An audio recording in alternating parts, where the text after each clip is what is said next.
Join us for the Gwinnett County Public Library Learning Lab's first ever Game Jam.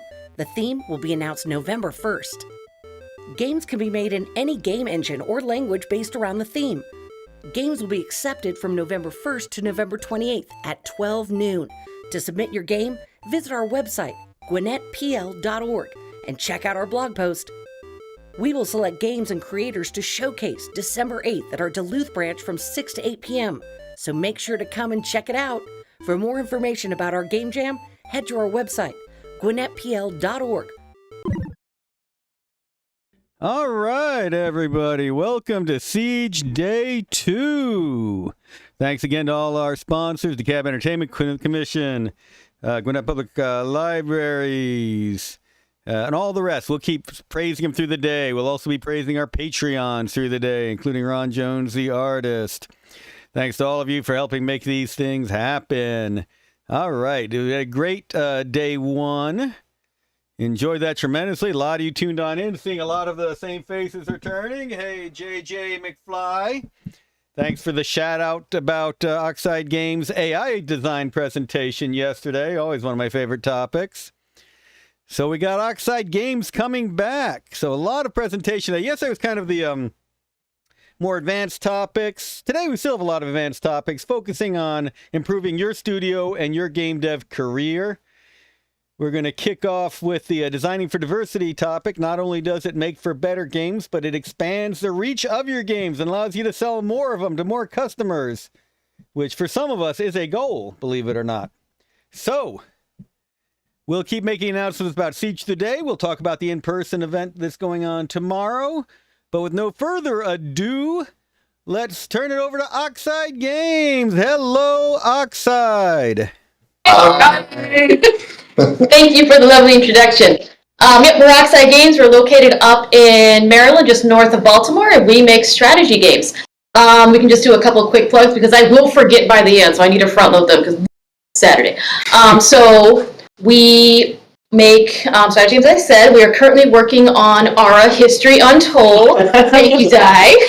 And normally, if you ever see me at previous Sieges, you will be familiar with the phrase, buy my game. I can't say that because it ain't out yet. Wishlist my game, and we will all very much appreciate it. It'd be good stuff. Also, we are hiring. We are hiring literally all disciplines. Design, art, production, operations, QA. What am I forgetting? Engineering. Literally everything is open positions. So if you like what you hear, if you like us, please apply. We love you guys. We totally love hiring from GDDA. It's good stuff. Join us. Yeah. So without further ado, let's do some quick introductions here first. So my name is Menard. I'm the design director at Oxide Games and lead designer on Our History Untold, Wishlist My Game. And I will be moderating this lovely panel of folks here. I'm Zai. I'm a QA analyst at Oxide Games. I am both a player and developer, I guess. Been in the industry for a while. Glad to be here. I'm Satch Puri. I'm a producer on Our History Untold, and I'm also a player and a developer, I guess. Hi, I'm Emily. I'm an associate designer here at Oxide. It's my first time in the industry, so I'm super excited to be here. And I wasn't super into strategy games until I got here, started working on them, and then I started playing them, and now I'm addicted. Hi, I'm Paul Murphy. I'm the lead narrative designer on Our History Untold, which you should wishlist. And that's about all. That's it? Yeah, that's it. Yeah, we're people. Yeah. Alrighty. Buy the game when it's out. When it's out. It's cool. So let's just start kind of like at a very basic definition for what we're talking about. In your own words, what's diversity? What does that even mean? I think it means people with different backgrounds, different lifestyles, different beliefs, different genders, and different points of view on all sorts of things. Yeah, I agree. One of the most important things too for me is diversity is not only about race, like there's in every form, it's also about different backgrounds and different professions and different just point of view, like you said, and just different experiences that can be shared and learned from. Mm-hmm. I think the calls for diversity exist specifically in a recognition of the reality that we live in. We live in a society and a culture that is not diverse, at least not in its preferred trends. So when there's a call for diversity, I think that call is specifically a recognition that we live in a culture and society that prefers and is more conducive to white, male, heterosexual, Christian experiences. I'm sorry. But that isn't to say that diversity doesn't also include those people, because to not include those people would be the opposite of diversity. So it's just a recognition of the forest needs to be seen, not just a tree. Yeah, and I think with the forest, not just the tree, it's also about mindset as well. You can say diversity, but what does that mean unless you and the people like at your studio or around you in your life are actually like thinking in those terms and thinking and just consciously being mindful of the perspectives that you don't have and that you're missing. Yeah, and sometimes those perspectives aren't visual either. Like, it's very easy to call out gender, race, things that are, I can see this and I can see that we are homogenous, but there's also things you can't see, like hidden disabilities, neurodiversity, and a lot of things people won't necessarily, just give you that information, but just be mindful that those people could be around you and they have needs and opinions and perspectives too, and they should be included, just not things that you can visually pinpoint. You also might want to add in age diversity. That's fair. In this business particularly, it gets a lot harder to get a job once you're older, which is why I'm holding on to this one over. It does, which is weird because so many of us grew up playing video games, and like, at least for me, in the 80s and the 90s, and now I'm just like, crap, I'm almost 40 now, but I'm still a gamer, so... Yeah, oh, it's true. So how are ways then to really fail at being diversity minded, or so we all know what it is that we want to do, but what are kind of like common ways that people then accidentally fall into not being diverse? I think one of the most regular failures that we see in game design, in storytelling in movies, is having the default character always be of a certain kind. We all know what the default character is. We all know default Danny. Have not heard that term before. It limits things. It limits things so much. It limits storytelling. It limits the perspective of where the story can go. And it's not to say that it's not a valid perspective at some points, because it totally is. It just shouldn't be the only one. Yeah, and you make me think that a lot of it is about diversity just because, like, for accuracy's sake. Personally, like, I actually kind of get pretty offended with, like, games don't typically do this, but, like, there are a lot of movies that are like, this is a gay movie, this features a gay person or a gay couple, and you can tell that it's really just to, like, hit some sort of metric. You can tell that, like, there's a lot of lack of empathy. I think that's sort of approaching the issue from the perspective of, oh, we need diversity, we need to, like, make this a big deal, where it's like, you know, none of us, like, made a big deal about our existences. We just are our existences. And that's sort of what I think your, you know, starting point in, like, making characters or making stories that are diverse should be. Right, because when, like, when somebody's making a story that's like, oh, like, this is a gay story, or somebody's making a black story, it's like, oh, this is a black story, then it kind of becomes obvious that the person who was originating this story was not of that group. Serving an agenda. It's like, it's showing that people are nuanced and have multiple angles and aspects to them, and not just be I'm the guy who does the thing. Where, like, we see a lot where people from different cultures are shown. There's very much if there's an Indian person, there's going to be a Bollywood song and a temple coming up, and it almost always happens. We're not always singing Bollywood songs in a temple. Like, we're normal Producing people. a Bollywood song.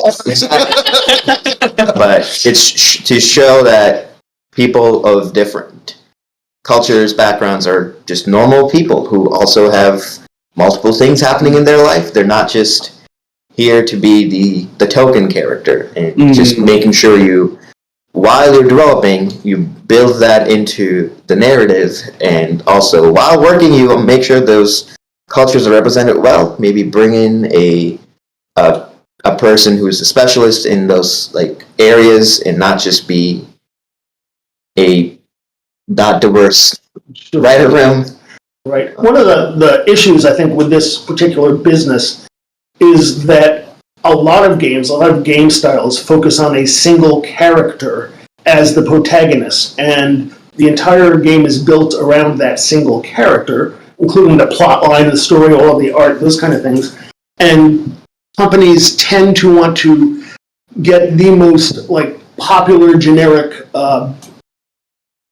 character hero, and a lot of times that leads to the burly white guy with ninja skills or something. Yep. And you know, I think other game types and styles are better able to handle diversity. And I get, not even while I'm saying it, I think of things like Tomb Raider, which, you know, is sort of the same kind of story, but it's not a burly white guy at all. It's a burly white chick.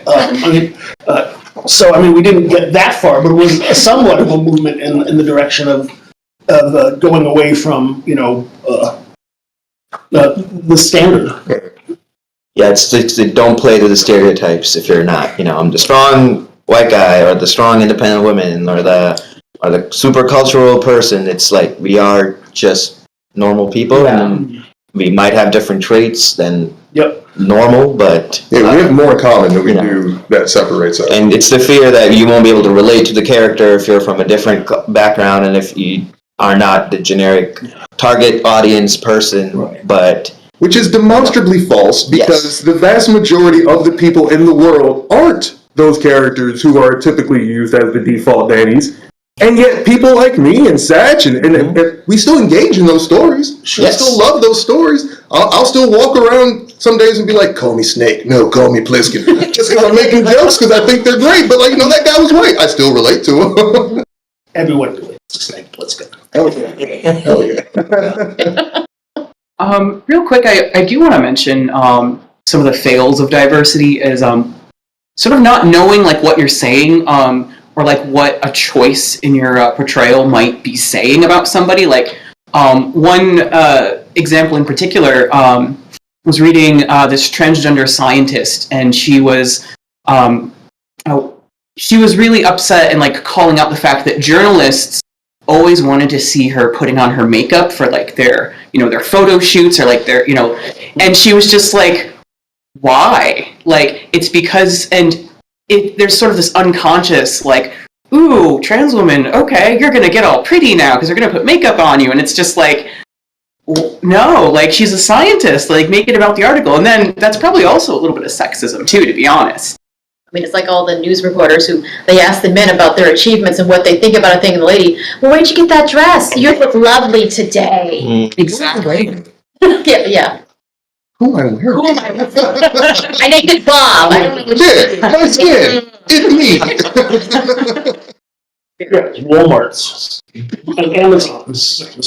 Now. TJ Maxx discount. I think another failure that if we were going to get back to those would be the deployment of tropes when the stories are attempting to be diverse. And both Emily and Satch were talking about this, but there's specific tropes that you can see being used that just kind of like make your brain gloss over a part of the storytelling, or just make you disappointed in the way that the storytelling is going because you've heard this a million times before. Yeah. So one example, when there's two gay characters in a story and one of them falls in love with the other, it's like, oh, one of them's going to die. One of them's going to die. Burying gays happens in so many stories and it doesn't make any sense. It's just like, why? Are you all just scared of showing the continued relationship of these people and interaction? The tragic factor, like, it's like, oh, well, the gay character died, the diverse character died. That's awful. Let's all feel sad, fellow white people. Yeah, and we all see this as well as things like horror movies. It's like, who's the first person to die in a horror movie? Yep. Or teenagers having sex, depending upon the story in question. Yeah. The tropes, I mean, they're easy and they're lazy, which is why they're used. And I think most games are better if you can get past them and do some really cool new styles of, new kinds of stories. Create your own tropes. Let other people steal from you later. Oh, yeah. So something you had mentioned in passing was bringing in representatives of other groups to kind of give a second opinion and their more lived experiences. Do you guys want to talk a little about that? How would you even approach doing, like, say it's like, you know, us all white people, like, we want to make a game that represents a different minority. How would we approach doing that better? Like, how could we get in contact with groups in an effective way? It helps if you hire them. Helps if you hire them. Yeah, for sure. There's also like cultural centers. I know a lot of games, like Ghost of Tsushima, for example, like Sucker Punch is not a Japanese studio, but they made a game about a very Japanese thing. You play as a samurai, and you go through the whole plot, which is very like about the island of Tsushima, and it's very well done to the point where the island of Tsushima said, "You are great. Here's an award," and just making sure you understand the culture and what ticks them off, what gets them going, like what are the hot points, something that I might not know about that might be really insensitive for someone, and just, you know, making sure they are consulted. And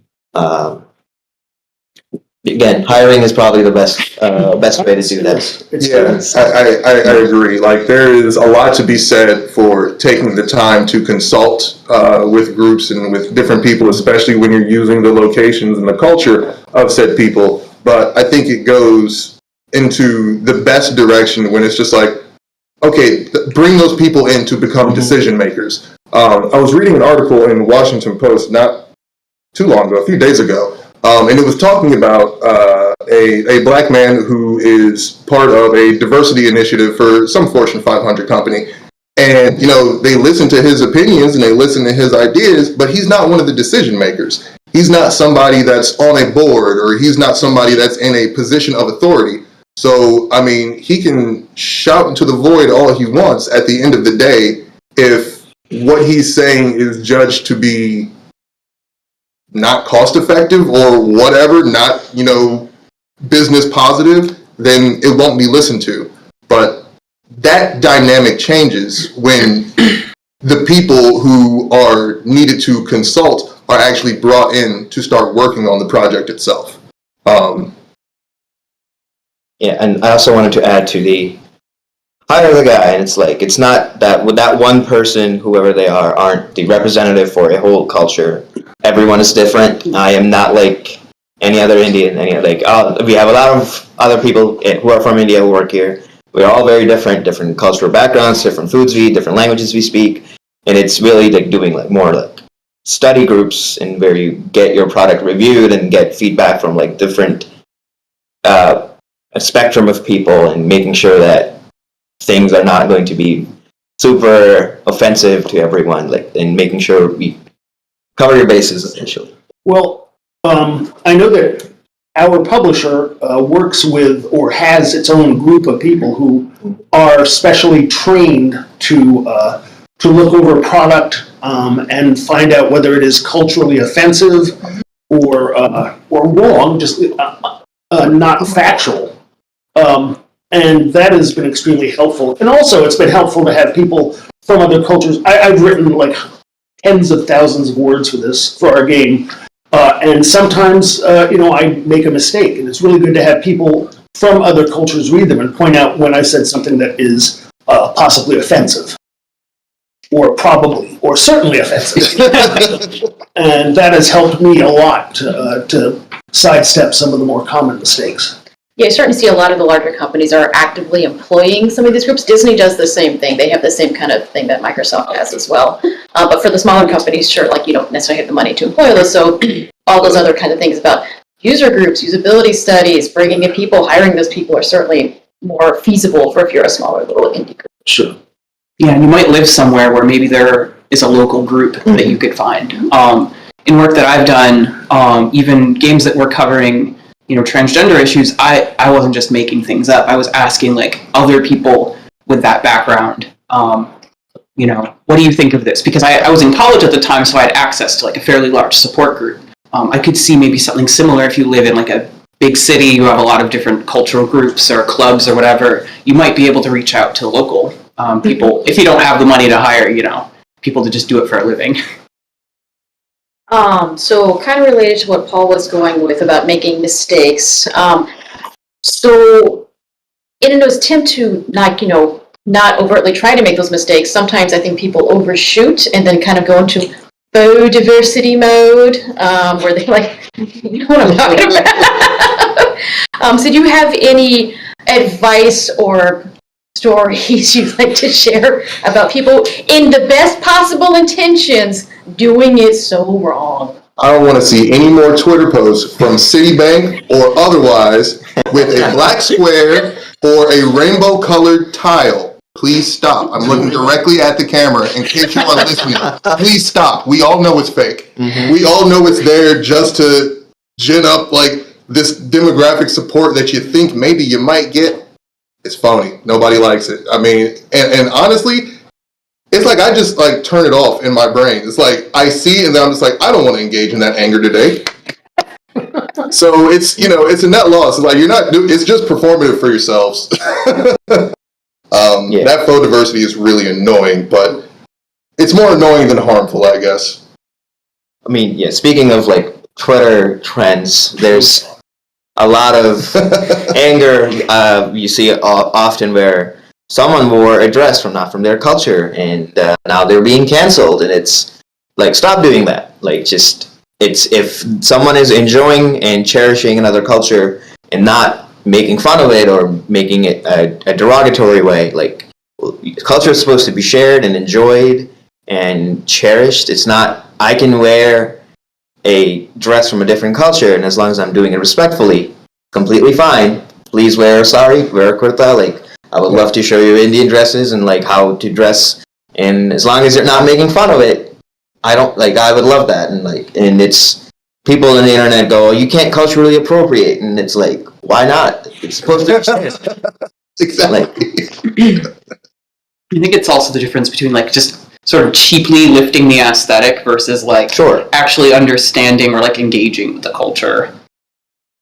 You have to do it do it respectfully. Yeah, respectfully. There's also a difference between an individual doing a thing and an institution doing a thing. You know, yeah. like when they did the whole oh God, coming for you now, House of Representatives. When they did the whole kneeling in the Capitol with the kente cloth on them, it was just like, what's happening here? What are you doing? What's going on? Because that was an institution, that was an organization doing it. Now, if somebody just happened to see Nancy Pelosi or somebody walking down the street and she was wearing some red, black, and green, or she was wearing like some kente cloth, like, oh, I see you, Nancy.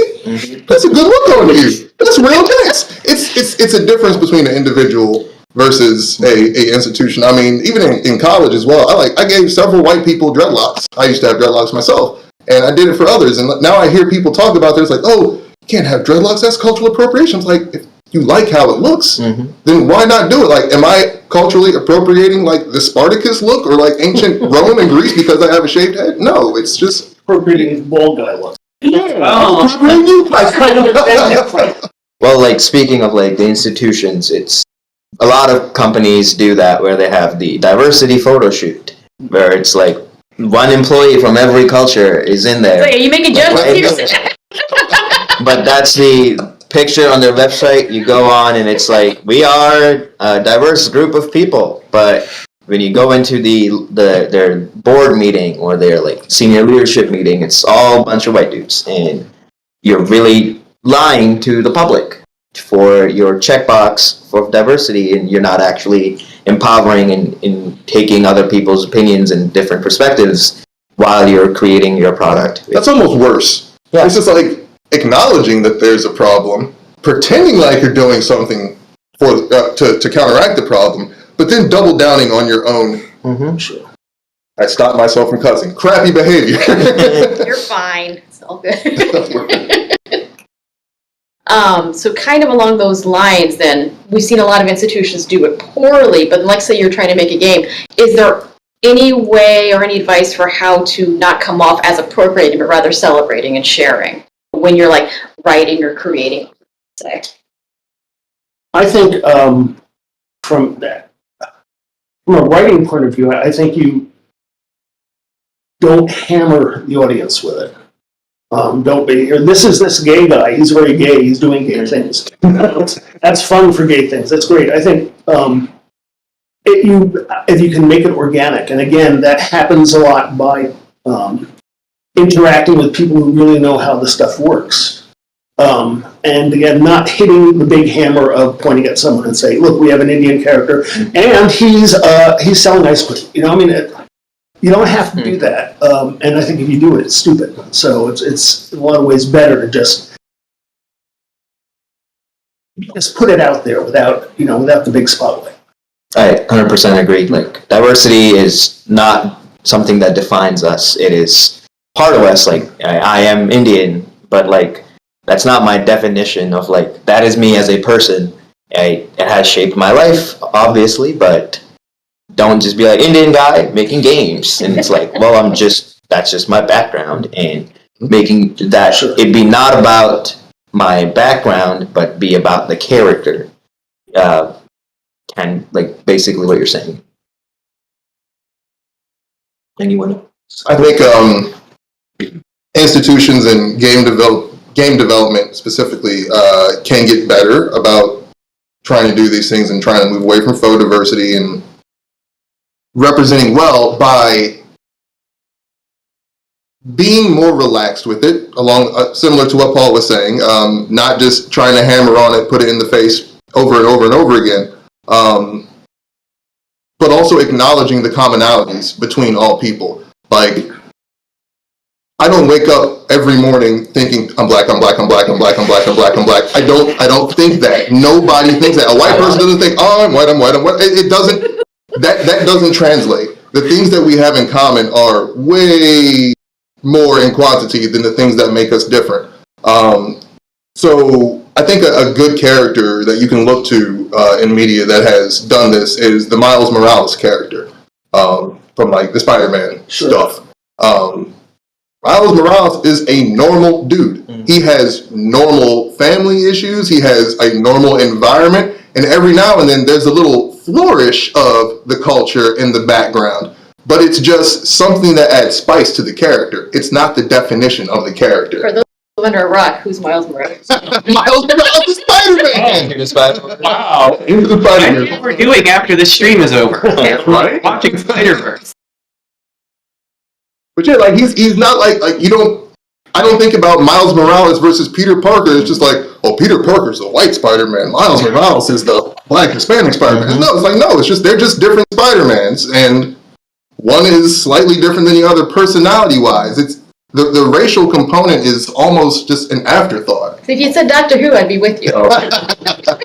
Again, it like goes back to what we were talking about earlier. It's not to like force it in your face of like here's the cultural guy who's the side character versus like another person who is not Yeah. the generic person. He might be slightly different, but they are still they have a lot of commonalities with you, and like celebrating differences and sharing the similarities and not the he's different. Look at him. Doctor Who did this pretty well, Yeah. pretty good as well. Actually, was it the 11th Doctor? I think which was the one that was played by a woman for the first time, Was she the 13th? or she's the 13th? Sorry, I'm not like big on Doctor Who. I think she's 14, yeah. But yeah, it was like it was mentioned, and like it's usually the asshole characters who were just like the Doctor's a man and stuff like that. But it's like it's really she's just like all of the other Doctors, maybe a little bit more Doctor Who than some of the other Doctors. Right, but it still blew up people's brains. Yeah. On the internet, there was much wailing and gnashing of teeth.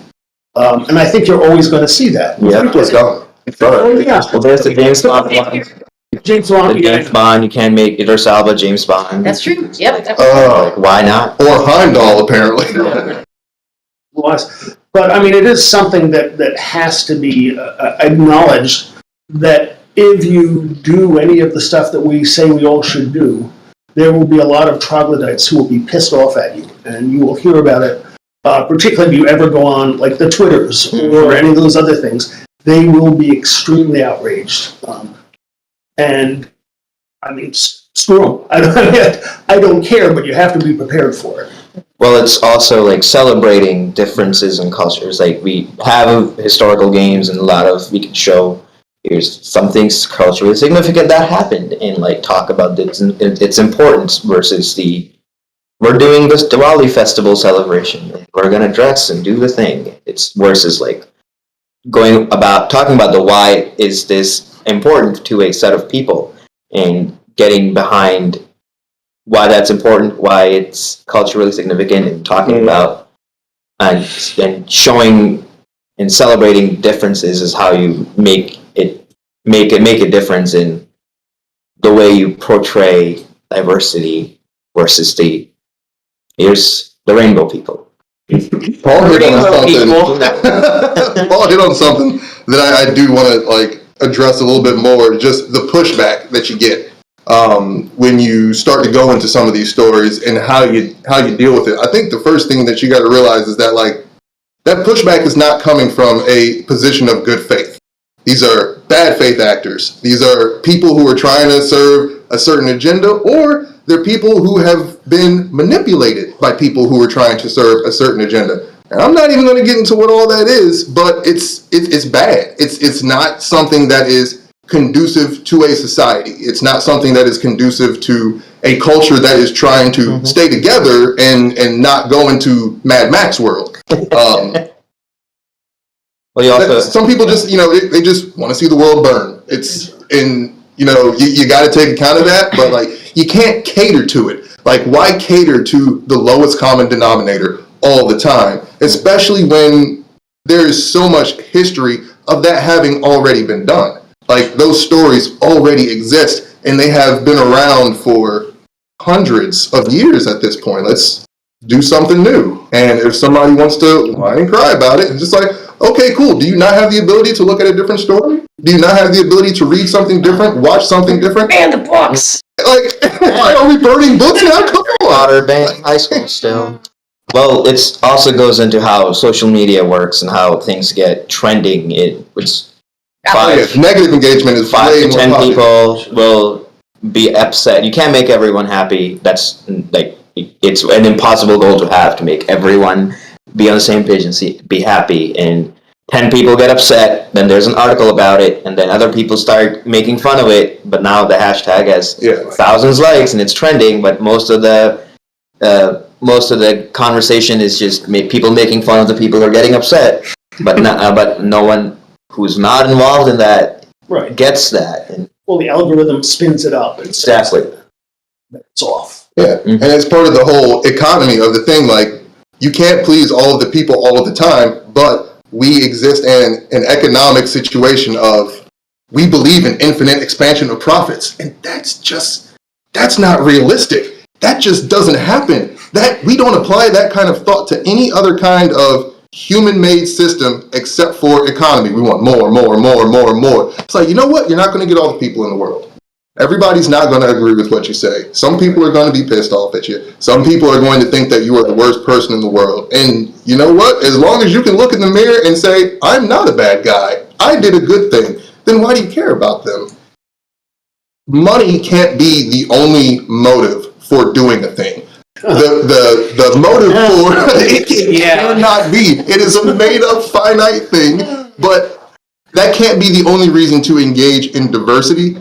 Diversity needs to be engaged simply of its own volition, of its own accord. I like to think of society as a wave pool in a water park.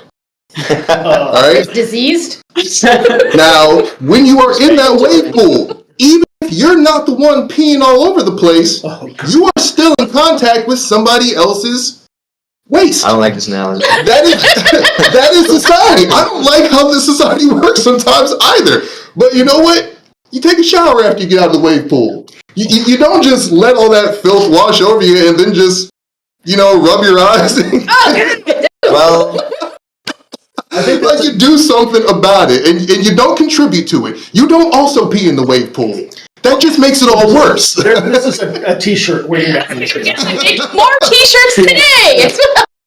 well, to please the corporate people, and like you mentioned, another reason for making your game diverse is you get more money because more people will be able to play it. So they are not only just monetary benefits, but also you learn more.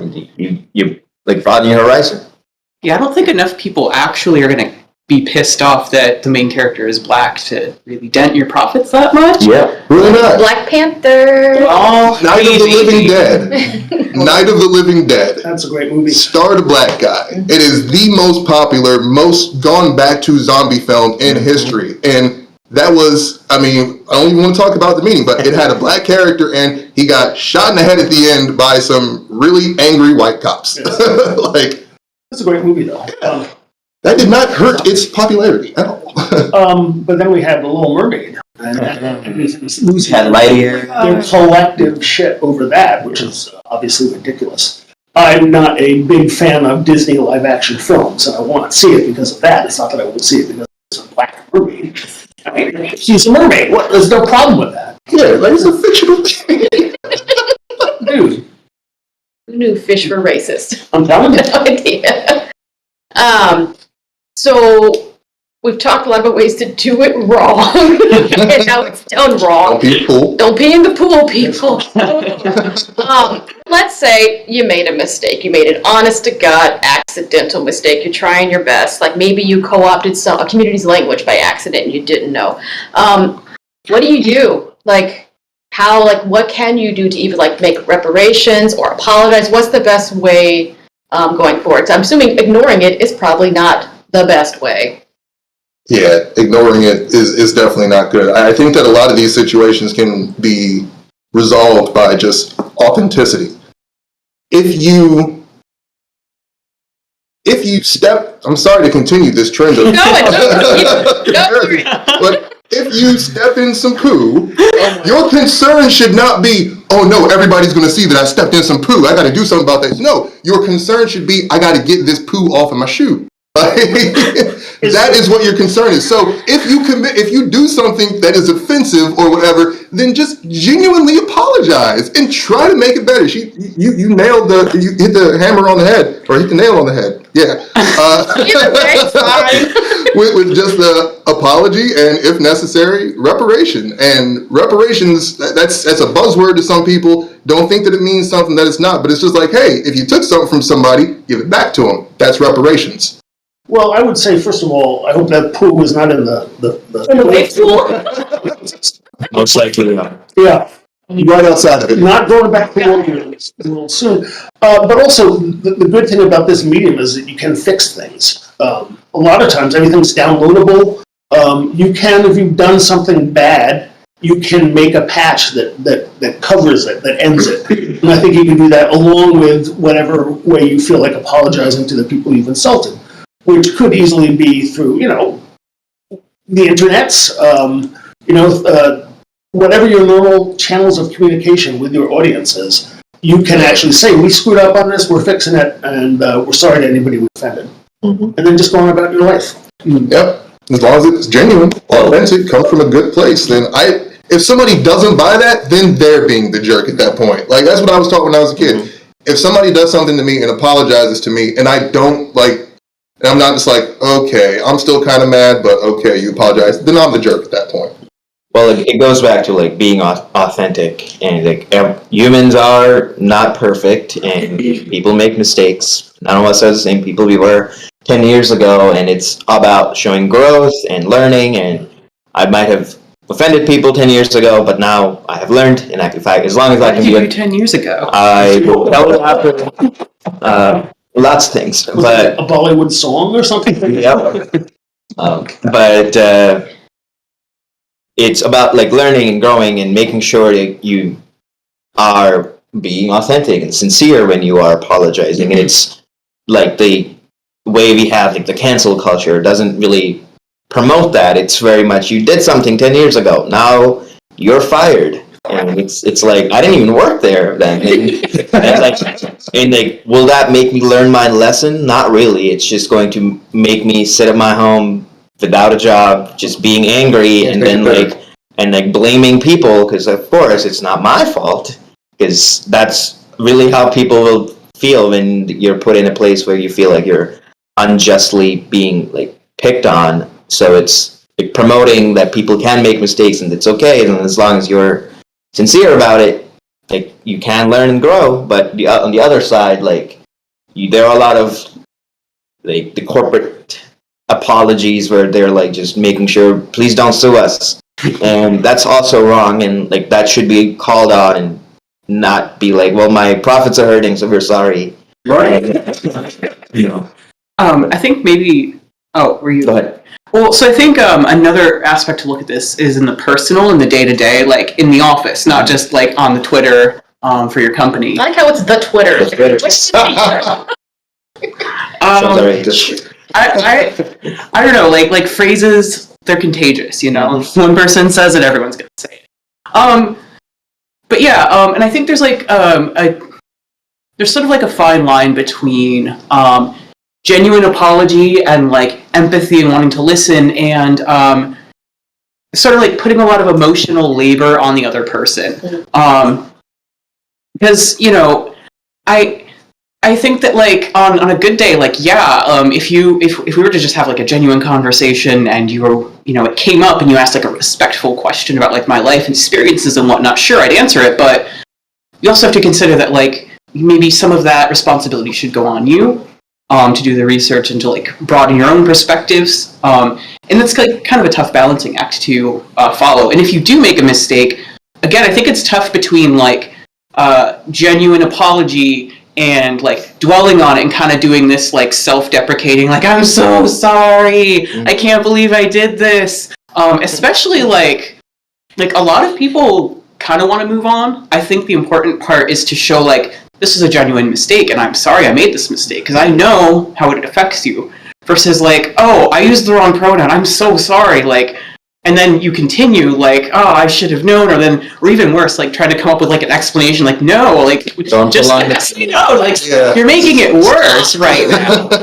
And I think that on the macro level, the company level, I'm pretty sure I can't think of any specific examples. I'm pretty sure a company PR person could also make that prolonging mistake. So I'd be careful to respond correctly and proportionately to what's going on. Once you're genuine and put that out there, like that's probably the most you need to do. Yeah. People aren't teacups. Like, we don't shatter into pieces from every single tiny little offense. Like, unless you just ran up to me and was like, hey, N-bomb, then I'm probably not going to, like, punch you in the face. You can't recover from that. Yeah, you can't recover from that, probably. So kind of along the lines of just speaking about sincerity and corporate messaging, what's everyone's feels about those blurbs at the start of some of the games being like, this was made by a diverse group of individuals, and you know what I'm talking about. Very cool. The fact that it needs to be, well, Very cool, because you don't need to show that. Wow, it needs to be said is indicated that it's just like you're coming from a place of that not being the norm. Yeah. Of that not being routine. Well, it's like, hey, most of our games are made by all one type of person, but this game right here, we had like 3 whole people of color on it. Like, well, they're saying pat us on the back. Yeah, Look at us. yeah. That works. We're doing a good thing, and it's like, no, this is normal. Like, you don't get like kudos for doing the bare minimum. Yeah. I'm going to just, not to be contrarian. Oh, please do. But I don't want to be. I just want to make stuff up. In this business, there are lots and lots and lots of companies that are not diverse or zero diverse. And in some ways you would say pointing out that you are diverse, even if it's in a stupid blurb, is at least saying, trying to make it more common to expect that. And that doesn't mean it can't be done in a stupidly offensive way. Or embarrassing way, or whatever you want to say about it. But I mean, it's again, this is the business that gave us like Gamergate, and which we'll not talk about too much, except just to point out they'll show up if you say it exactly 3 times. You say it 3 Don't times. summon them. I mean, in some ways, that was humiliating for everybody who works in the game business. Totally humiliating and infuriating. And what is the proper way to say we're not like that? How do we get that across, or do we? I mean, I don't know, but I think it's letting it show through the storytelling. Yeah, well, again, letting it show through the people that you send out to the press meetings, or to the expos, or to the panels that you are doing for game development conferences. Yeah, it goes into the show don't tell. Yeah, like, show don't tell, and I think those blurbs come across as just telling. Yeah. Yep. Like, if you want to show us, like, what does your social media page look like? Are you showing, like, are you featuring your employees? Are you featuring the members of your studio? What about on your website? Do you show that? I think there are certainly ways, like, we just have a team page and just has everybody. Like, you can see for yourself and give us your own diversity rating, but, like, to just say that, I want to see it. And like, in some way. If a company wants to specifically address the problems of a lack of diversity, then there are lots of organizations out there that are trying to do things that are pro-diversity. Like, there are trans groups, there are groups of people of color, there are cultural groups. There's all kinds of groups that you could make it obvious and make it public that you are contributing to this group, that you are trying to help this group, that you are consulting with this group. And those things demonstrate an actual tangible attempt to make a change, rather than just, hey, stick that blurb on the front of our game and let's move on. And again, it goes to the point of, are they doing it for PR or to say that we're changing, we're trying to make a change? Because it comes off as we are doing this for PR. It's just a blurb. I mean, most corporations are evil, really, if you think about it. And you can sort of take what you can get. I mean, I agree with everything you're saying, but I mean, really, particularly they have stockholders. Sure. It's really a struggle to make people want to do that if it's going to cut a nickel off the profit.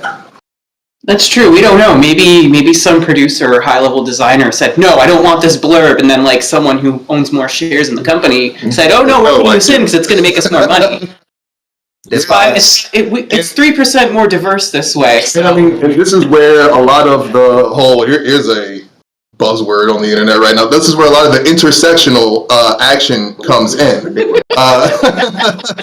Because you can't fully fix and address the problems of transphobia, of misogyny, of racism, of cultural appropriation. You can't fix those within a framework of corporations. Like, it's the corporate model does not exist to do anything of social value beyond produce wealth, beyond getting money. Now, the fact that we employ these models to do things that we love, like create video games or create cool shows or write books or, do all these other pieces of media, that is secondary to what, at least I believe and what I have learned, is a corporation's existence, which is just to make money. So if you are really interested in diversity, then you have to start looking outside of this model that we have been presented and have been living under for the past few hundred years and have accepted as thinking is, that's just the way the world is. That's just the way things always are. I would love to see things move back more toward, I'm not even talking about some utopia idea.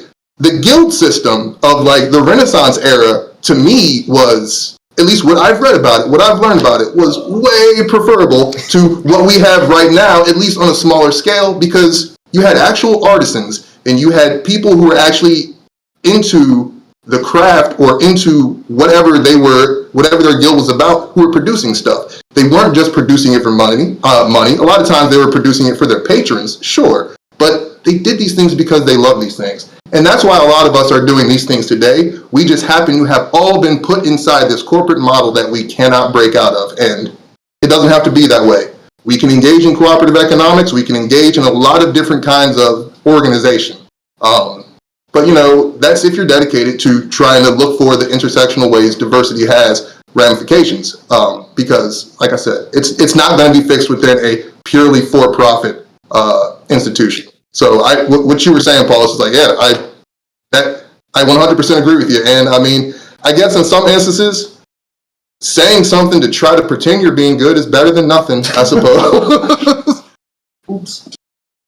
So you had mentioned we actually mentioned a couple times about it's really then it comes down to people, the people in the organization trying to do the best, being sincere, being authentic.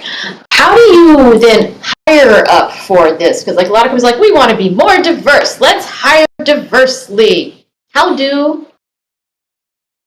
I've never hired anyone in my life.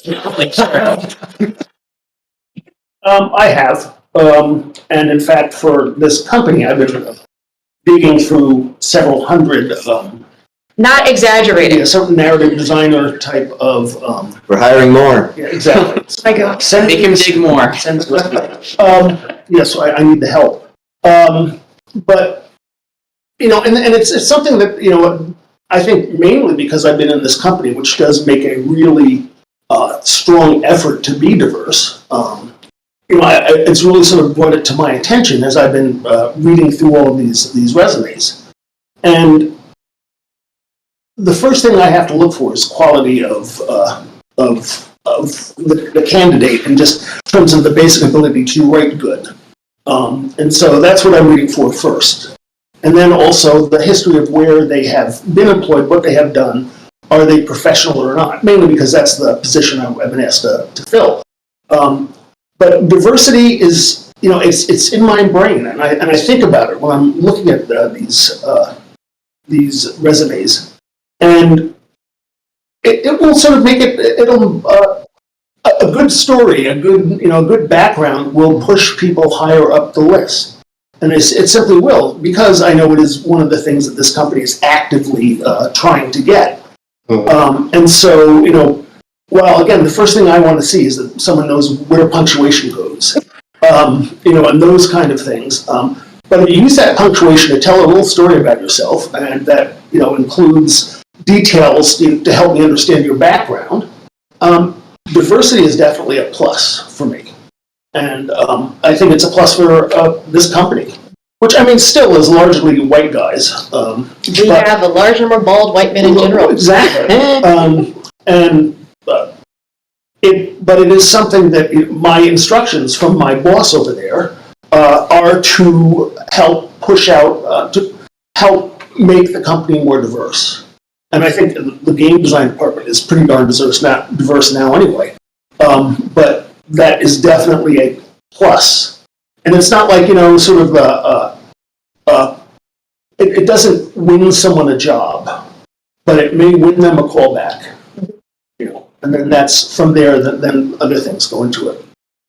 I think an important thing is to reach out to local organizations that you know are interacting with people in a way that's not necessarily for what is the they're not the default Danny non-diverse option. So, for example, in Baltimore there is a program called Code in the Schools. Code in the Schools works with a lot of people of color. Because, I mean, surprise, Baltimore is a lot of people of color. So, like, reaching out to groups like that, even reaching out to other groups that may be more established and may have more name recognition.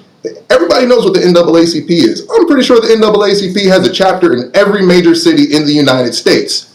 And I'm almost certain the NAACP, actually not almost, I am certain the NAACP has an online presence. They have people who work in tech. They have people who engage in this kind of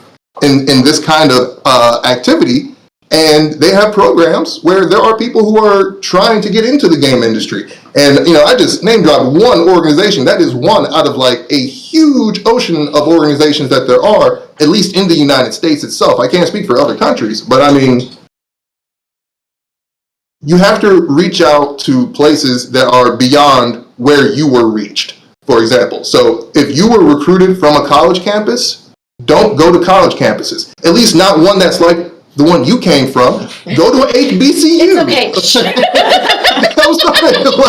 Go to HBCU. Go to a community college. There's a lot of great people at community colleges who just don't have the money to go to some of the more prestigious institutions. And that is one of the, at least not just color barriers, but like all kinds of social grouping barriers that you will find between private institutions that are for scholastic education versus community ones. And a lot of those people in community colleges, they will end up, working jobs that do not fully suit all the things that they learned. But they could if somebody would just reach out to them. And it's not that they're lower quality. It's not that they aren't able to do things as well. It's just money. If we can, and this is one of the problems I said with the whole intersectionality and diversity being within the framework of capitalism, if we can try to look past the barriers that separate people because of money, I think that would make diverse hiring a lot easier. So if whatever place you're going to requires a good degree of money in order for a person to get their profile on that platform or in that organization or at that college, look to the cheap place. Look to the place where people who are poorer can engage in, because that is where you will find like the majority of the American population is not as privileged, is not as money. 1%? They're not. Like even like just us sitting here in this room, even we are privileged more than most people in the United States. So we have to find a way to reach outside of our comfort zones and into the zones of the majority. Yep, it goes like you said, go out of your bubble and Make an effort. make an effort to learn something new, move out of your small town, and learn from different perspectives, different backgrounds. It's like goes into the education of knowing that this person is from a lesser fortunate area. That means they've had to do a lot more work and put a lot of effort into getting to the same point someone else from a Ivy League degree Now gets you to. have shaded me. Okay. And well, it's someone has put a lot of effort into getting there from a place that were a lot lower than someone who's more privileged, and being able to identify that when you're doing resume reviews or doing interviews, because that just goes to show that they're more hardworking and you'll be able to like deal with adversity better, and just making sure that you are giving people opportunities who won't have gotten opportunities otherwise. Yeah, it's a bit. You're not doing charity. It's not like you're being like, oh, I'm a great person because I reach down to the small folk. No, you're just being a normalized person who is taking account of the situation and the world that we are in by doing so. Because I mean, if you're not making that effort, if you're not trying to do that diverse hiring, then you're just contributing to a problem. And I mean, whether you're doing it intentionally or not, you're in that pool and you getting that pee on you and you're not washing it off. And on that note, it's on the pee pool. Okay. We got a few minutes left, so we want to kick it back to Andrew if there are any questions from the audience. Yeah, audience is loving it. Nobody's going swimming anytime soon, thankfully. But I've single-handedly dismantled the yeah, we're pool not industry. we're also not going to play your wave pool sim that you're developing. Yeah. But Emily Change all those- Turner, we don't know who she is, asks, Hi, Emily. Hi, support Emily. those with invisible disabilities. Wow, so I was actually just about to mention that at the with your comment of what did you say? Well, just the general theme of being cognizant of people's backgrounds and like where they're coming from. And I think that like a lot of like the traditional interview process, the traditional application process, it's very, very difficult for folks who might be neurodiverse or have some sort of mental illness. But they could also be really amazing talent that you want to hire. And I think that, interestingly enough, I think that like neurodiversity or just even like other like medical things you might not see. It's one of those things that like I feel like we don't talk about as much in the mainstream. I think there's almost this assumption that if somebody is, you know, you don't know how hard somebody like had to work to like make a resume. That might have been like really challenging for them and them specifically. Or maybe in the interview, they're not making eye contact with you. Well, does that mean they're not I professional? would like to bring that up. I've actually had to stop debriefs of candidates when people started to bring that kind of stuff. I'm like, I'm sorry, that is not a disqualifying feature. Some people cannot make eye contact. I'm staring at all your noses and mouths right now. Like Eyeballs. like looking into people's eyes for some people is genuinely like painful, basically. Uncomfortable. So are you gonna, you kind of have to understand what's going on with them. Sure, but it's also illegal to ask. Yep. If you're doing the interview, What's wrong with you? You can't say it's wrong, though. I mean, it is. You really, there are some legal requirements, and thank God they're there. And they may make it difficult for some people, but it also means that I can't check your health records before I hire you. Just not allowed. Yeah, so I think the solution then is more to just be considerate of those sorts of things. Not ask, but really look for what you are looking for in the interview, and not, oh well, they didn't look in my eyes. They're not gonna. They don't belong around here, or we're staring at a computer all day anyway. Oh yeah, I think acknowledging that it is a challenge is a big first step. Like, at least have it in your mind, use it as part of your mental calculus. But also, just like it's sort of what you were saying earlier. Like, just don't let things that you just don't like or just get on your nerves make the decision about whether or not somebody is going to get a job.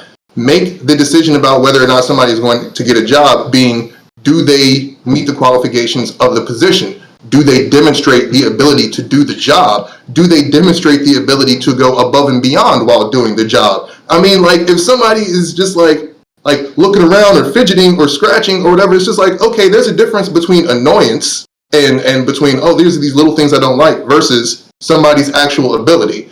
So, I mean, it's kind of weird. You got to put yourself kind of in like a robot mode where you're just not acknowledging these things. And because what Paul was saying is also true. It's like, you can't ask, you can't put somebody on the spot. You can't say what's wrong with you, because it's not something that's wrong. It's just something that's different than you. That's all it is. So like, I know I have a bazillion little tics that I have been screaming at myself trying not to do while I'm on the stream right now. But like, not everybody is able to do that. Not everybody will have that kind of discipline, and that doesn't make them a bad person. That just makes them a human being. And if you think like somebody not looking you in the eyes is a weird thing, go look in the eyes of a lion and see what happens. This is a normal thing in the animal kingdom. We're just animals. Not everybody likes to be looked directly in the eyes. Go to your local zoo. All right, well, we're at 1 o'clock, and we'll actually give Puzzles by Joe the last word, talking about his Cutter games, because more diverse objects make the game more interesting. Which I think can apply to a lot of different things. And we'll ignore his comment that sincerity, if you can fake it, you've got it made. But with that, Oxide, incredible presentation, great insights. Very much looking forward to Aura, the Untold History. And everybody else, stay tuned for Ben Sandfelder's Class on Classes. Thank you very much, Oxide. Thank you. Thanks for inviting me.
All right, everybody, it's time to give you some class. Ben's previous presentation's been really well received. Really happy with not just the views they got at the time, but the amount of eyes that have been on them on YouTube ever since.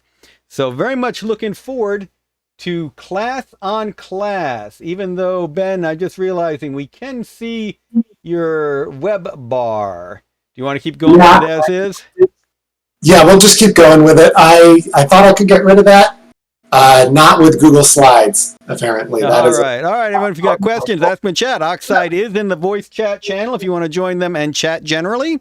And Ben, take it away and introduce yourself as well. All right, so I'm Ben Sandfelder. I'm an indie game developer who specializes in tabletop role-playing games and tabletop role-playing game spin-offs. But don't worry, this lesson will be applicable to digital gaming as well. Actually, I think most of the examples in the presentation are going to be digital games. And thanks for having me back at Siege. I'm so glad people like my dice presentation. But let's talk about character roles next. So first, does everyone remember carcinization from, I think it was 2020 or so? So carcinization is the tendency of animals that are not crabs to evolve into more crab-like forms. And the reason I bring it up is because chances are in games you've probably seen the classic warrior, wizard, rogue trio in a game, right? Feels like just about every fantasy RPG has these three classes. Sometimes they've got different names. Sometimes they're in space. Sometimes they're Pokemon. But the main thing I'm going to be talking about in this presentation is why so many games come back to those three fundamental archetypes. First, before I jump into that, I've got to back up and do a little bit of very basic game design info, right? So imagine that there's a game where all you have to do to win is press a button. Not very engaging, right? Okay, well, what if we had a time limit to that game? Now there's a conflict. Now there's a way to lose the game. What if we add a second button? Now there's strategy involved. If this button extends your time limit, do you just alternate pushing the two buttons? Do you push the time limit button and then see how many times you can push the win button before your time runs out? You have to think about it. Just about every game can be broken down into these two fundamental variables: winning the game and not losing the game, because there is a difference between those two things. You know, you can think of them as offense and defense, or health and damage.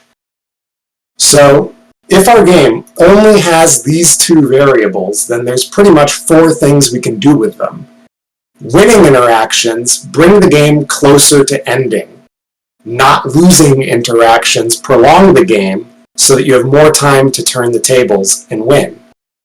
So if our only two variables here are health, not losing the game, and damage, winning the game, then there's four things we can do.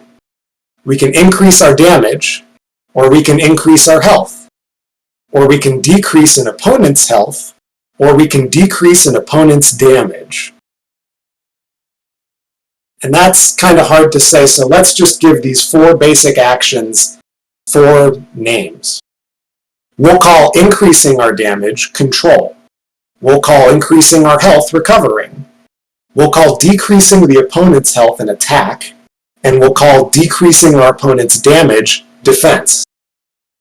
Now, just about every game you can imagine has these 4 actions in some way. I almost had a really long-winded example about chess. You can apply this to sports.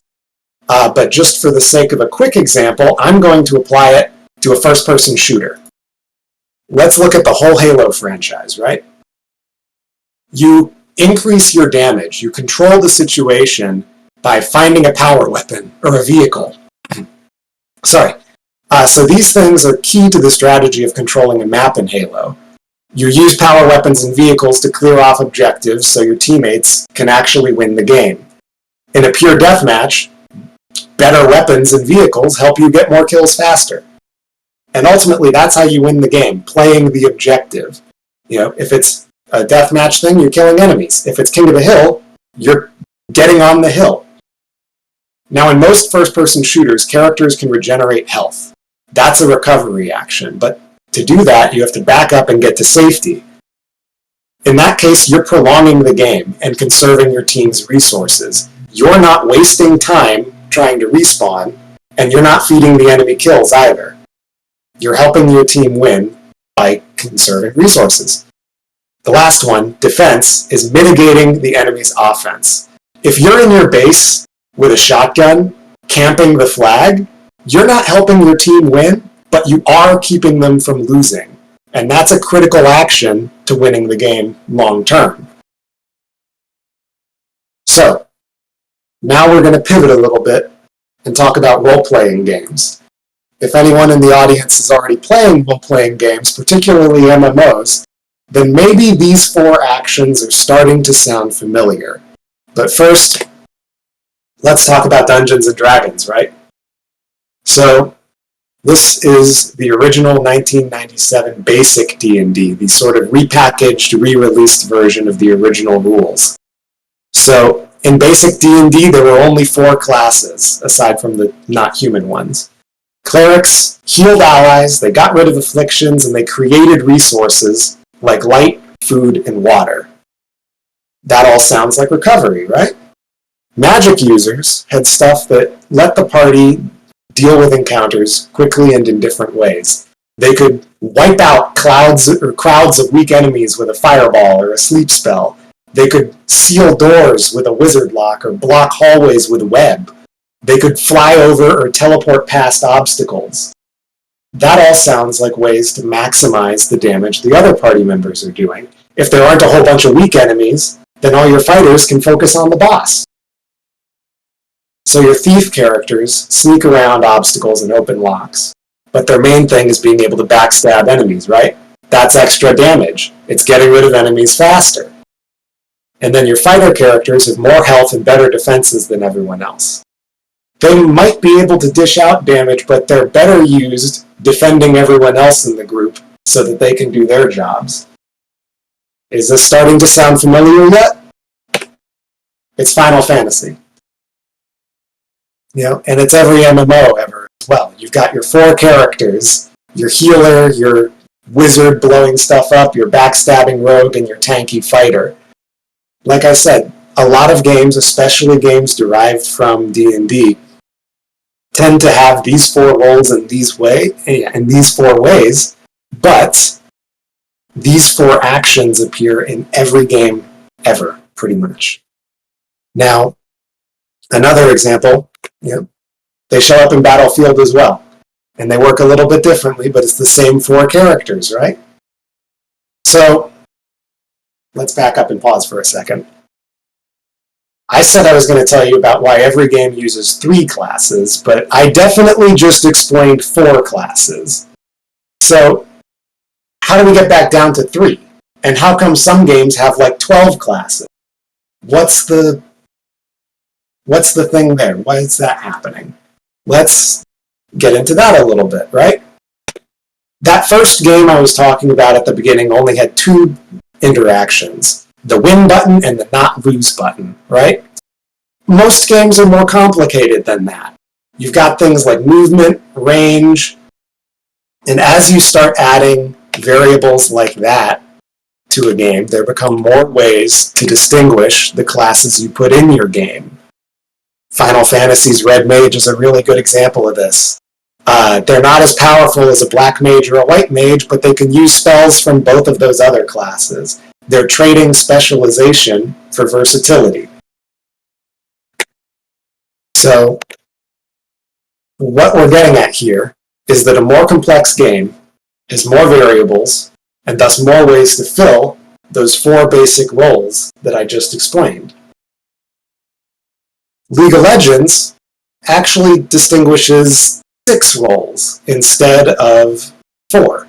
And each of those 6 roles has an even more defined subcategory. Like, you're not just a DPS character. Are you a skirmisher or an assassin?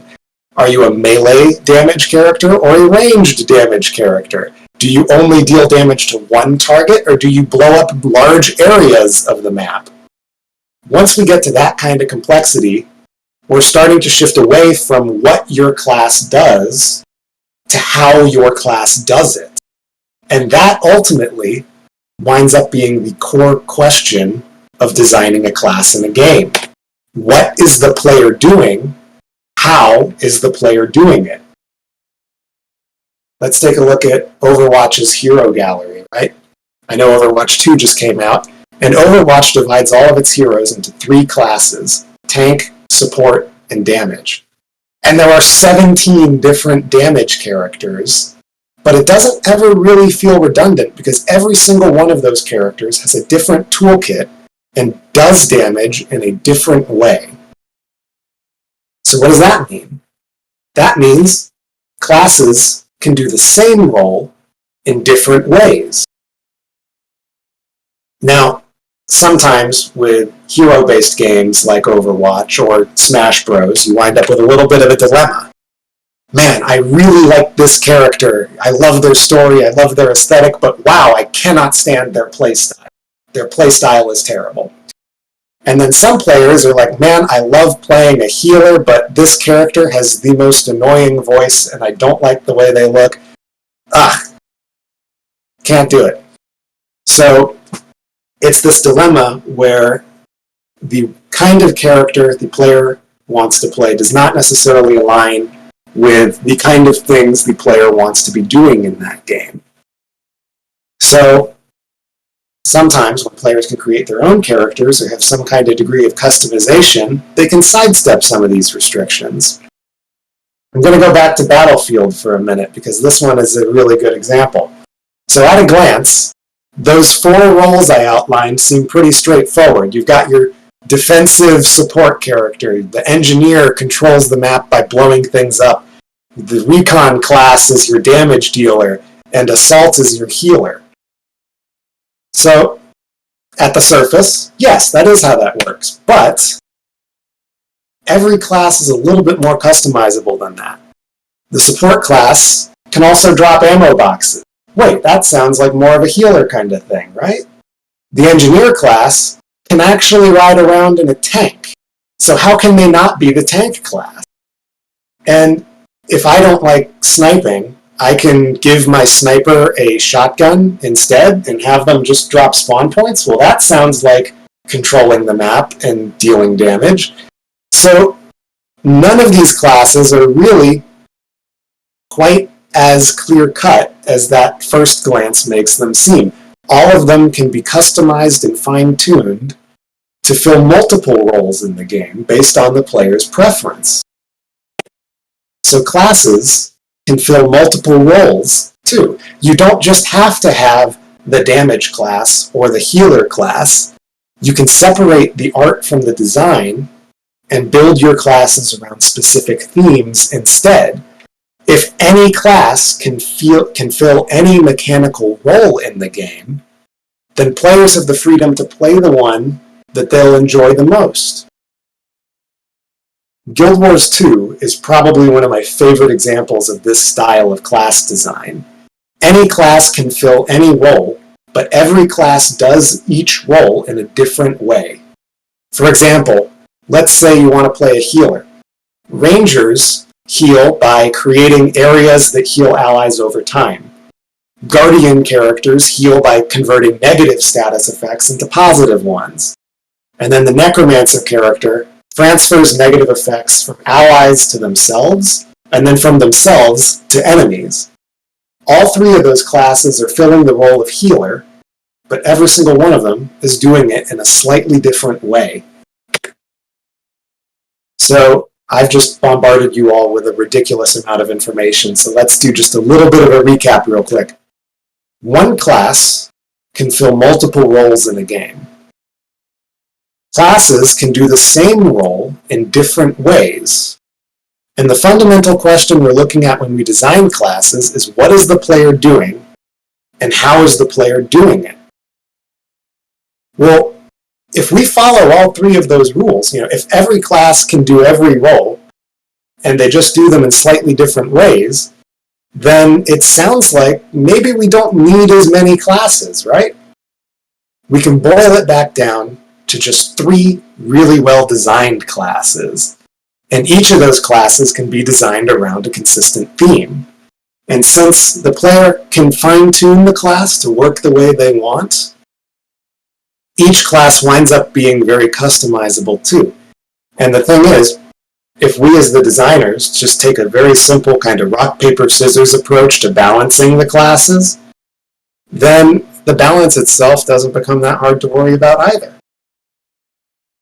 And that ultimately is how we get back down to 3 classes in our games. And an example of all of these concepts being used in a really clean way, in my opinion, is actually Destiny 2. So, at a glance, it's the familiar wizard, fighter, rogue trio. In the game, the roles feel a lot less clear-cut like that. Everyone in the game is running around with a gun, right? So anyone can contribute to the party's damage output. It's a first-person shooter. Anyone can heal just by backing off away from the fight for a few seconds, and anyone can revive allies. Having a dedicated healer class would be completely redundant, so they don't need a 4th class in this game. On top of that, you only really need healers for the hardest endgame challenges anyways, and when you need a healer, there are specific builds that let players do that if that's the role they enjoy playing. What really distinguishes the classes are their abilities. Bungie designed the how of each class around a core fantasy of verbs. Verbs like amplify, weaken, scorch, or punch. It's almost impossible to make a bad build in Destiny, but with the right combinations of abilities, upgrades, and gear, any class can be built to play the role you enjoy playing the most. So, there are a couple of reasons why the 3-class thing just works, and I already touched on a few of them. Like I said, it's a lot more straightforward to balance, because you only have 3 classes to worry about. And since all of them can fill any role, you never have to worry about the player being stuck in a situation where there's a problem they can't solve.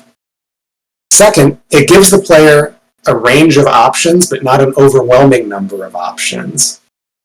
In a single-player game, 3 classes is asking for 3 playthroughs, which is not a huge ask from a player. Imagine if there were 12 classes instead. That feels like a lot more work, right? You're probably going to skip a few of those playthroughs.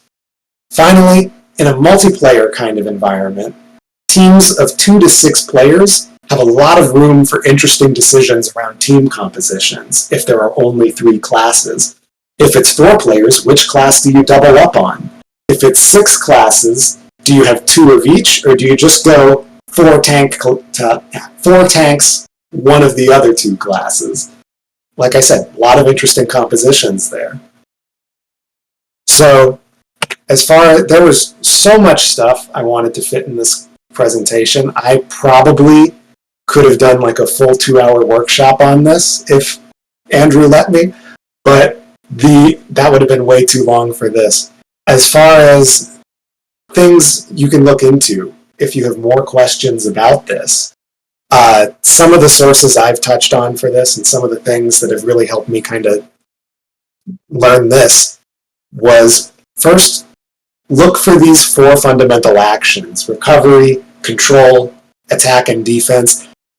Try to find them in other genres like strategy games, board games, card games. You can even apply these concepts to sports. Look at early tabletop and computer RPGs and see how they influenced each other. See how these classes and roles evolved into their current forms over time. Compare those classes and roles with how they evolved in MMOs. MMOs, especially World of Warcraft, really codified these 4 roles in a multiplayer environment. D&D 4th edition was not super popular among D&D players because they described it as too video gamey. But for us, that's a good thing. D&D 4th edition built these roles into its core rules, and it has some of the best explanations of these concepts of any game that I've ever seen.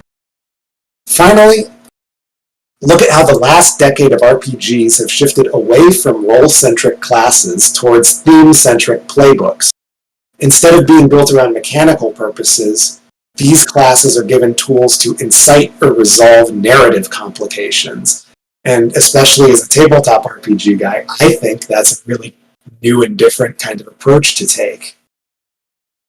But yeah, so that is my class on classes. A lot of info at once. I definitely wanted to save some time for Q&A. So I hope everyone enjoyed it.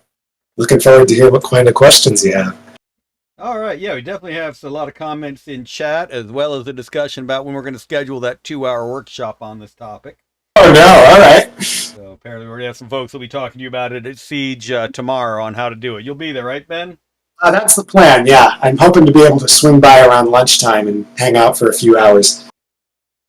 All right, well, Kenji Shiguma, make the mic closer to me. Kenji Shiguma on YouTube has made a few comments regarding the implementation of this specifically. Whoa, hey, my chat just went scrolling way away from me. Thank you, Restream chat.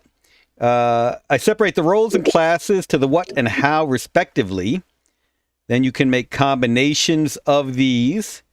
You have 2 sets of stats and classes. You can have primary and secondary classifications. Yeah. So that plays into the any class can fill any role kind of thing. Sorry, was there more to the question? Or Yeah, you know, I definitely wanted your feedback on that look at it. Yeah, and so a lot of games will kind of, okay, well, maybe you can only do 2 out of 3 roles or, 2 out of 4 roles instead. Because ultimately, when you get into class and secondary class, you end up, trading specialization for versatility a lot of the time. Mass Effect's class system is a really good example of this. You have the combat class, the tech class, and the biotic class. And then the other 3 classes are just hybrid classes that combine 2 of those original 3. Excellent. And in Fading Suns, of course, we cheat this, that the classes are officially those who trade, those who pray, and those who rule. So merchants, priests, and nobles. And then within each of those classes, you can get all of the different support, healer, tank, DPS, etc., as you so desire. A lot of games usually divide support between the other 3 classes because not a lot of players love the players who can be a dedicated healer, but not every player enjoys being a dedicated healer. Right.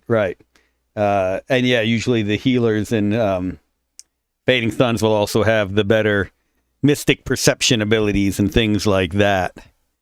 And it is interesting that our support class really is the engineers who are engineers with their cyber enhancements to create all sorts of bizarre things. So it is interesting how you can implement these to fit the actual flavor of your game. And I think that's one of the things you touched on very nicely, is how the kind of atmosphere the game is trying to set helps define how they define classes. Yeah. I'm trying to think of a really good example for that one. Mork Borg is a tabletop RPG.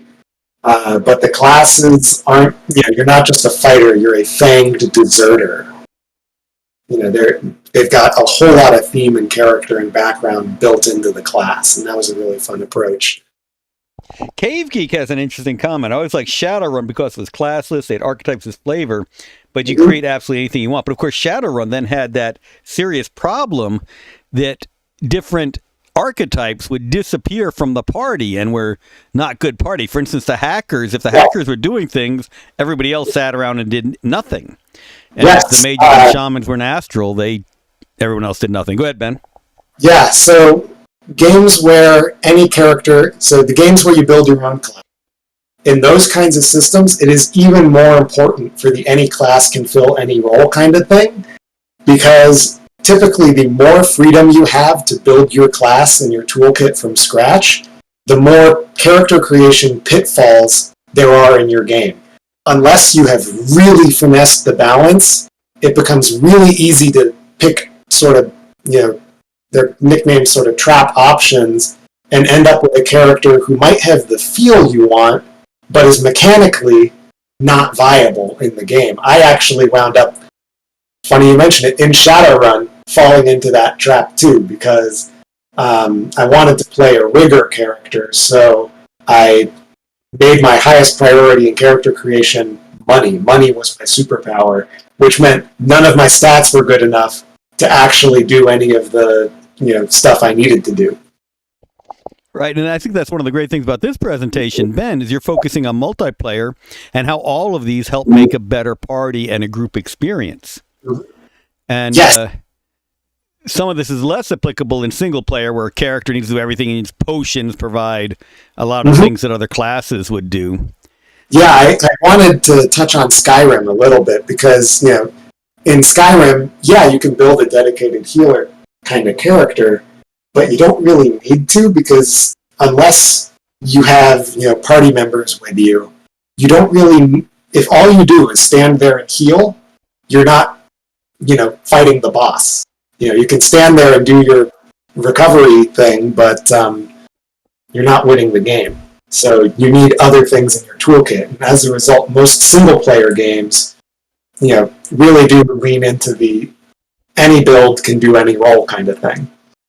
I think this is a great time to promote Looking for Heals on Steam. Everyone go play that. Best game for being healers. It's out there. Cave Geek says we should swap Shadowrun stories tomorrow. Yeah, I mean, like I've only played a little bit of Shadowrun, but it was all extremely memorable. Yeah, and I certainly back when we were doing the World of Darkness games back when they first launched, the stuff from FOSSA was extremely influential upon what we were doing. But with that said, we're going to go on to our next presentation on game storytelling and game narrative design. Thank you very much, Ben. Another excellent presentation. And yeah, we got to schedule that 2-hour workshop. Okay, everybody, hang tight. Thank you, Ben. All right, thanks for having me.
I'm Northside Hospital Orthopedic Institute. Oftentimes esports in the front of their shoulders due to being in a gaming position for prolonged periods that closes our shoulders off. What you can do to combat that, find a door frame, put your elbow at shoulder height, turn away from the door frame until you find a moderate intensity stretch through the front of your pec, hold for 30 seconds and release. Slide the hand higher up the door frame, turn away from the door frame, achieve a moderate intensity stretch and release. Complete 4 repetitions at each location, and that will help prevent shoulder pain for esports athletes.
Join us for the Gwinnett Learning Lab Game Jam first.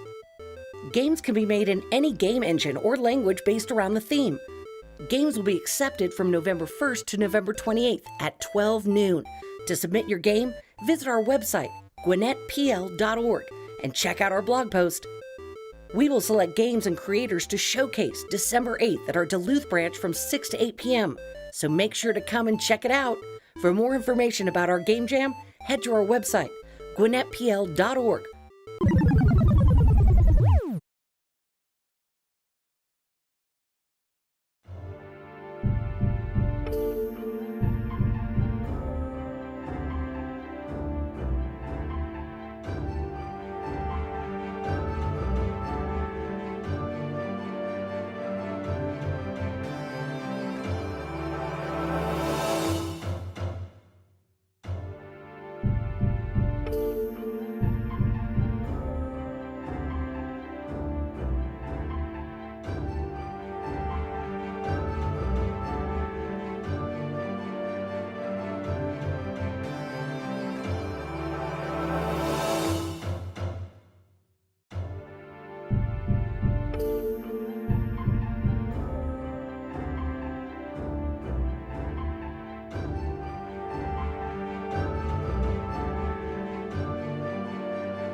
All right, we've been having some PowerPoint issues, but now we're ready. You'll be seeing the full PowerPoint notes and all.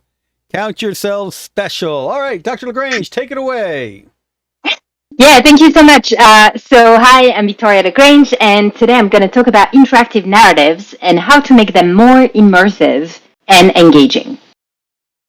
So, when you were in elementary school, you've probably all flipped the pages of a choose-your-own-adventure book, where if you chose to climb the mountain, you went straight to page 29, but if you chose to cross the bridge instead, you went to page 32. You've also probably wondered what would have happened to a character in a story if they had made a different choice. This is the idea behind interactive narratives. Mark Criddle and Andrew Stern define interactive narrative as, I quote, an approach to interactive entertainment that enables the player to make decisions that directly affect the direction and or outcome of the narrative experience being delivered by the computer system. Interactive narrative requires two seemingly conflicting requirements: coherent narrative and user agency. The three research studies I led on the reception of interactive fiction informed my understanding of the processes that make interactive narratives more engaging. The purpose of this presentation is to provide suggestions on how to improve future interactive narratives. Interactive narratives is not just a thing of the past. Recently, we have seen many interactive narrative productions such as Netflix Black Mirror Bandersnatch, You vs. Wild, Kimi vs. the Reverend, Minecraft Story Mode, which is an interactive narrative produced in collaboration with Telltale Games, who came up with the games The Walking Dead, The Wolf Among Us, and recently Netflix put a focus on interactive narrative, and just last year they released Johnny Test, Stretch Armstrong, Spirit Riding Free, co-produced with DreamWorks, and The Last Kids on Earth. In terms of video games, Don't Nod Entertainment produced the Life is Strange series, while the highly popular and highly controversial studio Quantic Dream created Heavy Rain, Beyond Two Souls, and Detroit Become Human. I could add many more to the list, but I will stop there. Sure, there are tons of interactive narratives, but they are not all equal in terms of immersion, identification to the character, and to be perfectly honest, they can sometimes get a bit annoying for the players. When you make a choice, and the program obviously overrides each choice by forcing you to make a different one, if you've played Black Mirror Bandersnatch, you've probably experienced this, or when you try to find clues by talking to characters, and they always repeat the same line, in Telltale Games Back to the Future 4, right?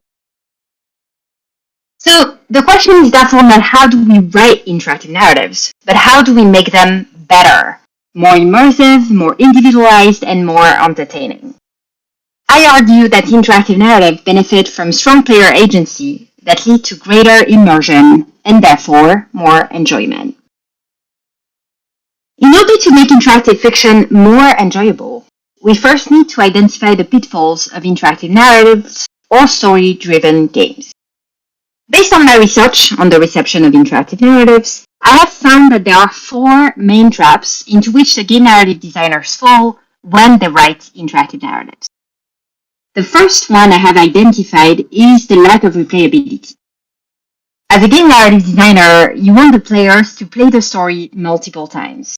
If the whole game can be shown on YouTube, the studio won't be able to sell it, and it confirms the general prejudice against interactive narratives, which is that it is just a movie in which you make a few choices. For instance, when I interviewed David Cage, the game narrative designer for Quantic Dream, he said that they suffered a lot from PewDiePie's playthrough of Beyond Two Souls because players didn't realize there were many other possible choices that would lead to different events. I have seen the game, the movie, therefore I don't have to buy. The second one is the lack of agency. The player needs to feel like they are in control. In a way, the goal of the game narrative designer is to disappear and make the players feel like they are in charge. Many interactive narratives, such as Black Mirror Bandersnatch, use foldable choices, which means that if you make the wrong choice, you'll have to start again at a previous choice point. For instance, one of the first key decisions in Black Mirror Bandersnatch is making Stefan Butler accept or refuse the job offered by Tuckersoft, a gaming company. If Butler accepts the job, the game programmer Rickman says he made the wrong choice, and the player thus has to watch a shortened version of the introduction before they make the right choice. This is problematic, because the player feels trapped. They had made a decision, but the narrative doesn't follow through with the decision they made. This lack of agency is also linked to the presence of obvious choices. In an interactive narrative, when the player is presented with 2 choices, there must be a reason for them to choose either of them. If a choice is clearly preferable, then it hinders the player agency. For instance, in Life is Strange, when Max sees David harassing Kate, the player can either choose to take a picture of the scene or to intervene and help out Kate. 84% of the players intervened, meaning there was not enough incentive to pick the other choice. This is another way in which the choice feels forced to the player. The third pitfall of interactive narrative is the lack of immersion. One of the main qualities that allow narratives to be immersive is the suspension of disbelief. The player is immersed in the story, forgetting about the real world, and focused on the fictional world. Now, the main element that hinders immersion is repetition. For instance, in Telltale Games Back to the Future 4, when Marty interacts with Biff to get Doc's notebook back, the dialogue choices the player made do not always disappear when they lead to dead ends. The player thus might reselect them and get exactly the same response from Biff. Finally, the last element, and probably the most important one, is the lack of diversity. Game studios are majorly composed of white males, and the players' demographics are not always represented in interactive narratives. Or, if they are, it is not necessarily under the most progressive angle. For instance, in Detroit Become Human by Quantic Dream, Kara, the android, is the only playable female character, and her main characteristic is that she's taking care of Alice, a little girl. The relationship of female to care is a stereotype that should be erased in subsequent game, especially because when I ran a study on the reception of Detroit Become Human, I found that while 40% of the participants identified as male, 52 identified as female and 8% as non-binary. Now that I have identified the pitfalls of interactive narratives, I will suggest possible solutions for each of them, inspired by my own research. These suggestions will hopefully allow to remediate issues within interactive narratives and inspire a future generation of game narrative designers. The first element one might want to focus on when writing an interactive narrative is replayability. This is what makes people want to buy your game instead of watching a playthrough of it on YouTube. Ryan Green, the maker of That Dragon Cancer, raised his concern when the game's view on YouTube outstripped the amount of sales in the order of millions. I quote, "For a short, relatively linear experience like ours, for millions of viewers, Let's Play recordings of our content satisfy their interest, and they never go on to interact with the game in the personal way that we intended for it to be experienced." It is important to keep in mind that most people don't finish games. According to Raptor, which tracks more than 23 million gaming sessions, only 10% of people complete games. Therefore, the narrative needs to be compelling enough that players actually want closure, and most importantly, that they want to replay it. Think of the average price of a video game. Most people who spend $60 on a new game want to get their money's worth. They want an entertaining, individualized experience where each choice they make can ultimately lead to a different ending. According to my analysis, there is one important parameter to keep in mind. All the characters should be able to die. In my quantitative analysis of reception of Detroit Become Human, I asked 403 participants, do you think the fact that all characters can die altered the way you played? No was 0, yes was 7. On average, participants rated this at 5.2 out of 7. When asked how, a participant responded, because your choices do affect the story, and therefore they should be decided carefully. And another one, if it had been impossible for the main characters to die, I would have spent less time on some decisions, not worrying about their storyline ending. Paradoxically, the risk of losing certain characters for the rest of the game tend to make players more focused on the narrative. Another tool that can be used for increased replayability is the visible flowchart or decision tree. All the interactive narratives have a flowchart that is how the game is written. Choice A leads to outcome B that leads to choices C and D. Usually this flowchart is kept hidden, an underlying structure guiding the narrative. However, by rendering the flowchart invisible, players do not necessarily see how much the choices they made influence the narrative. Even if the narrative designer made sure to include multiple possible paths depending on the choices made, the player do not necessarily see how many other choices they could have made that would have led to a different ending.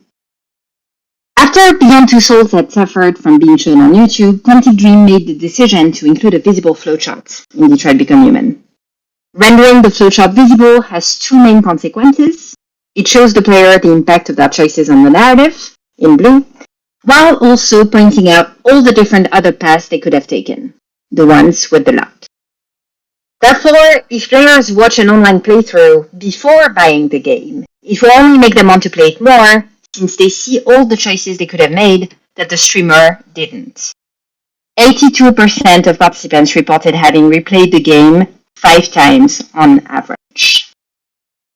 The flowchart also allows players to compare their choices to those other players have made, by providing data on the percentage of people who made the same choice as them. This might seem like a detail, especially because most game narrative design manuals reference the player as a single entity without relating it to the community. However, the huge online communities of players, Reddit, Twitter, Twitch, and even Facebook, tend to go over the choices they made, or didn't make, and ask for advice for different playthroughs. Therefore, it is an illusion to think of the player as a single entity, rather than a community. Allowing players to experience this sense of community through playing, by showing them the choices made by their friends or by other people in the world, transform the individualized experience into a communal one. This flowchart also forces the narrative designer to use as little foldable choices as possible. By rendering the flowchart transparent, the trick is revealed. Therefore, there needs to be many different endings where each choice point influences the next, thus allowing for greater replayability. The second element I identified as a risk in writing interactive narratives is the lack of players' agency. Video games are a medium in which agency is prevalent. The user decides where to go, can pick up objects, claim quests through their avatar. However, the specificity of interactive fiction video games is that their agency is mostly directed at making choices for the character that will directly impact the overall narrative and the fate of the characters around them. Janet Murray defines agency as, I quote, "the satisfying power to take meaningful action and see the results of our decisions and choices." Interactive narratives represent a paradox in the sense that they are one of the most written type of games, but the narrative designer needs to be able to disappear, leaving the player in charge. In the study I led called Choosing and Enjoying Violence, we showed that having choices in a narrative led to greater enjoyment of fiction. Interestingly, this enjoyment of choice-making was linked to making highly violent choices, and thereby creating an aesthetic zone of control detached from morality. Around 1,500 people participated in this survey. The choices on the left indicate a first low violent choice, and then an apology, no violence, while the choices on the right indicate two highly violent choices. What we see here is that by being given the same story while the participants had agency, they could make choices, or no agency, the story was linear, they tend to enjoy the story more if they make choices that are highly violent. Is it problematic? Yes, absolutely, but those are the choices people make. It also shows that agency does matter to them. In other terms, the player needs to be in charge. They need to feel like they are the one creating the story, even if they are merely following paths that were designed by the game narrative designer. So people very much feel in control of the story, when they do get this narrative freedom. In interactive fiction, the choices need to be difficult, so the player is invested in the story. One of the most interesting type of choices that can be found in The Wolf Among Us and in Detroit Become Human is the tension between the character's goal and morality. In Detroit Become Human, Kara arrives at the bus stop towards the end of the game, and she finds this bus ticket on the ground that belongs to a couple with a baby who need to leave the city. And she has to decide if she gives the ticket back to the couple to whom it belongs, because it is right, or if she keeps it to protect Alice, the little girl who is with her, even though it is detrimental to other people. Those choices are interesting, because they create a moral difficulty for the player that is hardly comparable to any other type of game obstacle. It is precisely the type of choice that gives a sense of agency to the players. Finally, and maybe counterintuitively, the user must be able to predict the outcome of the choices, but the outcome should be different than what they have predicted. You probably wonder why. Well, if I make a choice and I know exactly what is going to happen, then the story is not exciting. There is no engagement. However, if I make a choice and I am surprised by the outcome, it is not the one I had predicted, then the enjoyment is greater. This also means the world building needs to be very clear for the user and comparable to theirs, or very well introduced in the beginning with many points of comparison. The user is bound to create strategies based on their own encyclopedia by evaluating the possible outcomes of their choices for the fate of the protagonist. In my study of reception at Detroit, I show that people tend to think about the outcome of the choices before making them, but they feel like the predicted outcome doesn't necessarily match the actual outcome, while still very much enjoying these choices. So the third element I identified as a potential flaw is the lack of immersion, and I'm gonna cut it short a little bit here, and with the fourth one as well. So what I meant to say with the lack of immersion is you want to create a world building that's sufficiently complex to get your players involved, but you also want to make sure that you avoid, feeding it to them. So if people experience your world and can understand everything immediately, that's great, but you also need to give the players who are the most interested some little snippets that they can grab. You also need to create NPCs that are complex, right? Creating complex NPCs allow to give more consistency to the game. It's particularly important in interactive fiction. And finally, the last pitfall is the lack of diversity. So we've talked a lot about Detroit Become Human here because it's, the video game I studied the most. And Detroit Become Human has been accused multiple times of tokenism by reviewers, especially, with Luther. So I included a quote referring to this. And so one thing that I do suggest for people who are interested in game narrative design is to go look at Meg Giant's talk That's on the GDC channel. So those are, the 10 main points that she brings up. But creating complex, diverse characters is not enough. The game narrative designer should be aware of a single perspective, empathy in interactive narratives. So what we showed in this study is that in interactive fiction, people tend to pick a favorite character and use the other characters as pawns to help their favorite character, even to the point of hurting these pawns. So why does that matter for diversity? Well, it is not enough to include complex, diverse characters in an interactive narrative. The game narrative designer must ensure that when there are several playable characters, the diverse characters will not become pawns for the white character. That is one of the biggest shortcomings of Detroit Become Human. Participants report much higher attachment to Connor, the only white male playable character, than to any other characters, suggesting they use the other characters as pawns to help Connor progress in his storyline. So, to sum up, through my research I identified the 4 following pitfalls in interactive narratives: lack of replayability, lack of agency, lack of immersion, and lack of diversity. I propose solutions for each one that stem from 3 different studies.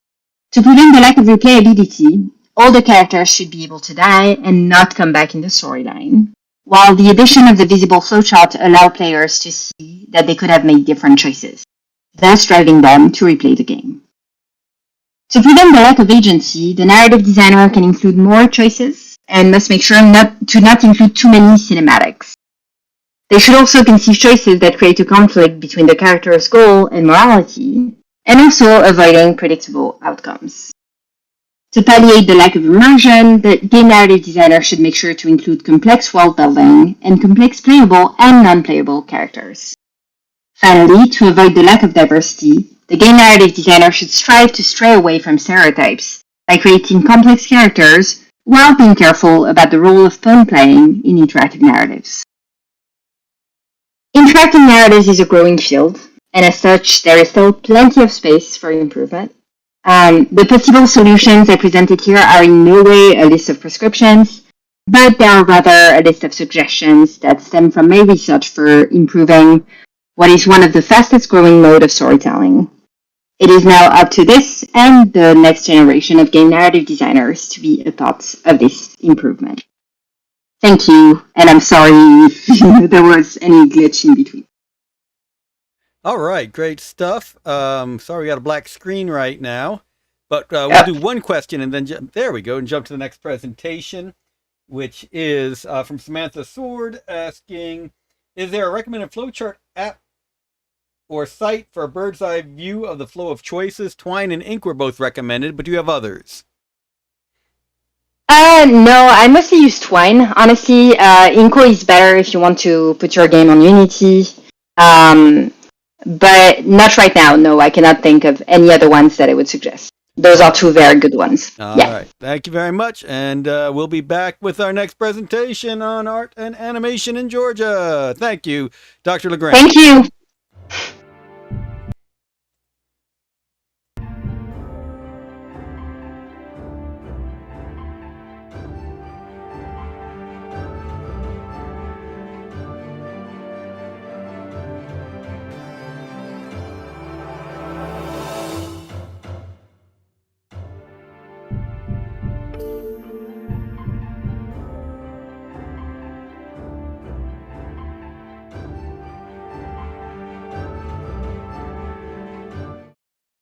Hello, everyone. I know it's been a long time since you've seen us, but we're very happy. 2 of our favorite people are back with Siege, and you'll get to see them also tomorrow at the Dorville Digital Studio when we're there for Siege in person. But let's turn it over to ASIFA-SOUTH to introduce themselves and take it away. Hi, my name is Ginger, and I'm currently the Executive Director of ASIFA-SOUTH International Animation Society, which is located in Atlanta, but we're really, fostering and trying to push the animation industry, especially sustainability, in the south of the U.S. So I'm the executive director, and this is Jeff. Hi everyone, my name is Jeffries. I am the business director with ASIFA-SOUTH, and so what I do with them is we help bring in sponsorship and donations for all the wonderful events and workshops that we provide to everyone in our community. And some of our workshops are also free of charge at many locations. Definitely. And one of the things that we've been consistently doing, especially for those who are interested in the field of animation, is gathering resources, also putting out a database of, sustainability in Georgia to do with wages, and also to kind of get a feel of what the whole industry is like. So I think a lot of you are interested in, the animation industry in Georgia, and I would highly encourage you to actually check out our website resource, because we actually have a little mini video that we're not going to waste your time with on the different studios that are located in Georgia, and along with that also an animation map where we have over 50 studios and we're counting, and we're actually going to be putting more about animation studios not just in Georgia but also in the surrounding areas, especially in the South, going with Florida, also Alabama and whatnot as well too. But I think because everybody's interested in breaking into art and animation today, we want to kind of tell a little bit of our story about how we broke in and some tips for you guys. So Jeff, do you want to start? Yeah, sure. So when I first felt that I wanted to break into the industry for animation or even start, doing art, was probably back when I started playing games, as a very little kid. I remember playing with the Sega Saturn. I had Shinobi and Golden Axe and was a Street of Rage and all the really old games. And then there was also like the old Atari games like Pong and stuff like that. And then once I got into things like Blizzard's games with StarCraft and World of Warcraft, like every day when I was at school, I kept thinking about, how do I create this character with different modular tools and weapons, and I'll like draw all the different people with armor and stuff like that. Started watching anime and got into Gundam and Evangelion, and I just kept building. So when I got into high school, I started taking some actual traditional art courses, learning how to paint and sketch and stuff like that. And from there, I wanted to go into a career with that. And so my parents were very supportive, and when I told them I wanted to go to SCAD, they helped me get through that whole period financially as well. So very appreciative of them for that. And so while I was at SCAD, I started learning all the skill sets for storyboarding and concept art, graphic novel, because I wanted to be a manga artist originally. But then I noticed, oh wow, there's all these other really cool stuff I can do with this skill set. You can storyboard for games and films, and I joined the 24-hour conventions and met Tony Tseng there, and he eventually got me an internship at Hi-Res as an animator. And when I graduated, I started going into I started going to Siege. Because I had friends who went there, and I met Andrew Greenberg and a bunch of really fantastic folks there. Ginger, my wife, was at SCAD at the time, but we would meet occasionally at Siege too. And from there, I would attend panels, and I happened to be at a panel about Kickstarting, because since at that time I was still looking for a job, I was thinking maybe I can start my own thing. And it just happened, someone at a local board game company, cool me or not, they were looking for a graphic design artist. And so they brought me in as an intern, and I worked my butt off while I was there, and eventually that transitioned to a full-time job. And it didn't just stop there. Like one of the things that I want everyone to take away from my story is that number one, you definitely want to get out there and meet more people. Networking, because you don't know who you'll meet, and they might be your next boss or they might be your next coworker. And then you join organizations like ASIFA-SOUTH or GGDA. They might be other workshops where you can learn other skill sets. And so for me, you'll see that after Cool Mini, I started joining a lot of modding communities. I joined online communities for game development. I started learning Unreal Engine at the time, which was Unreal Engine 4. And I started getting into all the blueprinting, 3D modeling, because I did have my major was in animation, so I learned some of 3D modeling, texturing, all that type of stuff. But then that eventually built into me meeting Orion from PulseWorks at a portfolio review that Ginger set up for us at GGDA. And I was there as a ASIFA-SOUTH representative at the time. I wasn't business director either. I was, I think, the education coordinator, yeah. So we helped with the workshop and stuff. But anyway, so Ryan said they were looking for someone to help out with some of the development side, and so they asked if I knew Unreal Engine, and lo and behold, I just happened to learn Unreal Engine. And so from there, I transitioned to VR. It's not that Yeah, it's not that simple though, because wasn't. like there was a test too, right? You had to do tests, and you learned Unreal Engine by also like kind of making a game before that, and starting like your own company too.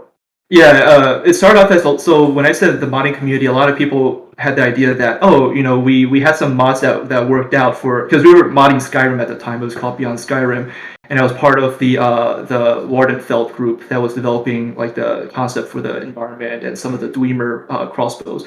But people thought, maybe we can create a game, kind of like a horror game, and so it was called We Exist at the time, where it's kind of like a detective horror game. You walk through a forest with like a flashlight, spooky stuff. But because of it was people who were passionate, but none of us understood the whole gamut of what it takes to create a game or even to run a business, right? So that didn't pan out, but it did give me enough understanding of more of the process, and I could bring that along to a lot of the other endeavors I have today. Yeah, definitely, for sure. I think when we're talking about these stories that we tell people, or the stories that you hear of success, it's often like very, I did this and then it happened to this, but the in-betweens are all like the details of that is like, you're like, oh no, nobody see me cry at night when I'm like working and then I can't figure things out. And then it's like, oh, look at the amount of hours that I put in, or some things are just really luck and timing. So yeah, on my end, how I got into the industry was that I actually came from Thailand in 2011. 2011, I was actually doing graphics and web design before that, but I wanted to do storytelling, and so my parents were like, if you're gonna go do your master's, you might as well do it now. So I'm very privileged and lucky. I'm gonna say that it's definitely a big step up to have that resource and support, but also the other part that I would say that contributed to the whole path is having a goal and having a process and trying to figure out what works for you.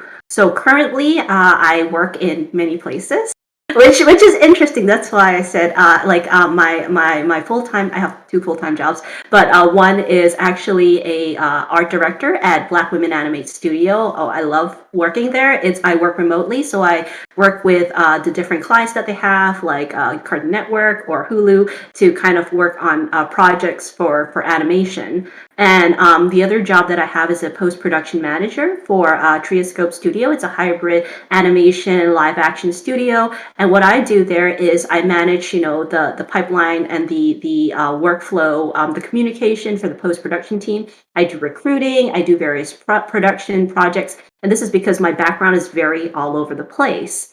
And I also have an assistant who helps me with this. So usually my role is a little bit different from people because I kind of have a specialty that fits into that, so I can negotiate. And in negotiating, I can tell people, hey, I can manage this for you on my own time, and then I'll communicate. So therefore, building that trust is a very big part of my journey. I volunteered for a lot of different places, and like SIGGRAPH, I volunteered with ASIFA, learning how to build up organizations. So also I studied at SCAT with Jeff, and in that process I also worked on other people's projects, my own projects, and learned that organization skill. So to the point that I got to now, I'm 35. I'm not that young. I'm not that old either. But it just means that within the time span of 10 to 15 years, I've accumulated a lot of different things through experience enough to kind of figure out what I myself I think as my pros and cons. And one of those things is that I have ADHD, so usually I'll be all over the place. When I talk about certain things, the topic will jump. So I try to organize myself in writing down notes before I go to bed about what I'm going to do the next day. I work with groups so that I learn how to delegate a little bit more, work on communication skills so that I can scale up different things. I have a Google Meet to help me organize my thoughts. So that's really, really important because if you look at my Siege presentation in 2017, you'll see that I'm like blabbering all over the place as well too. So I would say that my journey, would be, I went to SCAD, but my struggle is a little bit different. My struggle is because I'm an international student, like international person. So there's a lot of paperwork I had to go through, a lot of restrictions on where I could or couldn't work. I had the passion. I definitely had the passion, but the different steps to get to where I wanted to go I needed to break that down into process because it was all about timing. It's like I would have a certain amount of times that I would be able to apply for certain visas. And if I missed that time, it would like kind of, collapse into itself. So I think that for me, in terms of like what my tip would be into breaking into the art and animation or any industry is, you have a goal, and the goal by itself is one part of it because it's almost like a destination map of where you need to go. And then the other part is the process of how you're going to get there. Because the more you're able to kind of break it down to where you need to go, it would actually help you to get there faster. And also you don't lose your way because it's so easy to get distracted nowadays. Right, hon? Very, yeah.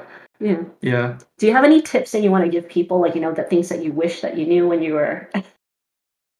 Absolutely. I mean, coming out of SCAD, well, when I graduated, I think the big thing was just getting out there to meet people. Because after having been at SIFA and CGraph and GGDA, meeting a lot of people, some of the people you meet become your mentors and stuff. For me, when I grew up, I was very introverted too, so it's kind of hard for me at first if I go to events and stuff. To at least break out a shell and talk with people, unless maybe I have a friend there or something that I can do introductions.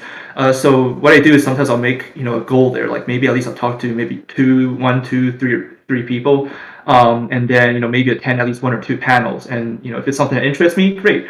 I'll go up there afterwards and at least introduce myself to one of the persons speaking.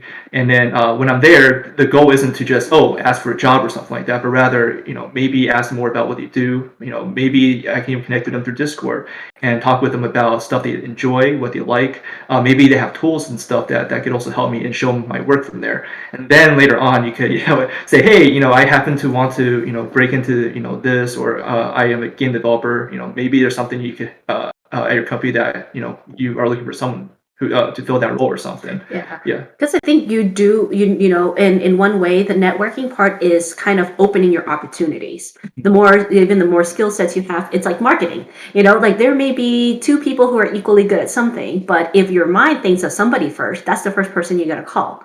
Because when you need something done, you want it right away. You're like, okay, who can I find who can do this and that, right? Because when I hire, I do have a list of people I go through, but sometimes the people who are in front of my mind are like, oh, top of my list, because I can remember them at that point. And when someone asks me for a recommendation.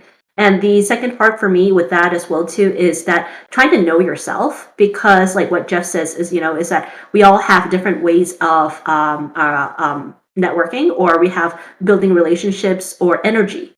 Like I have probably more energy than he does, so therefore it's very easy for me to go out and be like, hey, how's everybody doing a little bit more. And so I'm okay with face-to-face, I'm okay with online, so I figure out what is good for me. And then doing that. So for some people who are a little bit more like, I'm more introverted, sure. You can find a way to do that online as well too. Nowadays is like, you can join Discord channels. You can also join events or organizations that are towards your interest, because if it's towards your interest, then it would hold that, sustain that energy level a little bit more as well too.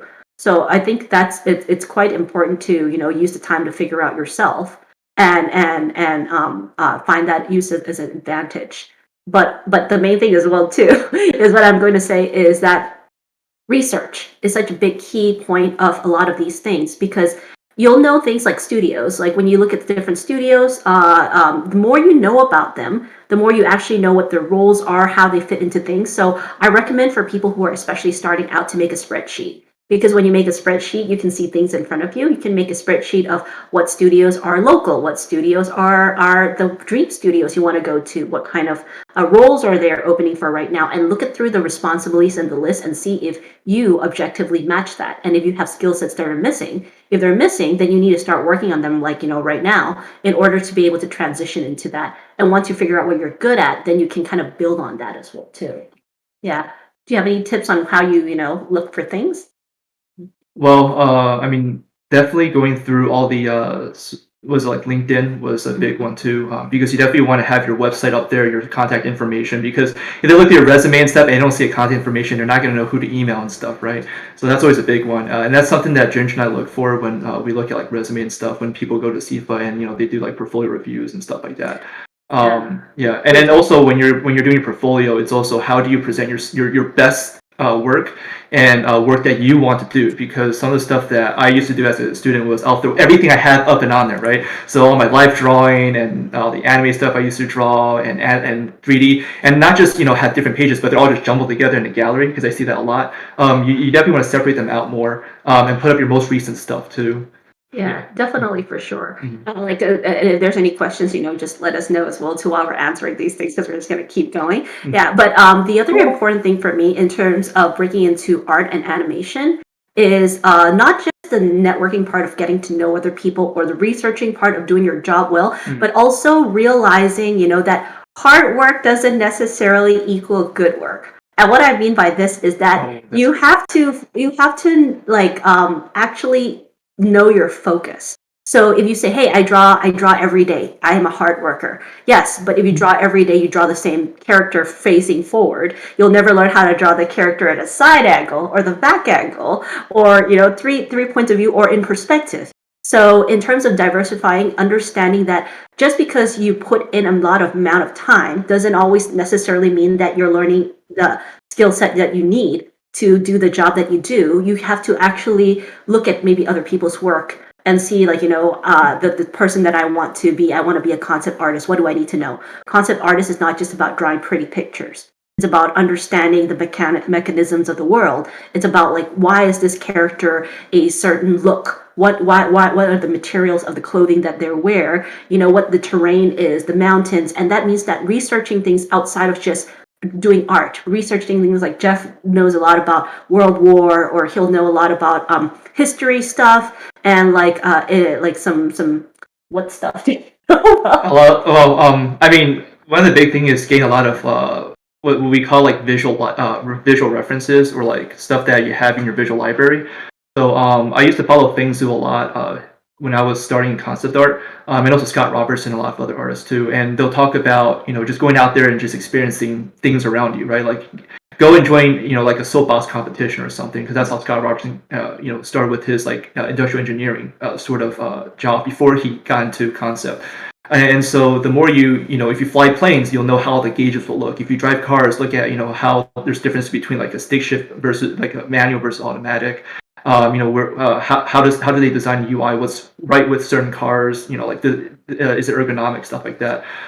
For me, I like to do aero gardening too. So if I'm designing something sci-fi, I may throw a bunch of like hydroponic stuff in there too. And I also used to do martial arts. So when I animate or draw a character moving, right, I can probably figure out, okay, maybe if they're holding the bow staff a certain way, if they were like pulling back farther, it feels like there's probably more weight in it, versus if they were striking from like just straight forward over here. Just Yeah. like Jeff was teaching me how to spin a what's it called? Spin a stick kind of thing. bow staff. Yeah, and then initially before I was like, I can never spin it because I don't know why, and it's because my hands were not in the right directions. And as an animator, if like knowing that, I can actually implement that into my animation as well too. Yeah, but also the other thing about like not just breaking into the industry, for me, the very, very big crucial thing about working and staying in a job is consistency and responsibility.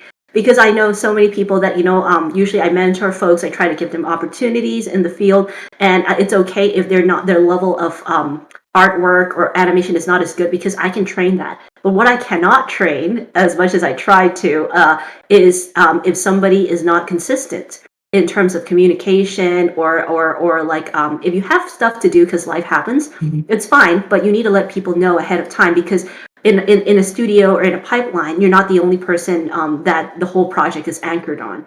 If somebody asks you to draw an illustration and you said, okay, but you don't deliver it at the time that you should, the animators are waiting for you. That's money. That's like the client is waiting on that, and nothing goes. So for me, I always let everybody know that animation is a collaboration field. So when I look at not just even resume, I look at a lot of people's personality, of how they treat volunteering, how they treat their personal work, how they do group works, how they try to problem solve, and have a service mind as well too. Because it's really about understanding that you're part of making a certain piece of project work. And so therefore, like if you're not telling people the stuff, it's like sometimes I was like, I'll have to end up, staying in the middle of the night doing your work for you. So why should I hire you if that's so much more work for me? That is such a big thing. Yeah, that's a really important one too, because it's something that's very hard to quantify. Because a lot of times you see people on a resume, they write like, "Oh, I'm a team player," or I keep the schedule stuff. But until they actually give like an art test, or you have the opportunity to actually show that, it's very hard to do it. So you want to make sure you already like drill that into you from the get go. And I know like as artists, some of us aren't like the best at managing like schedules and stuff. But for me, I use a Kanban lead, to keep track of all the different different tasks and stuff I have. Trello is also a very good one too. And what else is there? What else do you use? Oh, I use ShotGrid. I use Airtable. I use Google Drive. I use like Evernote. Whatever that is needed to help me do the job that I need to do. And I always try to reevaluate myself in terms of like perspective wise and say, like once we finish this project, what can we do better next time? Did I also not communicate properly? Like, how do I make sure that I proactively tackle certain issues next time? And also looking for always new experience to add to my pocket as well. Mm-hmm. And on the feedback part too, that's a big one too, because sometimes people give you feedback, right? But it's you kind of have to not take it personally sometimes, and see what works over there, and you have to kind of look at what you've done, either just the way you work, or even just your work itself, and see where that you can make the adjustment to, because that's how you improve. Definitely. Any questions that we want to tackle in the last 5 minutes? A lot of good info today. Few questions. Let's start off with Kenji Shiguma on YouTube. Can we get a description or summary of the various roles on a game art team? Various role. I mean, when you say game, because that's so wide, right? I work at VR, and you also have people who do programming and all that stuff, and that's like back end. So sometimes you might not even know that they're there, but by virtue that your game actually works, that means the program's been done right. You have audio. Audio is so huge, and I want to get into all the art roles too, for like visual stuff. But music, if there's no music in a film, if there's no music in a game, right? Like those cues are so important, especially that immersiveness. So you got to give props to them. Then you have people who do all the environment, the character, the props. You have people who do all the depending on if you're doing films for 2D games. Sometimes you have in-betweening stuff like that. For 3D, and for sprites, for example. And then you also have like visual effects, and you have like level designers, people who go in and do all the texture work and stuff like that. Then of course you have like all the project managers. I mean, there's a lot of different. Yeah, my thing would be that in terms of talking about the roles that are available, you should definitely look at the end of a credit, like a game credit and stuff. You will have like a whole bunch of stuff, like even for animation as well too. I usually encourage people to look at the end of the animation and see what roles there are, because it's like a whole long of credit list that there are, and different games, different animations work differently. So some things may have certain roles and some things may not have certain roles. And even in board gaming too, you also have people who create the miniatures and they do the fabrication part. People who do the graphic design, rule books, and stuff like that. So yeah. Yeah, excellent. Of course, at Hi-Res Studios, John Bridges is the chief god artist, which is a nice thing to be. Draws the concept artist for the gods. Samantha Sword asks, from a project manager side of things, are there certain management systems you find common between the animation and game studios you work with? Yes, ShotGrid is a big one, especially for like VisFX Studios and stuff as well too. So because it integrates a whole lot of different things like asset system, review system. For other VisFX places, if it's just review, sometimes they'll also use Frame.io, which is now also a part of Adobe, so you can actually look at that as well too. A lot of animation studios still use Google spreadsheets as well too, because ShotGrid is paid, so there's like different seats, so different studios try to find different ways to do things. And so using Google spreadsheet is still a really big one, because you can put in the different functions and people can go in and kind of like put down what roles they are and what parts they're on. Personally, myself, I do really like airtable.com, because it's like a Google spreadsheet, but it's dynamic, so I can move things around as well too. But in terms of animation studio-wise, ShotGrid is still currently the big management one that you have. In smaller studios or things that they have, like it can vary between Asana, Monday.com, especially for like advertising agencies or like hybrid creation agencies as well too. I'm not sure for games that you have like what F-Tracks and stuff too. We also use things like it's like smaller studios. Sometimes I see Trello. I've seen things like Monday Basecamp. For let's see, what else have we used? I've seen Sketch as well too. It's really good for like Which review. has now been bought by Unity. Yep. Yeah, but in terms of like project management for animation, for sure, usually ShotGrid is still the main one. It used to be Shotgun. It's called Shotgun, now it's ShotGrid. So I would say that's the main tool, and also Google Spreadsheet. There's also one called Hack and Slash. I don't know if that's still around though. Yeah, but basically all of them kind of operates on the matter that you have like some kind of a review platform. You have a thing for tracking your assets and your shots, especially if you have like 500 shots and stuff as well too. And also you have like a system where you communicate, like Slack. A lot of places that I know use Slack to communicate as well too. They're also integrating too now. Yeah. Correct. All right, last question. For those just breaking in, what tools would you recommend they learn? Well, I mean, this depends on, like what you are breaking into. If you're going to be an illustrator, of course, like Photoshop, Procreate, Krita, a bunch of these different things that you can use. If you're going to break into 3D, Maya software, Blender, I love Blender, and also if you're trying to break into, motion graphics, that would be After Effects. And I would say that like if you want to do 3D, especially also like ZBrush sculpting and whatnot. And go ahead, honey. Games. No, you named a bunch of really good ones. Yeah. I mean, you also have Substance Designer. There's a lot of integration with Unreal Engine and Unity these days too. So if you want to go into game design, you can learn either Unity or Unreal, and they have different uses for them too. Yeah.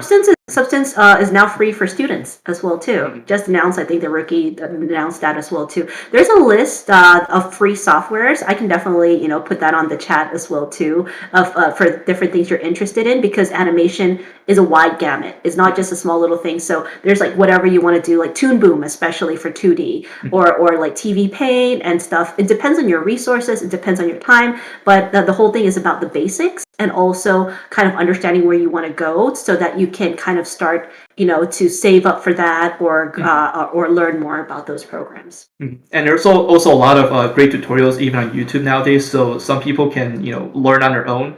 And then if you really want to take the next step into either, going into a actual program, like a formal program, that's something else to consider too. Yeah. Thank you everybody for your time, and definitely check out our website that Andrew has posted, ASIFA-SOUTH.com. We will be adding more open source tools and stuff like what Andrew was talking about as well too, especially for those who want to break into animation. Yeah, perfect. Please share that tools list in chat, because our next presentation is on open source tools. So again, thank you to ASIFA-SOUTH. Thank you. Oh, last shout out, International Animation Day is October 28th. So we're going to be doing an online screening, so keep tuned on our website. Yeah, we'll be promoting that, and everybody get animated October 28th. Thank you again. Thanks, Andrew.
All right, everybody. You had a great look at all sorts of tools and the whole process of breaking into art. Now we're going to look at more in-depth look at some of those tools, especially the open source tools. And love having Zach Inks back. We miss him in Georgia. He's gone way up north. Okay, maybe just one state north, but he's gone too far away. So we're glad we get him here virtually. So Zach, take it away. Thanks, Andrew. So today I am going to give you guys a little bit of introduction on some of my journey into the world of open source, both from an educational standpoint and a production standpoint. So a little bit of background on me. I've been an artist in the early days. Did some high school advanced programs. Went into fine art and graphic design. Worked up through. Got a degree in computer animation. Another one in game design when I got interested in programming, and then an MFA at Clemson that sort of combines all those things. Semi-recently, I did begin into a PhD, but stepped away from it because, as you'll see at the end of the presentation, I decided it was time to have a family. And so, what am I looking at moving forward? Well, specifically when it comes to open source and whatnot, trying to push a little bit of that while also sort of balancing my use and understanding and use in education for closed source software as well. Specifically, my background, closed source software, of course, is your Adobe products, your Autodesk products, things of that nature. So a little bit of splash of some of the things that I have worked on educationally, from early days of fine art through computer animation, through programming and simulation. Most of my production experience has been here in the Southeast. So I did do early days in illustration and graphic design, moved into some visualization with 3D and indie game development several years ago. And most recently, I have been doing some of my own indie game development, but also a lot of paid contract work via things like VR training simulations. And I plan to sort of move forward with that in the future. So a couple images sort of splashing that up there, some VR training down the bottom left, some indie game development on the bottom left, VR training in the bottom right, and then I have done some 3D modeling for miniatures as well for tabletop gaming. Educationally wise, I've been teaching throughout all these different phases of my life, even way back starting at the YMCA, running summer camps and whatnot. In the 2000s, moved into game design and game development teaching, so did some stuff at ITT. I've worked off and on for several years at Western Piedmont Community College in North Carolina, Blue Ridge Community College in North Carolina, and a little bit at Clemson. And then beyond this slide, just recently I transitioned into the role of instructor for animation at the South Carolina Governor's School of the Arts and Humanities. So what I'd like to do is sort of lay these things out or sort of address these concepts of open source software in both the educational and the production side of things. I do think it's good to sort of couch some of these ideas in, hey, what does it look like if you're more of an indie versus a professional, or I shouldn't say professional, a AAA level developer. There are some different considerations and different ways to look at some of these things. But as you'll see, we're going to highlight Blender a lot in this talk. And, there are different studios out there that are using Blender that are larger. So Ubisoft, Montreal, more of their cinematic side of things is using Blender fairly heavily. So it's starting to sort of permeate on that side of things as well. But you will see that there's been a longer history in smaller projects that have taken advantage of some of this open source. So we're talking about open source in production. Again, from an indie or a smaller studio standpoint, the biggest thing that you probably will gain from some of this is, or using some of these tools, is of course the cost, right? Because open source being free or very, very cheap, depending on how you're approaching it, you're going to save on software. That's always great. The trade-off, can be, what does that look like in terms of productivity? Can the team transition over to open source software? Does the software support your feature set that you're trying to utilize in your projects? So hopefully we'll address some of those things throughout this talk.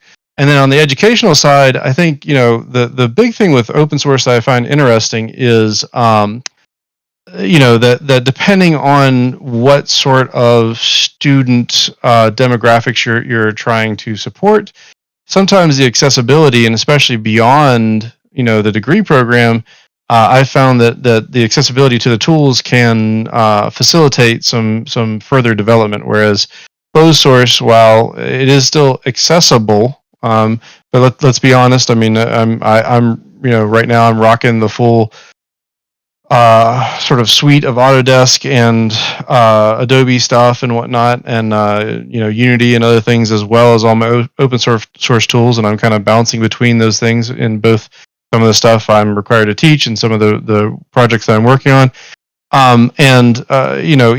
If we're talking on the cheapest end for an individual, you're probably somewhere in the neighborhood of $1,500 to $2,000 worth of software that you have to keep up with per year. So from an educational standpoint, and people getting out of a degree program, especially if it's a 2-year degree program, and getting into work probably through contract work or other things like that, being able to maintain that software is a bit of a challenge sometimes. So depending on who you're working with, student wise, the open source might be the benefit you need to get students to keep working.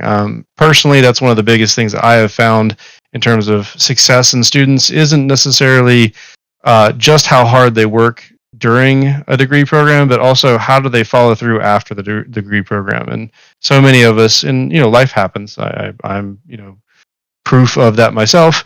And it's harder and harder to sort of maintain that level of work after school if you don't immediately land that job, or you're having to do contract work and whatnot. So not having the burden of paying thousands of dollars a year in software can be a benefit.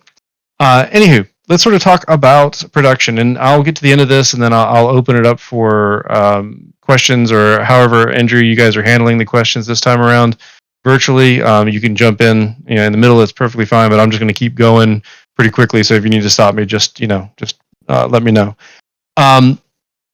So what are we trying to do or accomplish in production? Well, usually we have a phase of things, right? We have ideation, we have pre-production, we have production itself.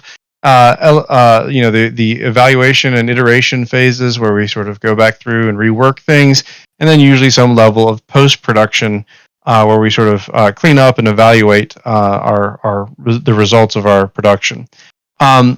So what are our considerations when it comes to the software oftentimes? Well, performance, right? So does the software perform well? I can tell you from a general standpoint that one of the things that I've found working with open source software is that oftentimes it's a little, or can be, depending on the operation, a little bit more memory hungry.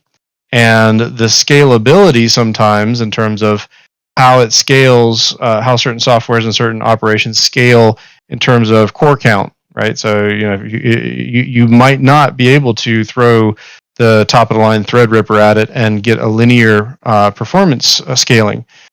So there's sort of a balance to be had there depending on what you're trying to do. The features and efficacy of those features, like how effective are they at doing the things that you need them to do?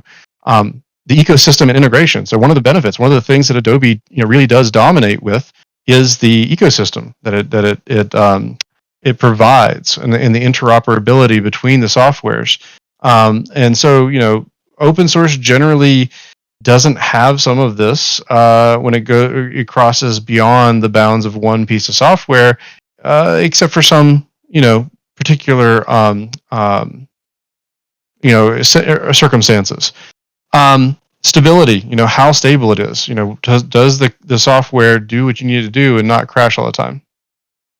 So support, roadmap, how long the software is going to be supported. I think that one of the reasons that there is sort of this growth in the use of open source software is in part because Blender has had a track record and continues to develop and show their hands as far as like where they're going with the software, and that they are listening to the community and that they're going to grow in the direction that is needed. I think that is a huge deal, because you don't want to invest a lot of time and energy into a piece of software only for it to evaporate. And we'll talk about some of the softwares that I'm going to demonstrate today, at least in really quick demonstrations, and how I kind of feel about my sort of spidey sense as far as how they're performing in terms of support and long-term roadmap and development. Resources, like what sort of learning and so because when you have to convert people over, say from Maya, what are the learning resources to onboard people into the software? What's the community like? Licensing. I mean, open source is free, but there are certain instances, like we'll look at Armor Paint today, and Armor Paint is free if you compile it yourself, but the developer that creates Armor Paint does have it for sale if you want a pre-compiled version. And so, how that sort of plays out might matter to you.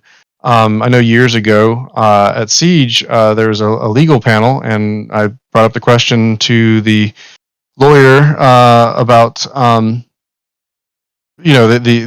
if something's made in open source software, does that make the output open source? And it was a very PC answer to that, but I think there are a lot of concerns with how open source software, how freemium or versus premium or software, how that relates license wise. But generally there's no precedence that I'm aware of as far as legally, so I don't think you have anything to worry about that, but it is sort of a grayish area.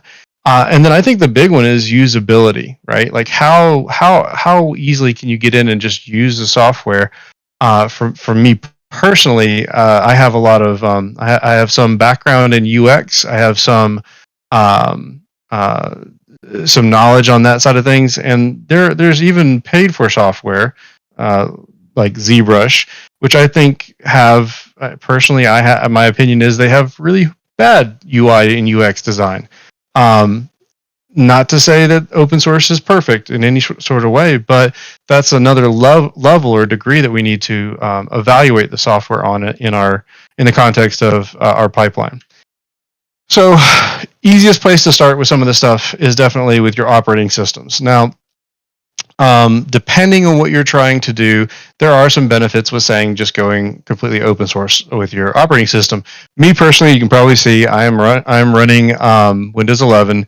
I personally think Windows 11 is fairly solid, but I'm sort of locked into it a little bit more because of some of the choices I'm making in development. If I were to look at, say, a Linux distribution, my sort of bent at this moment is probably leaning towards Manjaro. But what is the benefit of some of that? Well, if you go look at some of the benchmarking for Blender, and specifically some of the rendering, which when you talk about baking your textures and all that stuff, it runs using a lot of the same code that is for the rendering for images and whatnot. You do see a performance difference there between Windows and Linux most of the time. That sort of, we could talk about hardware as well. If I'm just sort of spitballing here, I do think you're generally middle of the road hardware. So prosumer hardware works really well in the open source ecosystem, and it does tend to skew more towards using NVIDIA GPUs rather than AMD GPUs, but really, quite honestly, again, it comes down to like what you're trying to achieve. Collaboration tools. Okay, I'm going to skip this one or sort of breeze over this one because it's fairly straightforward here. There's not a lot of good stuff out there that is completely open source and free. There are some projects that are trying to be similar to some of the Google services, but the hosting of the files and whatnot, it comes at a monthly subscription cost. Of course, you have Git. Unity had Collaborate and now is using Plastics SCM. So in terms of source control, there's some options out there, but I would say this is one of the areas where I would just double down, and at least for collaboration and documentation, I generally just go with the Google Docs as my primary, just because it checks a lot of check boxes. It has that interoperability, right? So you have that ecosystem there. The cloud usage is very helpful a lot of times, but there are pros and cons to even that. I would say, true too, it sort of depends on how big of your project's going to scale. A smaller project's a lot easier to manage through Google Docs than something that's it has 300-400 people working on it. All right, so when we talk about collaboration, Blender actually itself has started to move towards integrating some collaboration. Now, Blender tends to skew a little bit towards the film production side of things, in terms of where some of its efforts have gone in this side of development. And so if we look at, I had it pulled up before, but basically if you go to Blender Studio, that's where they have a lot of their tools for film project management. However, Blender itself does have an internal asset library. So if you go over here, this version of Blender, let me duplicate my layout tab here and use this one to sort of show this off. If I switch over to the asset browser, this is a way to have an internal storage of assets, and these things could be, they're similar, you can think of them similar to Unity's prefab system, so you can bundle things together, and you can take models, put materials on them, put textures on them, have animation files, and then store them into a library. And so I don't have anything populated in my system right here, but I haven't tried this yet, but in a group project, in a production setting, you probably could use this with a network drive and just have the assets available to artists to get through this asset browser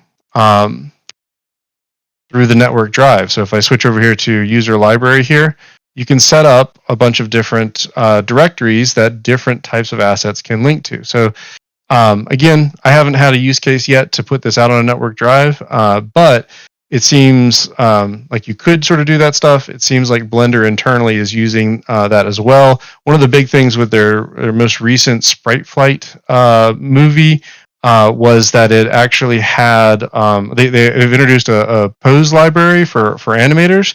And so they use the asset browser to store all the poses, and then they would just sort of insert the different poses and then clean up the animation afterwards. So if you haven't seen Sprite Flight, it's a really high quality CG film that I would say, look at it for the quality, but also it had a huge tie-in with the development of this asset browser functionality. So ideation and planning, this is just documentation, right? So obviously, if you're trying to save on money and other things like that, you can just do traditional sort of pen and paper.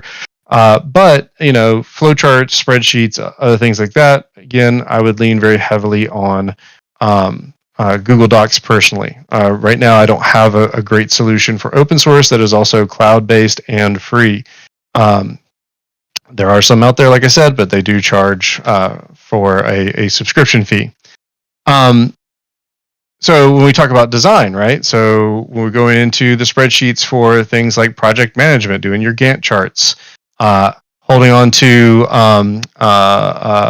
your asset list, things of that nature, same sort of stuff. Now, if you're working locally, of course, you can use things like OpenOffice or LibreOffice as alternatives. But again, most of the time, definitely after having the change that went on during the pandemic, we are working remotely, so having that cloud-based setup is pretty much essential these days. All right, so let's get to the meat and potatoes of content creation. So if we're talking about starting off things. Usually starts with concept art. Options out there, of course, GIMP. Krita is one that I prefer. Inkscape is good for vector. And then, of course, Blender can actually do this 2.5D thing called Grease Pencil. So let me show you a couple of those things. So first of all, GIMP, generally, GIMP's fairly, straightforward in terms of being a Photoshop-like clone. I would say if I'm looking at GIMP as a tool in the tool set, it's mainly to do image manipulation, something like maybe trying to delight textures to get a clean albedo texture out of a photograph.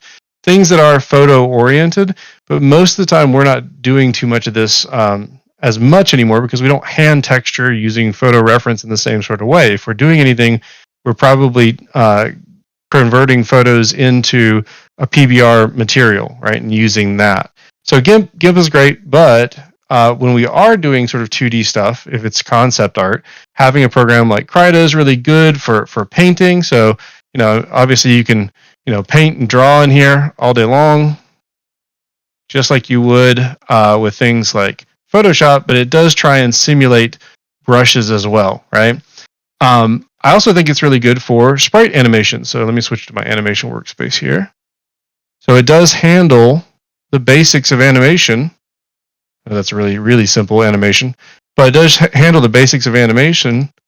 So you can do hand-drawn keyframe animation. So if you're doing a 2D game, this could be very useful for that. Finally, in terms of texturing and hand painting texturing, it has some nice tools. Obviously, you can mirror your input here, but tileability. So you can create a tileable texture pretty easily here. It's lagging a little bit, I think, because everything I have open here. But you get the idea. You can create a tileable texture fairly easily using some of the tileability functionality in Krita. And again, it has all those sort of painterly brushes similar to what you would see in a lot of the Photoshop stuff, but definitely like Procreate and other things of that nature. So I think Krita is a really great option. The bonus is, and I'll sort of bring this up occasionally because I've sort of tried to dabble a little bit into how some of these tools are available in tablet form. So Krita does come in an Android format, so you can use it. Android does not come in iOS for different reasons. You can go on their website and see what their reasoning why they haven't gotten to put it on an iPad yet. But some of these softwares are available in a tablet form, and thus on the go type of work is acceptable. Finally, Grease Pencil. Let's take a look at that really quickly. So Grease Pencil it looks like a 2D drawing tool, and it does support animation. But let's just say I draw it here. It's actually 2.5D. So the thing is you're doing concept art in Grease Pencil. You could, let me go back to the front here and just sort of illustrate this way. You could say draw orthographic on one side, rotate camera, draw orthographic on another side, and then draw in 3D space here. I didn't quite connect those things, but let's say I'm making like a concept for a car, right? I can work in 3D space to create those things. I can also animate using Grease Pencil. So it's sort of a weird combination of 2.5D plus your traditional sort of hand-drawn animation, but these things are actually curves.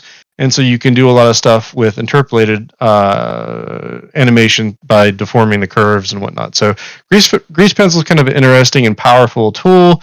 And I would say you could also, if you're trying to do animatics, it's really nice because that 2.5D, you can bring in 3D objects. You could block out like a scene for an animatic and then draw in that space and work back and forth very fluidly. So GIMP for raster. Krita for raster and animation, Inkscape for vector stuff, and I'll say it's fairly recently, about 6 months ago, they had a major update that actually they addressed some of the performance issues with that, and so it's back up and running really, really well.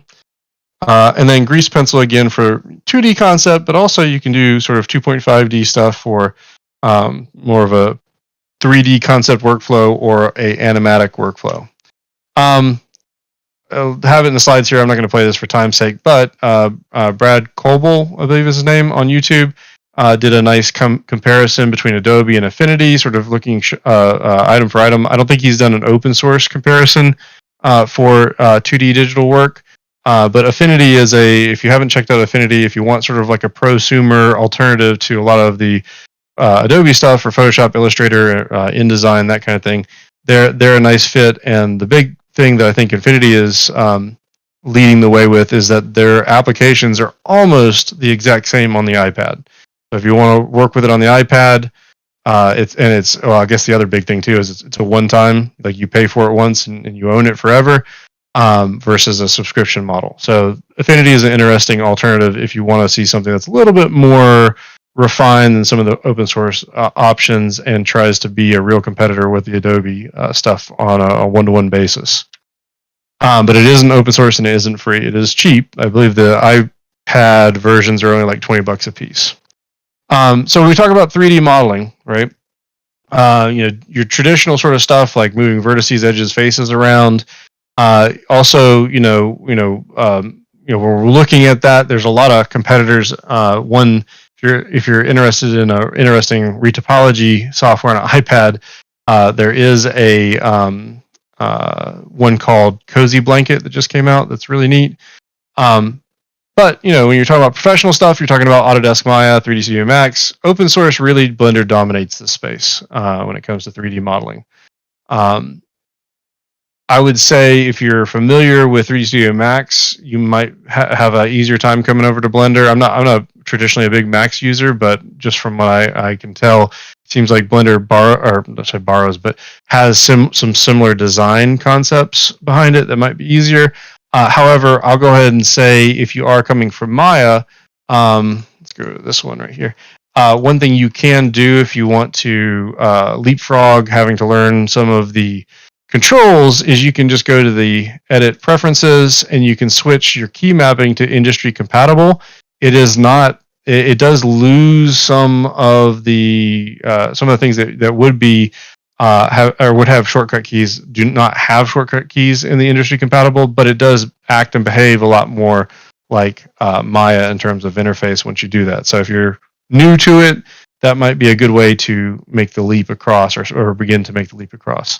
But then, beyond sort of like manually modeling things, you have procedural, right? So you have stuff like Houdini, and this could be really good for like level design or trying to create maybe like a pipe or something like that where you want to repeat a item down the pipe but maintain the curvature. Houdini sort of been the go-to. Blender here recently, in the past year or so, has opened up into what's called geometry nodes.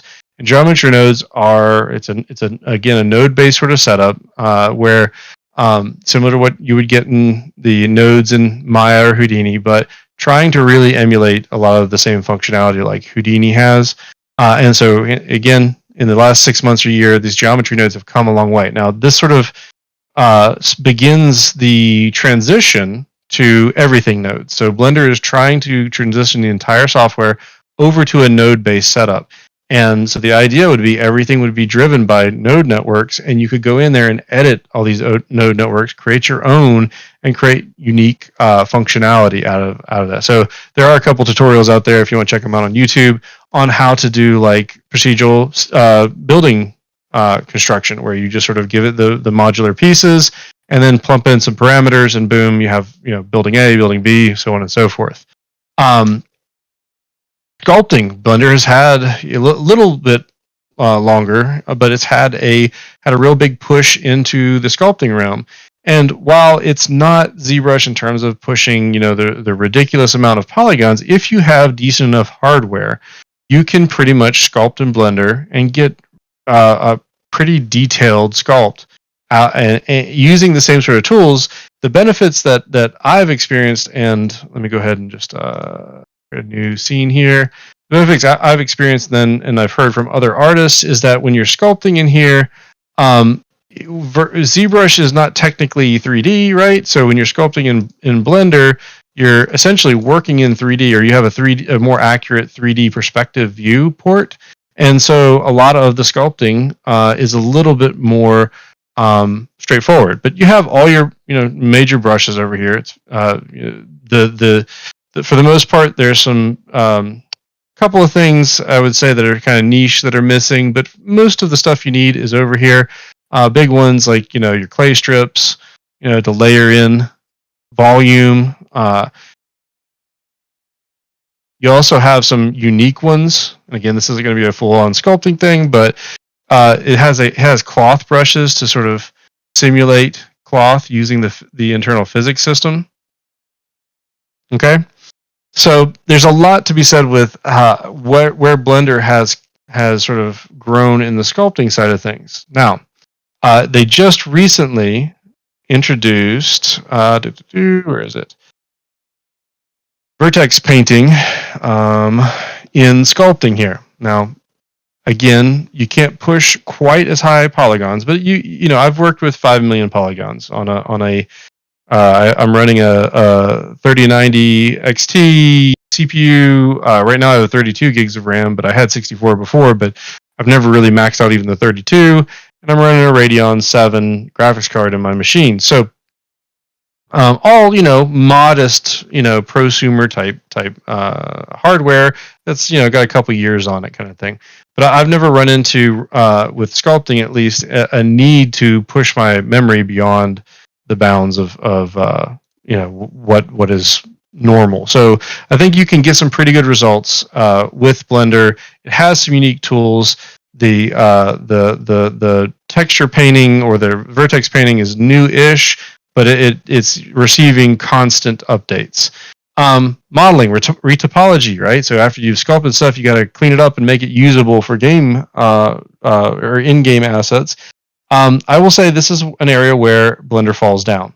Okay, there are ways to retopologize in Blender, but Maya's way of handling it with modeling tools and stuff like that is much more fluid. Like Blender has similar tools, but the overall experience is a little bit more clunky, and you have to sort of set things up. It's not as easy as saying, "Hey, make that model my target," and I just start pulling out faces across it. So the retopo stuff in Blender is a bit clunky. You can do it. You can do great stuff with it because, again, most of the time, what makes great art isn't the tool; it's the artist.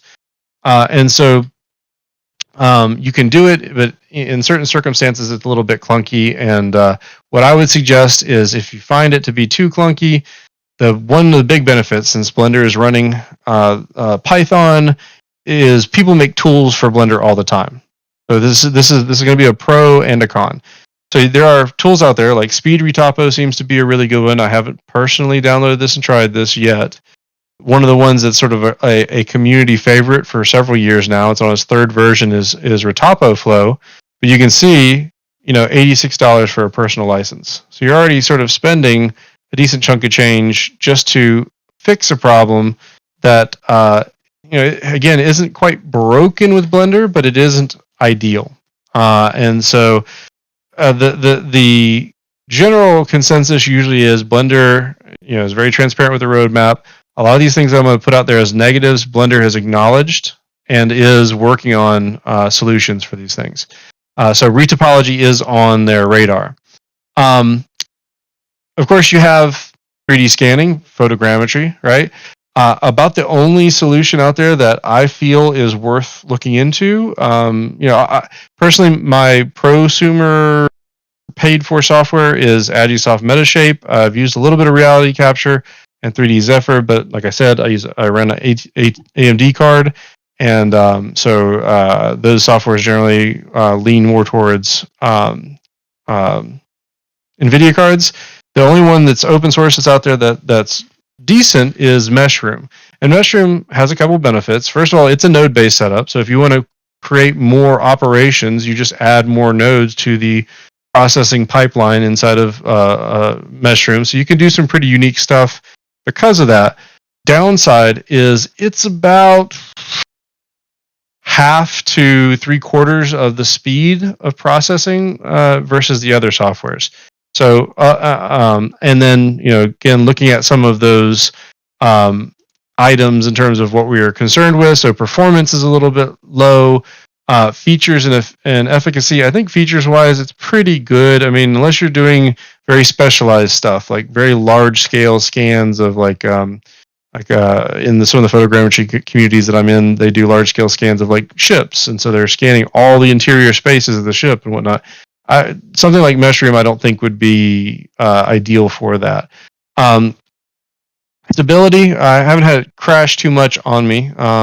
Support, it seems like development on this is fairly slow.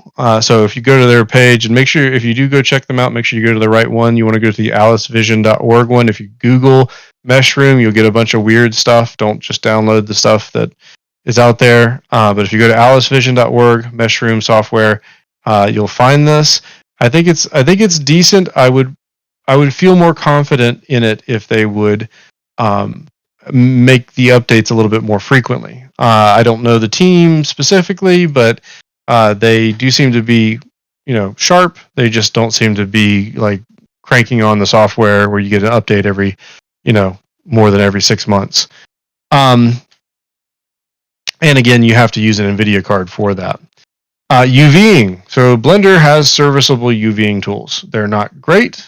They are sort of lacking in some ways, but they get the job done. And to be honest, even in Maya, most of the extra UV tools that are there, I don't use anyway because I learned 3D when it was like super basic, and so most of my workflow personally is using very simple tools, and I can get things knocked out very quickly. So the tools in Blender their sort of limited options don't bother me as much. But if you do want to push the bounds of texturing, there are several tools that are paid for, but one that is free is Text Tools, and it's a plugin for Blender, and it provides a lot of different stuff in terms of manipulating UVs. Okay. I would say a lot of these things are great, but I don't use a ton of them even when I use Text Tools. The big boon for me is the texture baking for Text Tools, and we'll talk about that more here in a second. So, when we're talking about, again, I already talked about this, about 2D texturing, right? You can use your GIMP or your Krytos instead of your Photoshops or whatnot. But when we talk about most common workflows today, we're looking at 3D painting on surfaces using PBR text or PBR materials to paint directly on the surface, and that pretty much falls in the dominant area of Adobe Substance tools. Of course, you do have Quixel Mixer and 3D Coat out there to work with if you want to pay for those. Blender does have some 3D texturing functionality. So if I go back over here, new, and let's just say, add, okay, material, cool. Give me 1 second as I add in my image texture, new, I'm doing this in the most sloppy sort of way, but if I set this up to have a texture to paint on, it does have some basic texture painting that you can paint in 2D and 3D and see it, back and forth. Okay, but it doesn't have layers. It doesn't have.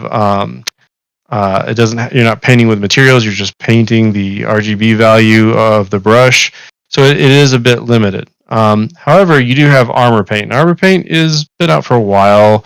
They basically took the project that used to be Blender Game Engine or BGE and said, hey, we want to still make a game engine that's using Blender's core libraries as its foundation. And then this group decided, oh, well, we can spin this off into a texture painting thing. And then they also just spun it off into a AI-driven texture creation tool. So it's fairly powerful. So this is a creature that I'm working on. Did some physics simulation actually to shrink wrap or to basically do like a negative pressure cloth simulation to wrap this character. And then I took in Armor Paint and I painted with it, right? So it's not much different than what, if you're familiar with Substance, than working with Substance. You can bring in textures, and then you take textures and you apply them together to through a node-based system. Again, this node-based system is building off of what Blender already has. So if you work in Blender, the materials in here are pretty much compatible.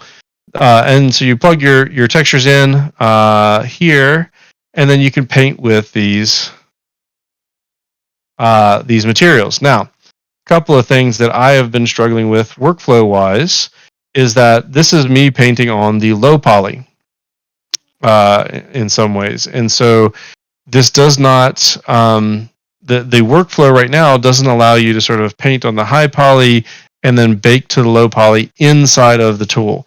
They have some baking, but it bakes just to the high poly or just a primary model that you're texturing on. And so to get that baked down for games onto a low poly model, you have to put in a little bit of effort to take it back out into something like Blender. And then, like I said, Blender does have some baking functionality, but it doesn't bake all the different maps you really want for games. So that's where Text Tools comes in. That Text Tools baking has a broad range of different types of bakes you can create. And what I'm working on right now is figuring out a workflow to get it out of or get it baked down in a way that I can copy all the maps across easily to my low poly. But even like some of the more what were sort of the cutting edge things in Substance maybe 2 years ago, 3 years ago, this tool is adding in. So even like painting with particle brushes, painting with sort of projection map painting onto the surface. The serviceable stuff is there, and I guess that's a big point to take away with a lot of these open source tools in the workflow, is that define what is necessary, and what is just sort of like that's nice to have. If what you're trying to do falls underneath that, hey, this is necessary and that these tools will work for you, then great. But if you're pushing the bounds of certain things, like again, if I'm really heavy into photogrammetry in my workflow, I might not lean on Meshroom just because the amount of, or the delta between how long it will take Meshroom to process the same photos and say Metashape, I might lean more towards Metashape for that because it's just going to make sense in that production. The other tool, like I said, it looks very similar. It's in alpha, I think, still, is this processing tool. I don't know if I go to their cloud setup, and you can also associate other cloud links to this. Let me just find a. Let's see. Let's go to the. I'm going to find a texture real quick to show you the processing of this stuff. Okay, I'm just going to throw this one over here. So what this is a tool to generate a bunch of maps based on an image. Okay, so it looks very similar because they're just sort of building these things off of the same core libraries. Maybe this tool will end up being incorporated directly into Armor Paint, but the idea here is this would replace Adobe Substance Sampler, right? And so you plug in the texture. You can also put in some nodes to control stuff, but you just run it, and it's going to generate, of course, your base color, your occlusion, your roughness, your metallic, so on and so forth. So you can use this to generate tileable maps that create all of the textures that are associated with a full PBR material stack. So again, I think it's solid. We've been using it at the governor's school this semester because we don't have access to Substance this semester. And I will say the machines are being updated there, and they're running 1080s there, and we are having occasional crashes on 1080s. So again, stability-wise, how many people are using the software dictates how much feedback the developers are usually getting with open source in terms of, hey, this thing's breaking on my particular hardware configuration. They don't have teams of people like, hopefully, paid software does, testing stuff on the regular on a bunch of different configurations. So rigging, Blender has rigging. It's another area that is serviceable in a lot of ways. They're supposed to be doing a revamp. Blender has switched over to a 1-year cycle through major updates, so we're on 3.4 right now, I believe. And so by version 4.0, I wouldn't be surprised if the new, more user-friendly rigging system is in there. So the rigging system that's in there now is not bad. It's just not as it's just usability-wise, it's a little clunky. Traditional animation, completely doable in Blender, very easy to do. The biggest things I would say are there isn't a built-in layer blending system in Blender, so you have to kind of you can use an NLA editor or nonlinear animation editor to do some stuff, but it's a little bit clunky and it doesn't quite work as fluidly as, like, say, Maya layers do to blend animations together. You can still motion capture stuff. So obviously motion capture is super expensive. I will say there is a professional software called Move. If you want to look it up, it's Move.ai. That's looking very promising. The pricing model is not clear as of yet, but it does really good stuff with just a couple GoPros or a couple iPhones or some traditional basic streaming cameras. If you do want to go open source, one of the better ones I've found is Free Mocap. And so if you check out Free Mocap,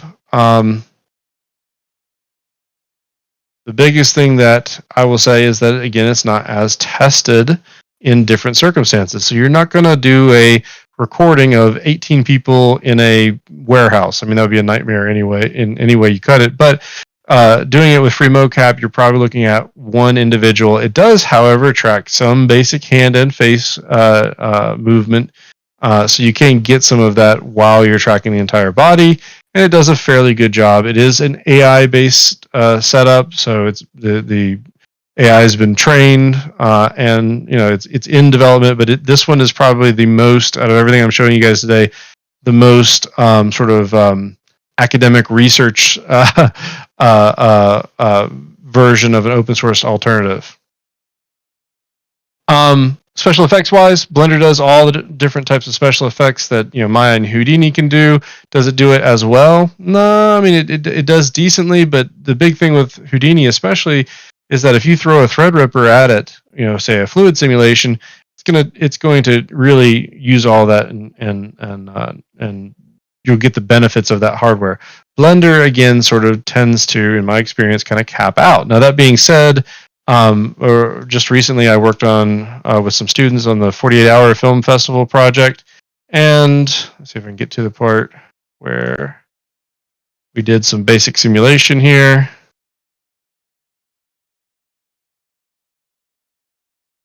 Vimeo is not the best with scrubbing on stuff. We basically simulated a nuclear explosion using Blender fluids. Blender uses MantaFlow now for its fluids.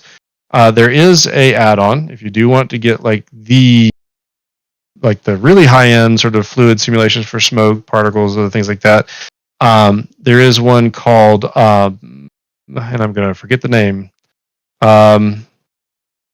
It'll come back to me, but Flip Fluids. Flip Fluids will add on, but again, I think it's like $100 charge for that, right? So if you're using the MantaFlow stuff, it does work well. It's not as advanced as, say, some of the Houdini stuff, and doesn't quite do the same thing as like the Flip Fluids even. But it's serviceable, right? Depends on what you're trying to do with it. Most of the time for games, we're trying to create a simulation to render it out as a sequence of images and put it in like a real-time particle effect in Unity or something like that. Audio-wise, don't ask me. I'm not an audio person. I can say that Ardor is one that comes up a lot, and then of course you have the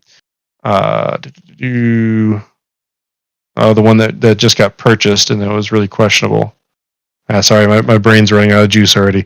But there are some options out there, but they're from what I can gather, the offering is a little less robust on the audio side.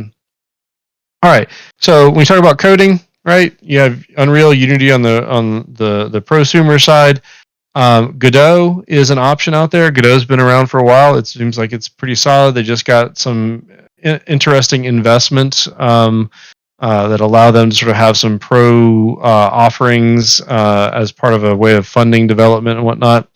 Still will be free for the engine and whatnot, but another one, like I said, Armory is built by the same guys that do Armor Paint, and it's leveraging a lot of the real-time rendering stuff and the setup inside of Blender.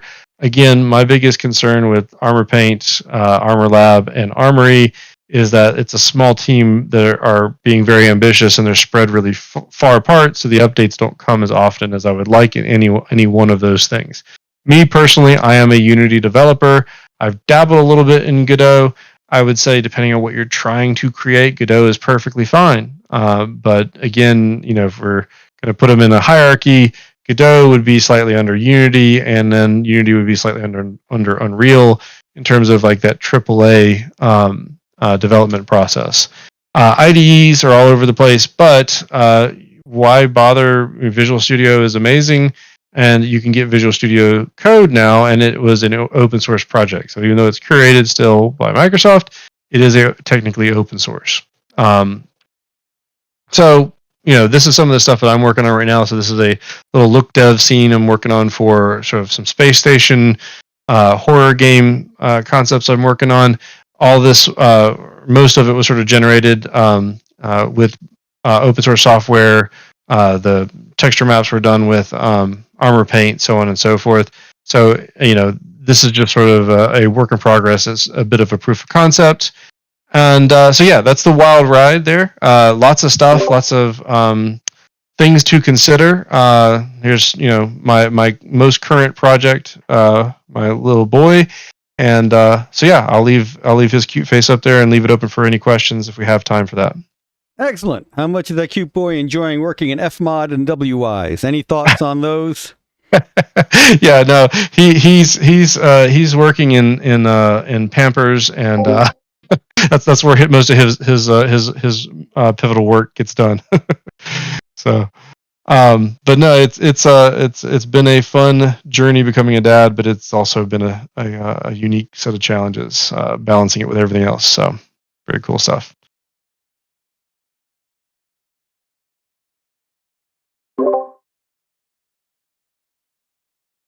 Licenses, in terms of the software licenses for open source, like MIT and stuff like that.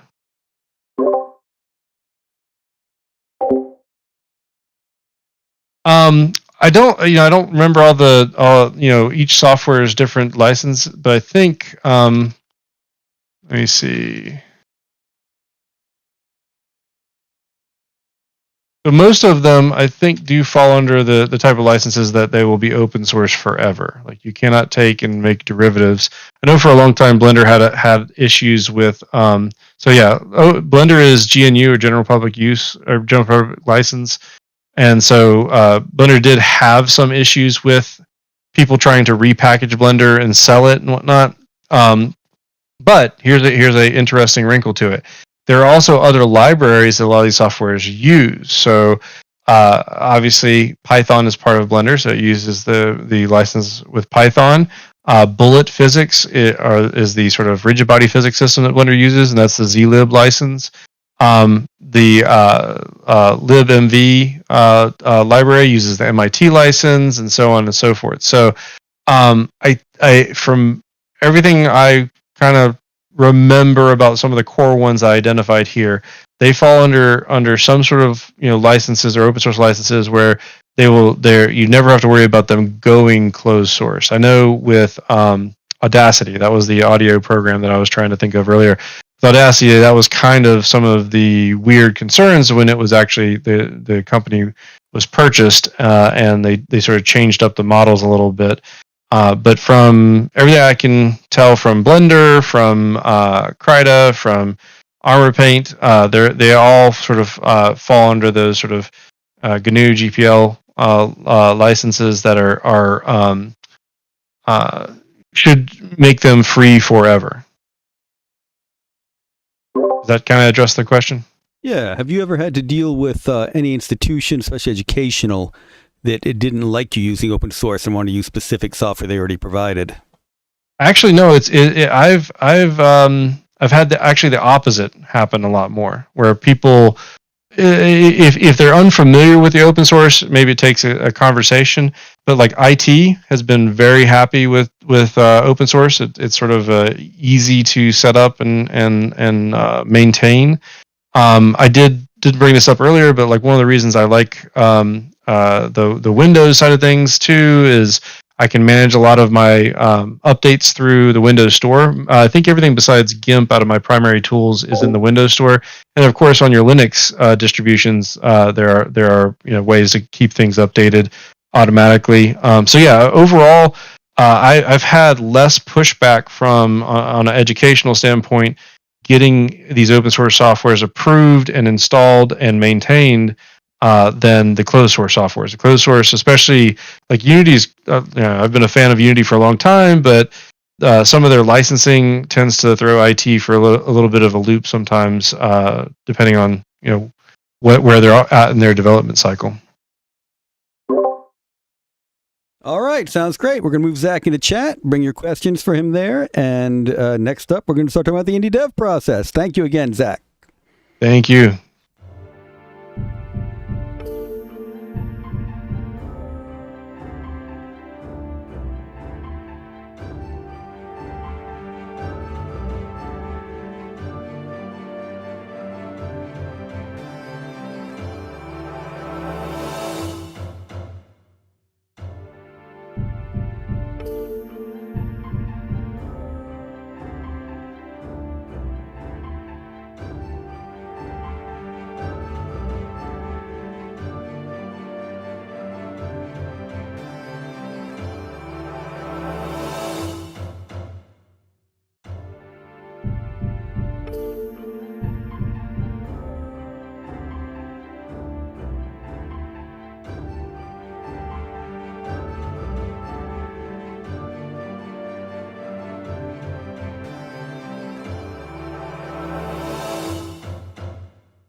All right, everybody, we got John Posey with us today, launching 2 new games you get to see at Siege. Going to talk about his life as an indie game dev.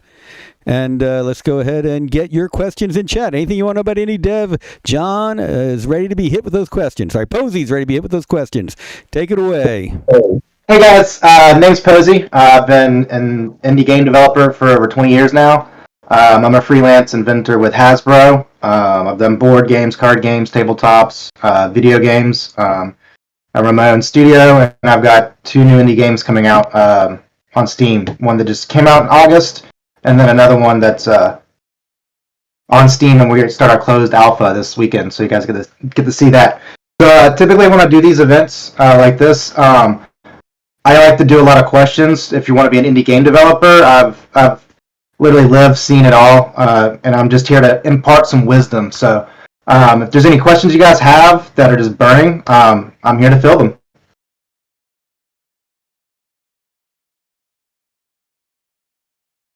I guess I can kick it off. One of the most important things I have learned on the indie journey is find someone on your team that's going to be able to handle business. Because in the end, making a game it is a beautiful art form. But if you want to put food on the table, you really need to find those team members that are able to help navigate those financial waters, the marketing strategies. And you'll never find investment unless you have the official documents and the way that those business people think. So I definitely found in my journey that partnering or learning business is a very large part of being an indie game developer. Some other waters I've navigated, you can make the game and you can create it, but also start thinking about if you want to self-publish or if you want to be able to find a publisher. There's lots of companies I've found out that are middle management that will connect you and basically like a job recruiter, but for publishers. So if you can find those, that will save you a lot of time as opposed to just directly finding publishers and sending it in and hoping that the right publisher is looking at your game to pass it on up the chain. There's tons of those resources out there. Yeah, typically do these with like in-person stuff, so the hybrid is a bit difficult for the question and answering. I didn't quite think that through. Why don't you tell us about the games you're working on now and the processes involved with them? So I've got one game which has been a passion project with a couple buddies of mine. We just plug in some weekend time. It's an arcade puzzle shooter, kind of like my homage to the games I grew up playing with my dad, Tempest, Galaga, Gradius, Bubble Bobble, all of those real fun little puzzle games and arcade shooters. And then so just a couple of my buddies, we thought it'd be fun to, write our own engine and just, create the game the way we wanted to create it. And then I've got a new project coming up that is a cozy sci-fi adventure RPG. My fiance, Michelle, it's her favorite genre. So Rune Factory, Harvest Moon, Story of Seasons, all of those real fun life games. So I decided I wanted to make this next game a co-op one version of that, so mainly I can play with my fiance. So one of the core things in indie game development that really drives a project is, there's a piece of soul of heart that's in those titles that the indie games make. So that's another good thing to think of, is don't just make a game because you want to make a game. Usually I find it's a lot easier to get over the difficult parts in production when there's a little bit of you in it, some main drive to help you overcome the hardships, because there's a lot. There's times when I honestly can't stand programming, but in order to get over those humps, I'll go to YouTube University and you'll figure it out. So another big thing about being an indie game developer is you can't be afraid to step out of your comfort zone. As much as I want to stick back in the design and writing, I'll hop into the art realms. Some of my art's not good enough for production, but it's good enough to get the artists kicked off and save them a lot of time for concepts. So pretty much learn all the hats. All right. Kenji Shiguma in YouTube asks, can you talk about a Steam release roadmap and checklist? Since you do have these two up on Steam now. Yes. So the best thing to do for Steam, and this kind of goes a little outside of developing the game and more in the realms of the business and marketing aspect of your game, is immediately when you have your idea, start plugging away, go to Steamworks, get your Steamworks partnership. I don't know how they do it now. I got mine years and years ago. But submit your game. You don't have to have a build at all when you get your Steam page. So the first thing to do is get your store page set up, send it in, because they will send it back. It's like trying to get a game on Apple. There's always going to be another person reviewing it who may have a harder checklist than the other person, so you will have a lot of kickbacks and forth to get your Steam page up, because it's not the best process to get on Steam just for that. And then as soon as you get your build going, learn the Steam pipe, learn the intricacies of their dashboard. It is exceptionally complex. So that would be the roadmap for that, is just when you have your idea, start working on your business storefront of it, and then as you work on the game, you'll be able to at least have your Steam page, at least start getting people driving to it, at least start getting wish listings going. And that way you have an audience once you start releasing your alpha keys.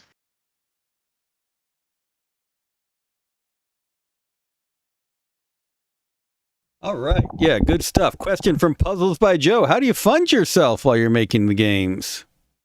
I cut the belt. I guess is the best way to put it. As a freelancer, contractor, I pick up any gig I can to put food on the table.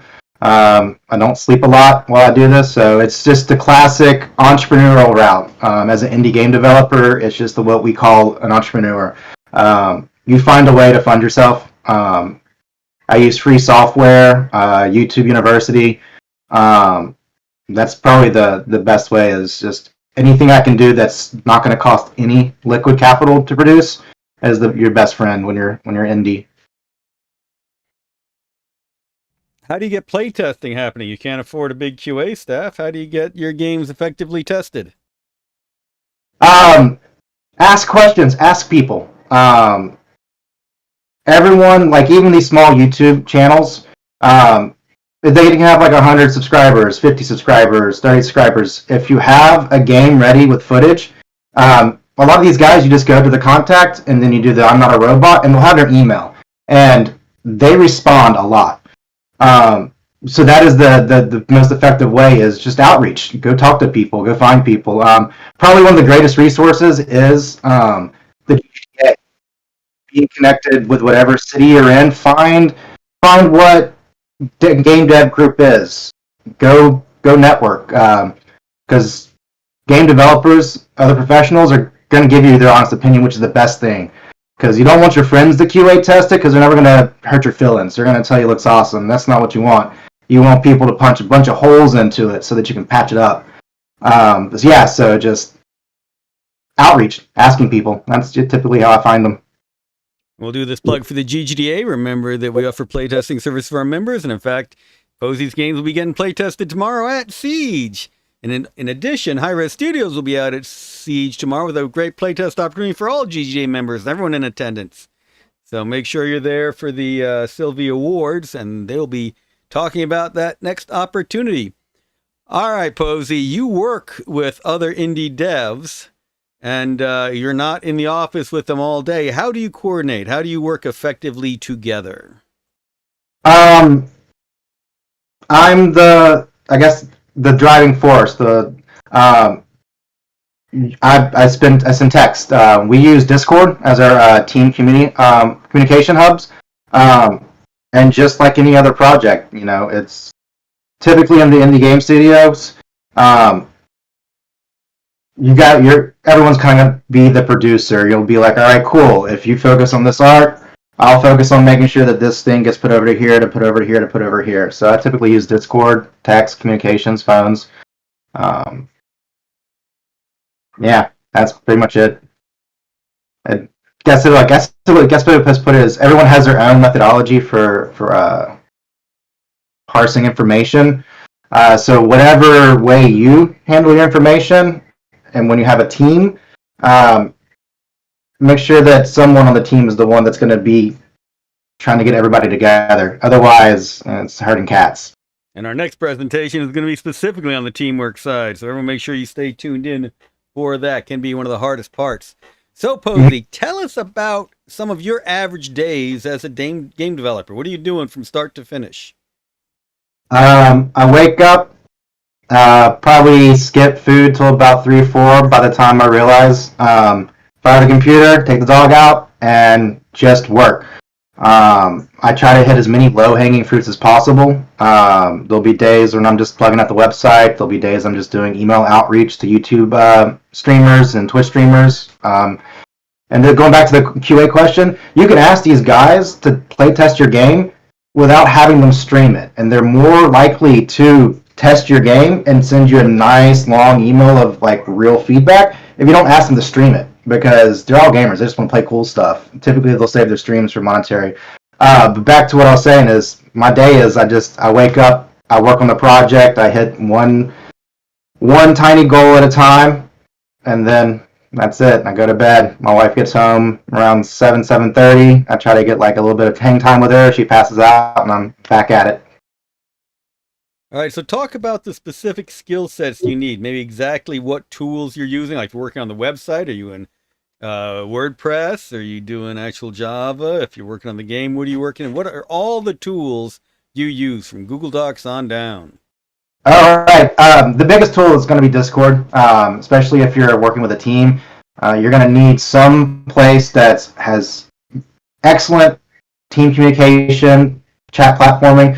Discord is pretty much free, and from what I can tell, there's no limit on your uploads that you can have. So I strongly suggest Discord. Let's see. I use a lot of notebooks. And that's just typically I'm in that. So my role for this is game designer, and then I wear the producer hat, and I just make sure that it's all together, and then I'll jump into art and whatnot. So as a game designer, your best friend is going to be whatever way you design. I use Whiteboard for Microsoft, Clip Studio for illustration notes, and then of course the Google Docs for typing up and stuff. For artists, I strongly suggest the Clip Studio for software on a budget. They've got real cheap monthly plans. I think I got 6 months for free, and then after the 6 months, it goes like $2 or $3. And I believe before they get rid of it in a couple months, you can just buy it outright for like $30 or $40. It's phenomenal for 2D illustration. The big software that I do suggest for anyone, no matter your role in game dev, is going to be Adobe Creative Suite, or Creative Cloud, that's what they call it now. And that's just because you can spend, especially students, to get $30 a month, and professionals about $60 a month. And that will cover your pretty much everything from art, audio, video cutting up, because you're going to need to make your game trailers, your teasers. And then, depending on what you're programming in, Unity or Unreal, you can typically find and use the student hobby editions just to get your game working.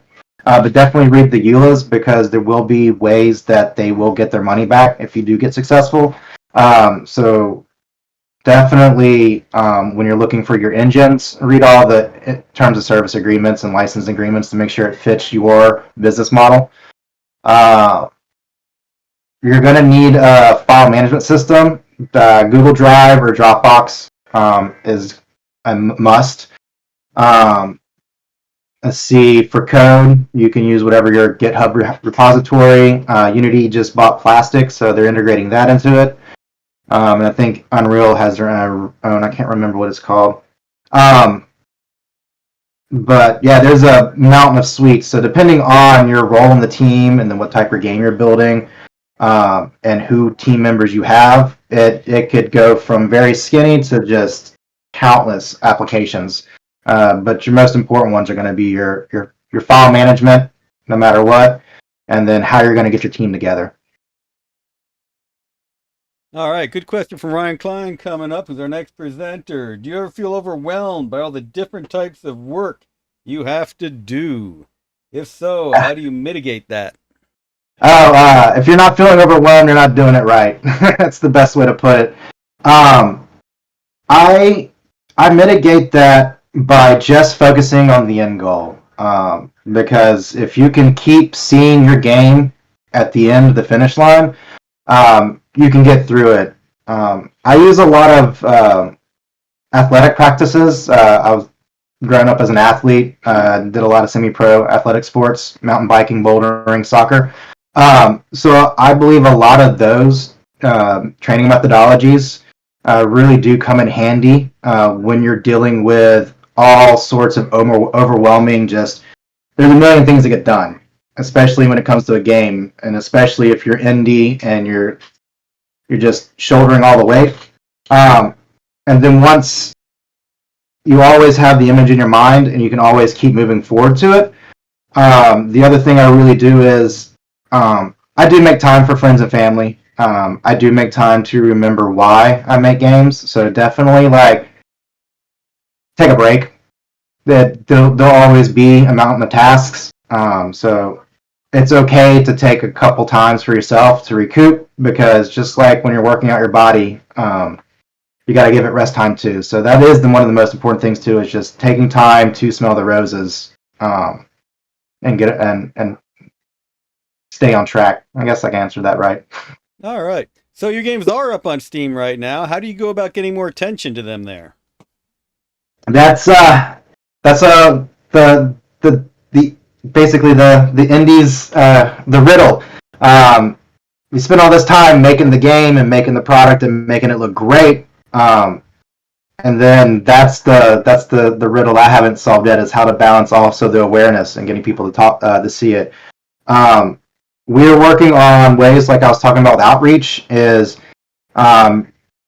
spending the time going through looking for streamers, and not just streamers that just stream games. Make sure that whatever streamer you reach out to, go look at their catalog. That is the most important thing to do, is look at their catalog, look at what games they review, see how they review the games, how they stream it. Some are more funny and poke fun at it. If you have tough skin, definitely go after those guys, but definitely find the ones that like that genre of game you have. And back before is find their contact, reach out, write an email, be honest. I find that if you are just flat out honest and just treat them as a normal human being, you get more responses out of them. There's tons of competitions, like the Sylvie Award for Siege. There's international competitions like the Game Developer World Conference. Those are great ways to get awareness out, and play testing and visibility. Same thing with news articles like Kotaku and pretty much anything on the Polygon branch. There's when you go to news sites, just look for their masthead, and that's what they call it. So when you find their masthead, you'll have all the writers' information. Go read their articles. Again, going back to, if you're going to find someone to talk about your game, make sure they like your product. That's what they do. You don't want to go find someone that loves, first-person shooters and have them try to play a retro platformer, and they're not even going to bother with it. But if you find someone that loves retro platformers and you send them a retro platformer, you have a higher chance of getting reviews and getting awareness. And so that's probably the best way for an indie. Network outreach. Look. Have you tried to enter any of the festivals yet? Steam Next or anything else? Yes, we got invited to Steam Next Fest for the Seneca 7 project. So we will be in the Next Fest coming up in February. Exciting. Good luck with that. Yeah. You're going to have to wish list if you haven't already. All right. So you've gone to some live events with these as well. How do you maximize the benefit of taking these games to an in-person event?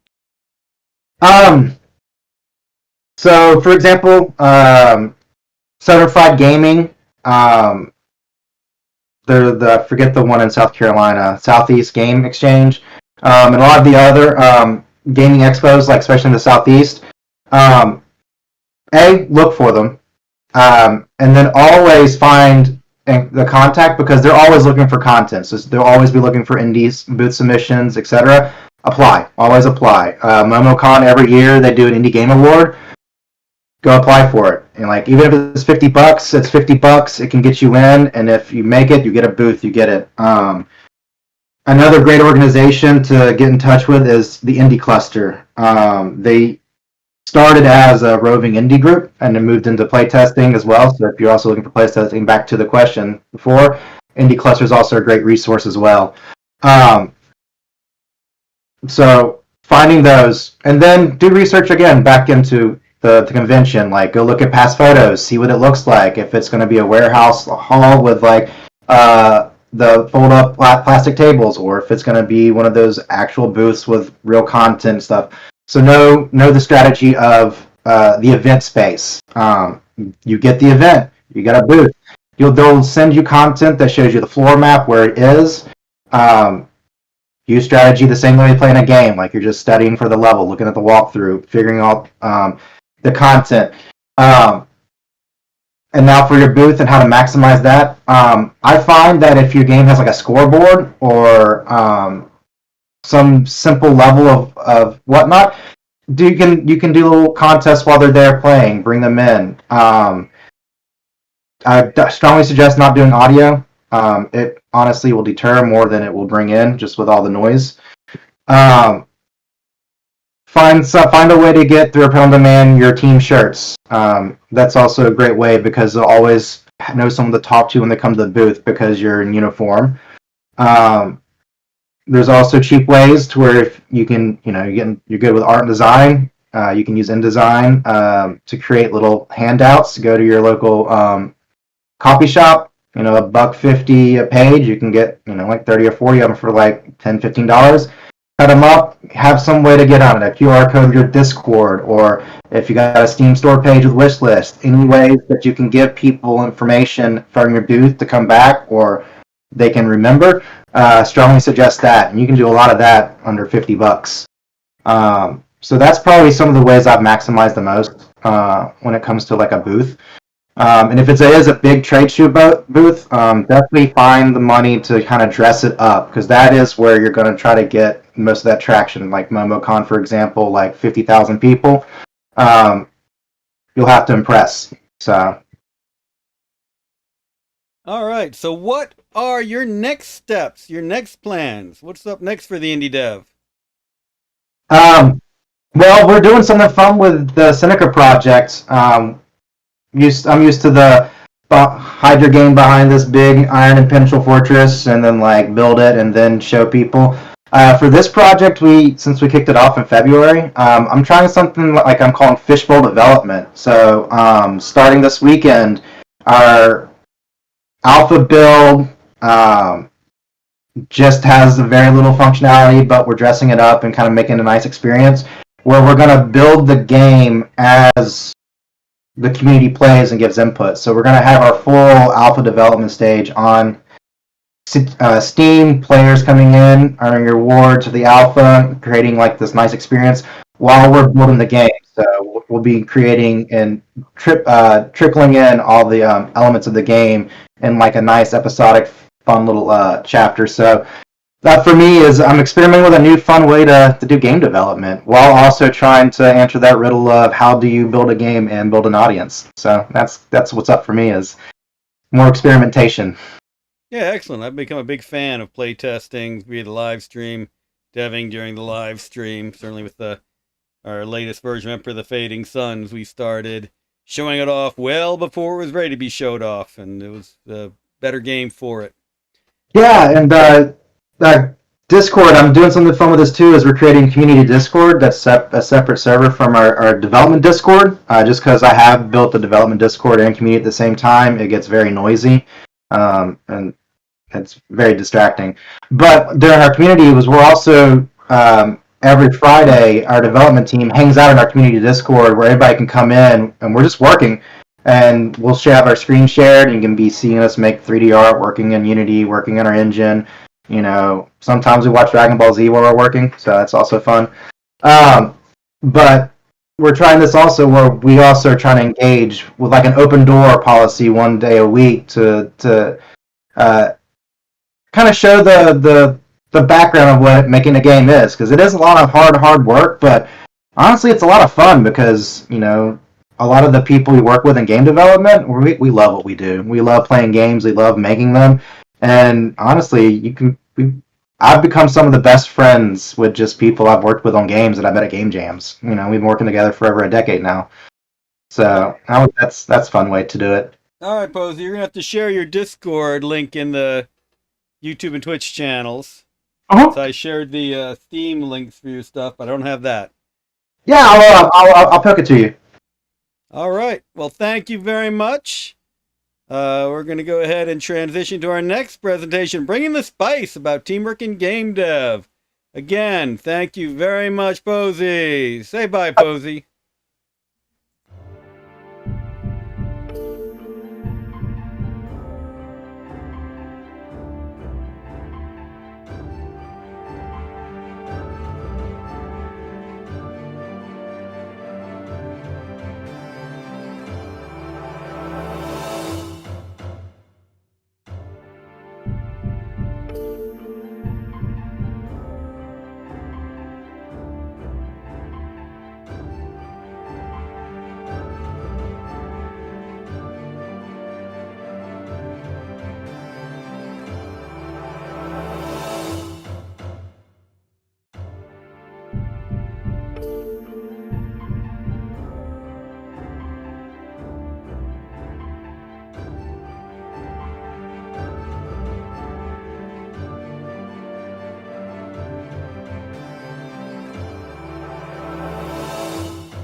Join us for the Gwinnett first ever Game Jam.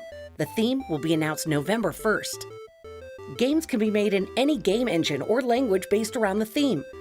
Games will be accepted from November 1st to November 28th at 12 noon. To submit your game, visit our website, gwinnettpl.org, and check out our blog post. We will select games and creators to showcase December 8th at our Duluth branch from 6 to 8 p.m., so make sure to come and check it out. For more information about our Game Jam, head to our website, gwinnettpl.org.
Join us for the Gwinnett County.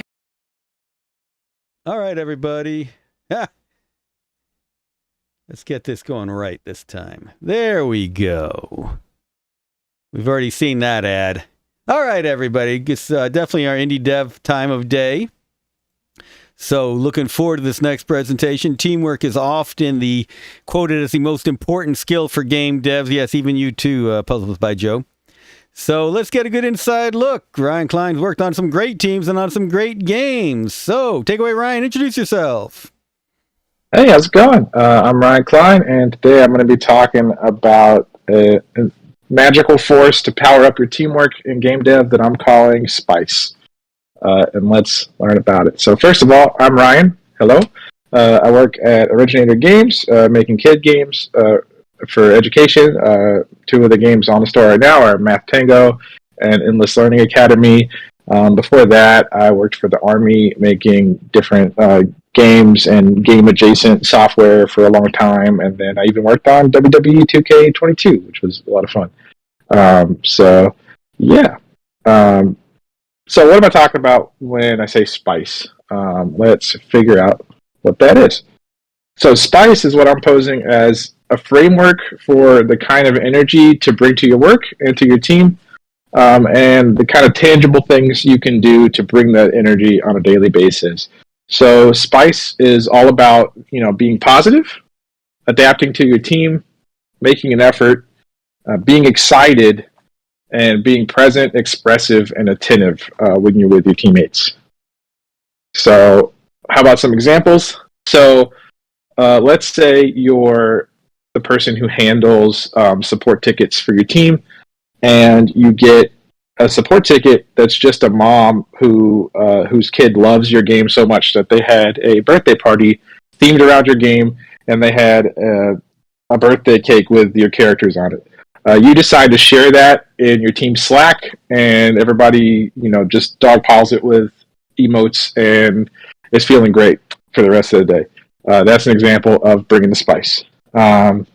Let's say that a programmer on your team creates this cool shader for your cards in your game that give them a little parallax. And then last year you had this really sad thing happen where you couldn't do as much particle effects as you wanted because there was a technical issue. But maybe as an artist, you see a way that you could use that shader to fake particles in a bunch of areas in the game, and you just go for it, and sweeping through the whole game, add a whole another layer of effects that wasn't necessarily needed, but you added that extra sauce on top of what you had just because you were watching what your team was doing. That's an example of bringing the spice. And then maybe in the same vein, you're a programmer, you're coding up a button. Your Jira ticket's really generic. It's like, make this button. But you realize that if you add some extra knobs and whistles for the art team to do some animations, it could look really cool.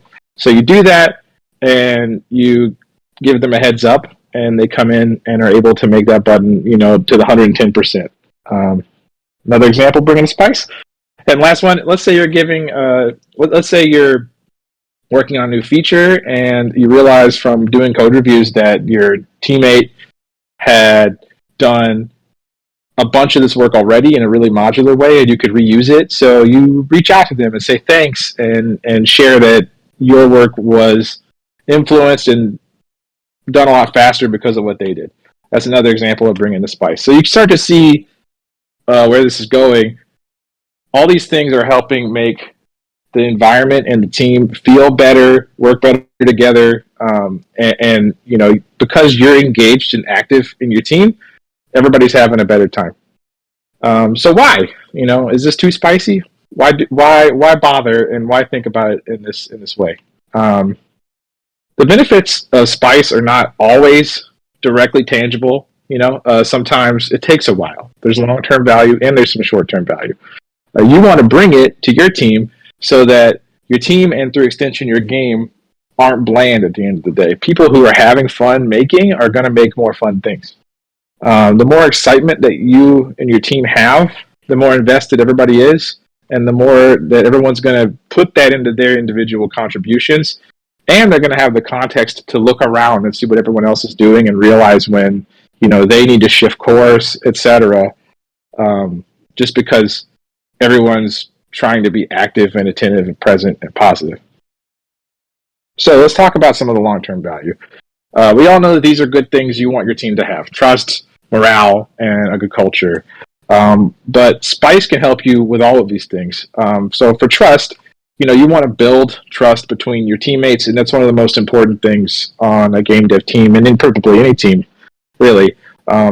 And spice helps contribute to a mutual understanding, and it lays the groundwork for that trust to build. So, even anything simple as sharing memes about the game in your Slack chat, that opens up a channel of communication that you start to engage more with each other, and you start to build the trust.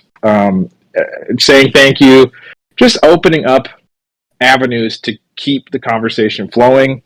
This is especially important in remote work where, that might not be your first instinct. I've worked remote jobs for a couple of years now, exclusively, and it's been so important to be active and present in Slack, and even bug people, right? That may not be something you want to do immediately because you're like, I don't want to bug that person. They're working hard right now. But it's nice to just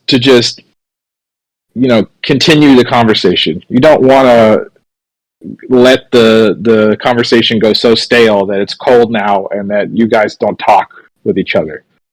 And for morale, we always hear about wanting to maintain morale and not wanting to lose morale, but I think spice actually pushes you in the positive direction. When you can do stuff like post that example of the kid having in this example was a math tango themed birthday party, that is going to make everybody feel better, maybe for the day, maybe for the week, maybe for the whole year. You don't know. It's worth a shot. It doesn't cost you anything to get in and make that kind of post and just be a positive influence on your team. And for culture, I like to think about culture. It's kind of like we took everybody in the team, added them together, and then the paths between them, right, is our communication avenues. So it might be a Slack channel, it might be Zoom meetings that we have on a regular basis. But, spice not only helps you express your contribution to your team's culture, but it also strengthens the pathways between you and other people. Similar to how we were talking about with trust, having those pathways reinforced, kind of like a neural network or something, you're just reinforcing those by using them all the time, and expressing yourself and letting everyone know that it's okay to be yourself on the team and bring your own value in the way that you see fit. It's really important.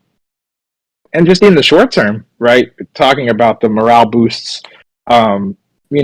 just sharing some spice takes people from burnout, stress, that kind of space, into having more momentum, more confidence. Like, someone might be really feeling down in the dumps, and you post a funny meme about updating your Jira tickets, and that might push them to, stay an extra 30 minutes and do that, or feel good about, oh, I have a fun team, like that. Those little things matter a lot more than you would think.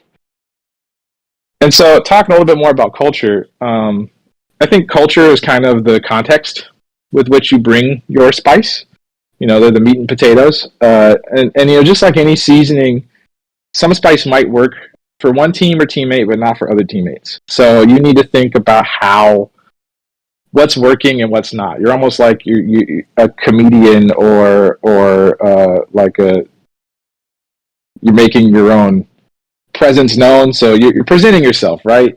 But in games, it's for fun. We're having a fun time. I know it's work, but at the same time, we're making video games. So you can go out and have fun with it, and just see what gets a reaction from people, what your teammates love, what they don't like, and be willing to share more things that they like. Everyone should feel valued on the team and feel like they're contributing directly to the product. So they need to see the context of what you're doing and what they're doing and how it works together. They need their own space and time to take pride in their own contributions. And, sometimes contributions people have bad days and good days. There might be a day where you don't get anything done, and another day where you knock out a whole feature in an hour. And that's ups and downs, and we got to remember that. And like I said earlier, keep making small talk, keep chatting with your team, make friends, especially in remote work. We feel like we shouldn't. We feel like we shouldn't ping someone, but do it. Just do it, because they can ignore it if they're super busy. And if you have something fun to say, go for it. But at the same time, if you're having super long meetings and stuff, people might get a little bit tired. So keep meetings quick and to the point, and let everybody get back to their work. Asynchronous communication is often a good way to handle this, like having a random chat in your Slack or something, or a thank you channel. Keeping that asynchronous will keep people flowing and won't keep people, feeling like they're stuck listening to this one person ramble on for 30 minutes, like you all are now. So for morale and trust, a little bit more about that. I think it's important too to have buy-in from your team, and that might mean that you need to give your teammates more context, or even be willing to admit that you're wrong, about something. And sometimes, you might need to buy what your teammates are selling. Can you say yes? Can you find a way to see their point of view and try it out? Be open to new ideas. And you can't be too attached to your own work or your own ideas, because it's not spicy, right? You want to be part of the team, and you want to always be present and engaged. And if you're just stuck in your ideas, that's not really being a team player. And you want to build a process too, where you can spend more time working together, because that builds trust and morale. Do peer reviews, sit together, pair program. This is more programmer focused, but our critiques, talking about the game's look and feel. All of this starts to garner a mutual understanding of what you're making together, and it makes you able to share the satisfaction of when an awesome thing happens and the new trailer drops, or that kind of thing. You can share it. All right, so we talked about kind of why. How do we bring it outside of those first examples? Okay, so as an individual contributor, my 3 main points are that you should share. Post your wins, post your failures, post fan reactions, post friends and family playing the game, post memes, post everything. Just be annoying with it. Just post stuff and keep people informed about where you're at, what you're doing, and what you like, and what's going on. And it makes work a more fun and friendly place. And think about how you can do that proactively. What can you do to make work a fun place today? And make an effort. Just wake up and be positive and speak up and say thanks and celebrate your colleagues and yourself when you do something great, and express yourself. I want to know what makes you special and what you bring to the team and your values and what you care about. And I want to celebrate everyone's differences. And like they say, a variety is the spice of life. So bring it. And then in more of a lead role, I think some of the things you can do are help maintain context, facilitate people working together, host playtest sessions, make them fun, bring everybody in, let them get some lunch or something and have a good time.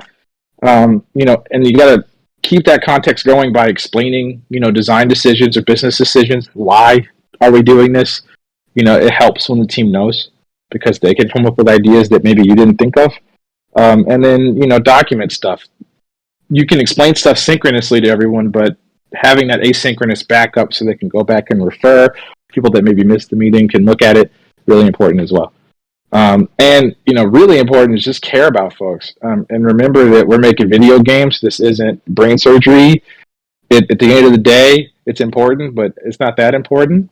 So we can always cut features, but we can't cut into our teammates, right? We're not going to cut their sanity over, whether or not we get to skateboard in this one section of the game. So, be willing to adapt and do what's fun for everybody. And then find out also what motivates your teammates individually and helps them reach that. Is there a way this fits into the game somehow? Like, not only their skills, but what they want to do, which is often, sadly, kind of ignored. It's like people look at what people are good at or what they've done in the past, and they don't really ask, hey, what do you want to do? And how can we get you there? And then, lastly, just clear the way for everybody. Make them space and time to take pride in their work. If there's big falls, like, oh, we got our funding cut or something, work on how can you cushion those falls? How can you look on the bright side of the bad news? And how can you, promote the good news and keep it, front and center in the context of the team?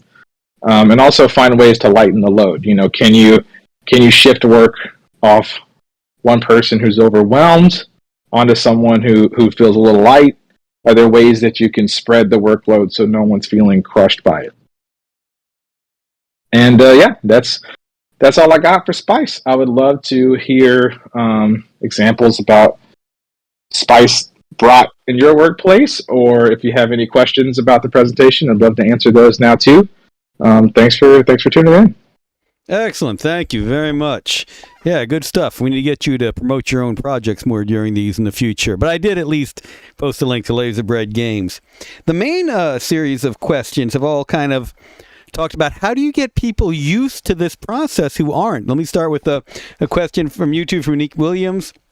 I'm often stuck for hours in my own little thoughts and ideas, so it will always hurt if it is not picked. I also hang on like death is calling to an idea. How do I break this habit?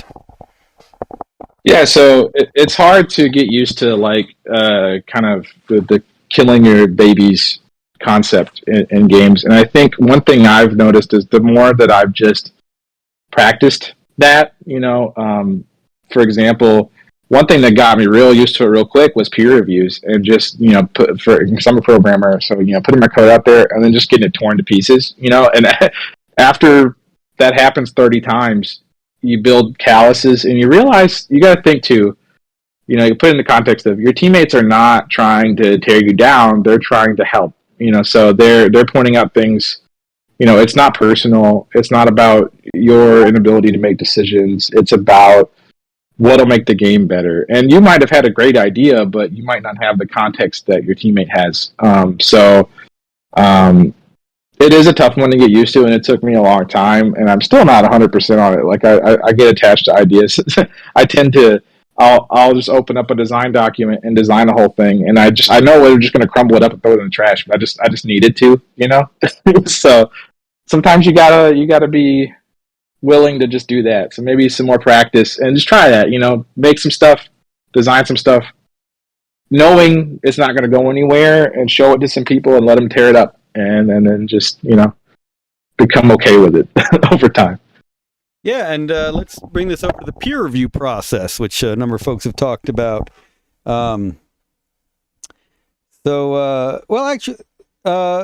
Let's start about more general communication first, and then going from there. So, Cave Geek noticed getting good communication from people is so hard these days. It's frustrating. A lot of creatives perhaps aren't used to having others involved in the process. So, with you kind of being more in a team lead position, how do you start pulling this out of people? Yeah, so I've always heard there are kind of two forms of people, and this is a kind of a nice way to think about it. There are pushers and pullers, right? So a pusher, you want to be open so that they can come push on you when they have an opinion You know, those are the people that, you know, when you say something, they'll come DM you in 20 minutes and say, hey, what was that about? You know, so you want to be open for that, but you also might need to come tug on some people that are quieter or more, you know, self, like, kind of reserved. I think this happens more too in like the indie space when you're working with like freelancers or people that are typically kind of the lone wolf style developers. They might not want to share as much. So I think opening the floor for sharing in like a safe space, like having a weekly playtest session and then having a whole chunk of time that's like taking feedback, like let's go, like give us your input, or in general, as far as posting like fun stuff and interesting stuff, you know, it's just about keeping someone motivated and keeping a friendly relationship. And then, you know, it might happen, it might not. They just might not be that kind of person. But I think that the more everyone's thinking about this, at least somebody on the team will be doing it, and that'll help a lot. So, you know, not everybody's going to be the bearers of the spice, so to speak, but you might have a few people on the team that are really into that and then like really actively posting stuff, and other people that are benefiting from the positive energy coming out of that, but aren't as active in it, and that's fine. You know, maybe they're more introverted kind of folk, and that's totally fine. It's just about opening up a space for them to do it if they want to, and you know, letting them know that we would love for you to express yourself. All right, we have a question from Discord. Do you have any advice for small teams working asynchronously? Yeah. So I've been working pretty asynchronously for a while now. People in different time zones and stuff. So I think you need a lot less face-to-face meetings than it seems like you do. You can chat over Discord, you can chat over Slack to hammer things out. There are times when it would be quicker just to talk in person. And so find out what window of time you're both available, and just schedule meetings for then, which, you know, sounds obvious, but you know, it's, you know, like I've had a lot of teammates like do things like call me out of the blue, working asynchronously, and I think you should avoid that. Like, you should always ping someone first and say, hey, I would like to talk to you about this. Don't just ping, hey, you know, explain in the first message why you need to talk to them, and then they can get back to you at their convenience. If it's blocking you, you can mention that in the text message, like, hey, this is important because I'm stuck without your input. And, you know, generally trying to work at times when the other person is at least somewhat active is good.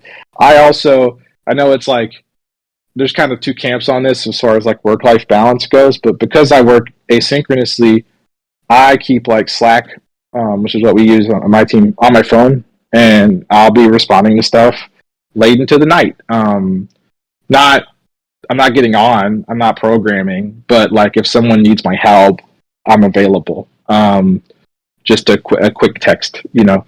So find out what works for you in that regard, but I think in general, the same things apply. Be open and honest and express your full intention when you message someone asynchronously, and try not to expect them to respond in a synchronous way if you know that they're working asynchronously too. Now, it feels like a number of these tips could be problematic. For instance, I've definitely seen peer reviews where the company politics were a part of it. How do you get things back on track when you feel that personal agendas are starting to undercut the whole spice route? Yeah, that's a good question, because there are times when people are not being as nice as would be ideal, right? And I think an important thing to take away as an individual working in a team where maybe someone's not being as much of a team player is just ignore them. Like, I know it sounds like the opposite of what I've been saying, but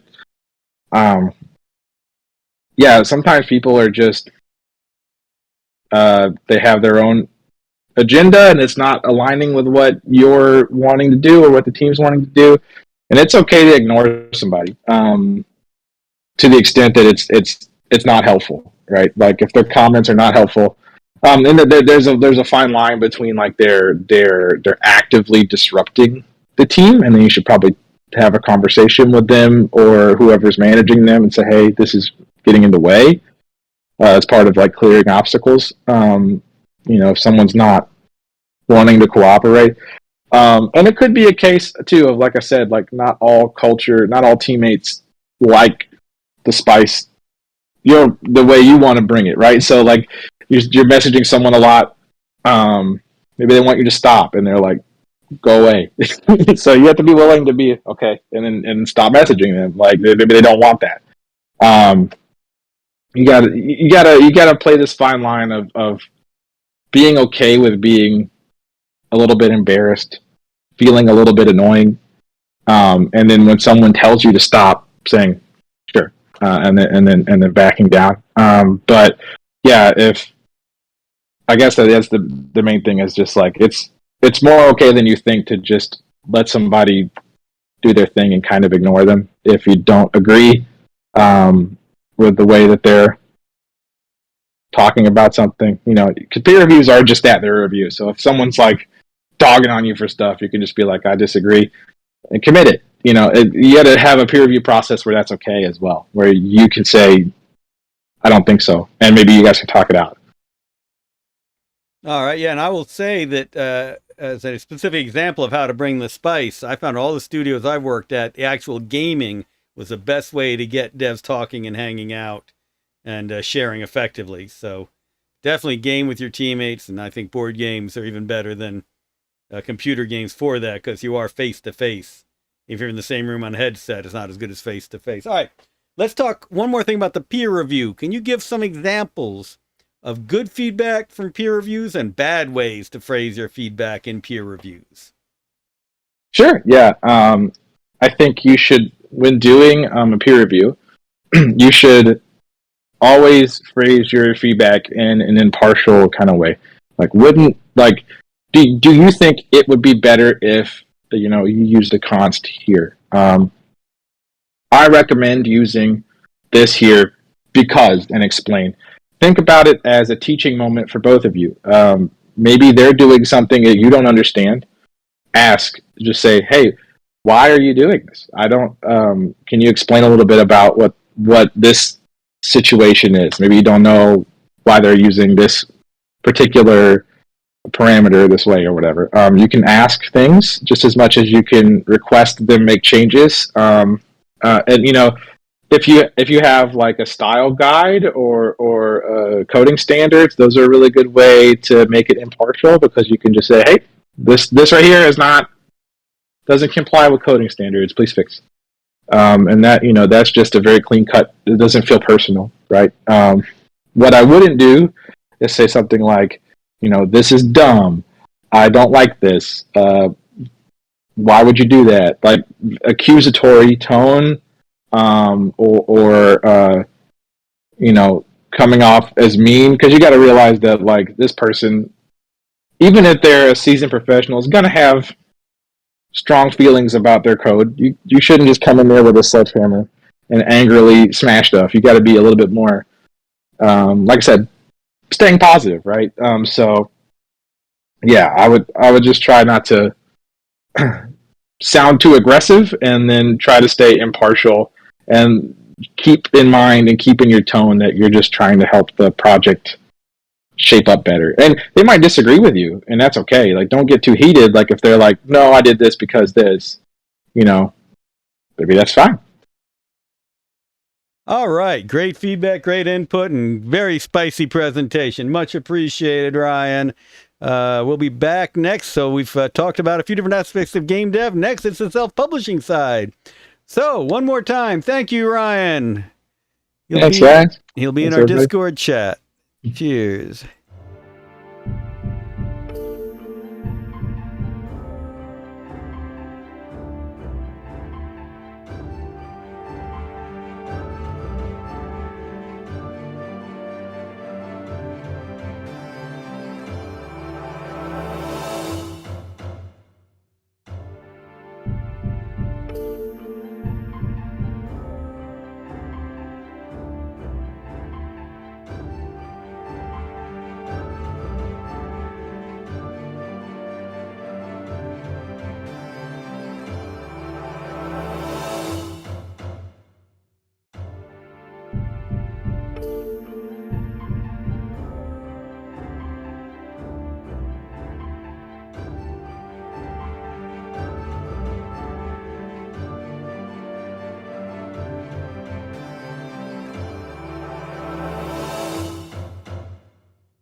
1st to November 28th at 12 noon.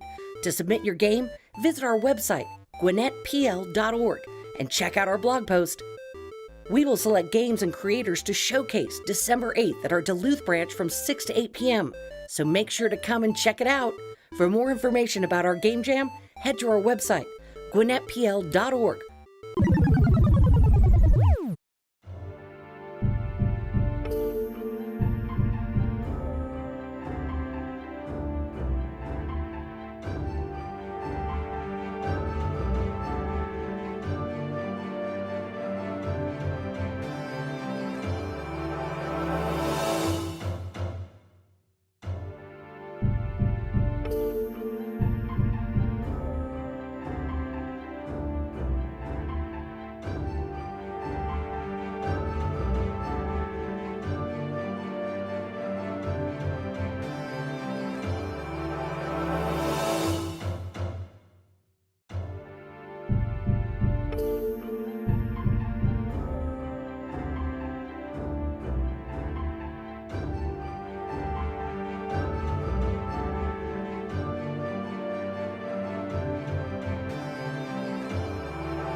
Join us for the Gwinnett County Public Library Learning Lab's first ever Game Jam.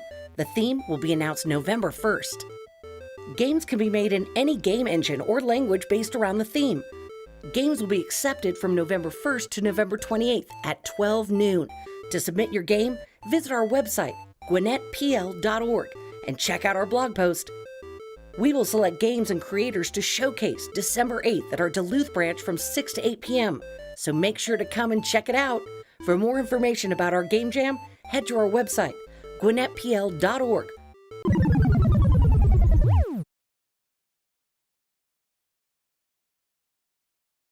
All right, so we've had a good look today at how to get into being an indie dev, then how to run your indie dev team. Now, what do you do with the product once you've actually created it? Always glad to have more new presenters at Siege. Shawn Alexander Allen is one of them with new challenger. We're going to share links and the like. But Shawn, why don't you introduce yourself and take it away? Yeah, hi. Yeah, I actually did in-person Siege 2 years ago. Yeah, my name is Shawn Alexander Allen. Actually, 2 years ago, I was looking up into moving down to Atlanta. And I'm from New York, but I do now live in Atlanta. And, you know, my game journey has been kind of a long one. And one of the biggest things of my life has been putting out my own game. And, you know, the thing is indie dev can, you know, just trying to self-publish can just feel like, I don't know, the biggest competitive thing of your life. And so I'm here to try to help out with folks with that. So I got my start at Rockstar Games, working there between about 2007 to 2012, working primarily on trailers. I had been putting out just, you know, a lot of games with a big company, and after working there for a while, I eventually went indie and and kind of dealing with kind of a little out of order, but after going indie, after about 3 years of being indie, I had to go back and get a full-time job. And my full-time job was working for Major League Baseball, working on a bunch of VR projects, mobile games, all sorts of things, including this game, Home Run Derby VR, which is like available on PlayStation and Steam VR, Oculus Quest, also in stadiums, and you can play it. They've had tournaments in person, which were pretty cool. So then in between all that, so then 2 years ago, I released this game, Tontaveetong City, which I was still independent, and MLB did not mind me working on my own project. But I also launched it into the pandemic. It was March 31st of 2020, and so I was working at MLB as my day job. I was organizing an expo that I was helping run, raising a 6-month-old kid, and still had to launch this game. And needless to say, after about a decade of launching everyone else's games, I was finally launching my own. And I really learned a lot then. I learned a lot basically about what I did not know. And so this talk is basically very close to me because I do a lot of mentoring. I do a lot of talking to people about what it's like to put out your own game. And I've had a lot of people give me a lot of advice over the years, and I realized that no matter what, the advice just did not matter. One of the things that I do these days is I've been mentoring a lot of folks. Actually, let's go to this one. Actually, 2 of these games just came out. Onsen Master and Validate just came out in the last month or so. And She Dreams Elsewhere is coming out whenever it's coming out. Talking with these folks has been great. The interesting thing is Onsen Master came out with a publisher, whereas Validate did not. Onsen Master came out on a bunch of platforms, and Validate came out on Steam and Xbox, and is coming out on Switch soon. She Dreams Elsewhere is slated to come out basically everywhere, which is part of why it's taking forever, I think. And it's not going to be published by anybody except for the studio, but they do have external funding from Kowloon Knights. I also have, after launching my own game, I decided to help out with a little bit of publishing, which was kind of taking a little bit of the self-publishing route, but to help someone else with this game called Don't Give Up. It was already out on PC. I saw a lot of potential in it, so I really wanted to help it get on Switch, and I was trying to help with, because I had put my game out on the Switch, I already knew kind of how to get on the Switch, and I thought it'd be interesting to kind of lend my talents to help, and my Rolodex to someone else to help them get out. We got a nice tweet from Nintendo with their Indie World Twitter account. The video got seen over 17,000 times. But at the end of the day, I don't think I had the bandwidth to really help out enough with it. So that's like another one of those like lessons to think about. I don't think I did a great job, but did I do a better job than the dev would have done? Because the dev is focusing on his next game. So that was basically the reason why I wanted to help out with this. So self-publishing is kind of interesting, and I think there's many legs of self-publishing, but I think the 3 sides of self-publishing that I want to talk about are the technical, actually getting your game out onto platforms, the marketing side, which is definitely a part of your launch and definitely a part of self-publishing and continuing to self-publish in the future. And then there's this weird kind of in-between that's dealing with emails, dealing with people, dealing with all sorts of things that can also weigh on you and are also very important for, launching your game out into the world, especially if you don't have a publisher. So something I like to think about is the zeal of publishing. It's very much like being a game maker. You need to have self-restraint, but oftentimes there's feature creep, and you just underestimate how much time you're going to need for a task. You need to have but it can be great to want to come out on lots of different platforms, and streaming platforms and consoles and everybody, but self-publishing requires resource management skills and setting expectations for yourself, for your team, for your fan base, and if you're working on anything outside of Steam, with an account manager and a bunch of marketing folks who you may never actually get to interact with and not know why they do or not do anything that you need from them. So why self-publishing? I mean, it's kind of obvious. Like, and I ask people, why they want to self-publish, and the answers are honest. Usually, like, you want it all. You want all the money to yourself. You want to retain the rights, and people are worried about losing rights to their IP for the one game that they're putting out. They want to make sure that they're getting all the profits and not getting screwed over by an external entity. And the thing is you with all of that, you also gain all the responsibility of making sure that the game, when it comes out, is doing what you need it to do. Outline of this talk, we're going to talk about, your game, the importance of what your game is, funding, development, because you need money to put something out eventually. The realities there. Platforms, where did your game go? Porting to said platforms. Certification and QA, which is getting it out on those platforms and trying to get it out as bug-free as possible. Localization, which is if you want to port to platforms and get it out to the world and not just to the US. Getting ratings, things like that, which also come into marketing and PR, which is, we're going to touch a little bit on that, and then the general launch. So your game, something that's interesting, you got to have something that's cool. Like, I honestly think there's a lot of people who focus on the whole, like, how do I get my game to as many people as possible, but don't necessarily think, like, well, is my game something that people are going to be excited about? And it's just the long and short of it. Like, you could go to the Nintendo Switch eShop right now and go look down and just see, like, No Man's Sky just came out on there from, the big PlayStation wonder. Like, if you released your game right now, it's up against No Man's Sky on the store. Is like, what is exciting about your game that Nintendo is going to want to promote for you? Or if you're going on Steam, I just saw like Steam is so busy right now with so many games, and there's clearly some shining examples in there. And then there's, we all know, like, there's just a ton of, like, nonsense on Steam as well. And believe it or not, you're still competing against all that. Because if you go to the new releases section, there's a game that I really want to do well that's kind of just seems like it got lost on Steam. I don't know if it's lost because I obviously don't know the backend and I haven't asked about it. But it's pretty low. It's not really in the popular area. It's not in any of the spots you're supposed to be in, because there's this whole thing about you're supposed to be in these certain spots to get as many views possible about your game. And that makes me really sad. I mean, it's also October. It's when a lot of big things are coming out.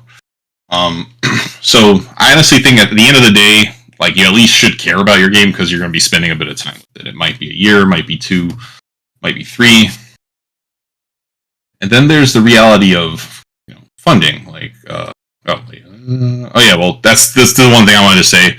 Just an aside, nobody cares about runner games, really. Like, I feel like that's like a really popular genre that I'm seeing people come out of game jams with, and they're like, oh man, I really want to put this game out, and I want Nintendo to look at it, and I want this and that and the third. And, like, no one's gonna look at it because it's just something that no one's really excited about unless it's dope. Like, this is Aerial Knights Never Yield. This game got a publisher, it got put on every platform, but the art, like, the aesthetics, everything about it, like, differentiated it hardcore to the point where, like, you didn't look at it as a runner anymore. You looked at it as this jazzy, dystopian, graffiti aesthetic, Spider-Man, like, Into the Spider-Verse, looking game that just was beautiful. And so people were really excited by it, and that's why people cared, but no one cared about it because it was a runner. So funding, I think you got to think about this. Something that's key to think about is no matter where you get money from, you really need to be able to stick around for at least 2 to 3 months beyond your launch, because, it's like you're going to have to do bug testing and everything. You're going to have to be, like, also you're not going to get money the day we put out your game. The day you put out your game, you're not going to see any money from that. You're not going to see any money for about a month, maybe longer, depending on, like, banking scenarios or whatever. So just think about this in the back of your head. Like, no matter what, don't promise people up until the moment, like, you're going to need money like that. But also for me personally, like, I'm someone who didn't come from, like, a savings background because I came from poverty. And I had to work a lot of jobs, had to do all sorts of things to bring in money. I had to max out credit cards, do all these things. Generally, you're going to need money to pay people unless somehow everybody on your team can work for nothing, which means you still have some sort of safety net that's paying for you to like live, eat, exist on this planet, have a computer, have electricity, right? Something has to be paying for that. People talk about not paying themselves, but like having no debt and being able to live in a place and eat there's still money that goes into that. So I think and you can also do it in your spare time. Like when I ran out of funding, I had to go back and get my day job at MLB, and thankfully they didn't have a problem with that. Something that's important to think about is crowdfunding, and this is actually very important towards your launch as well.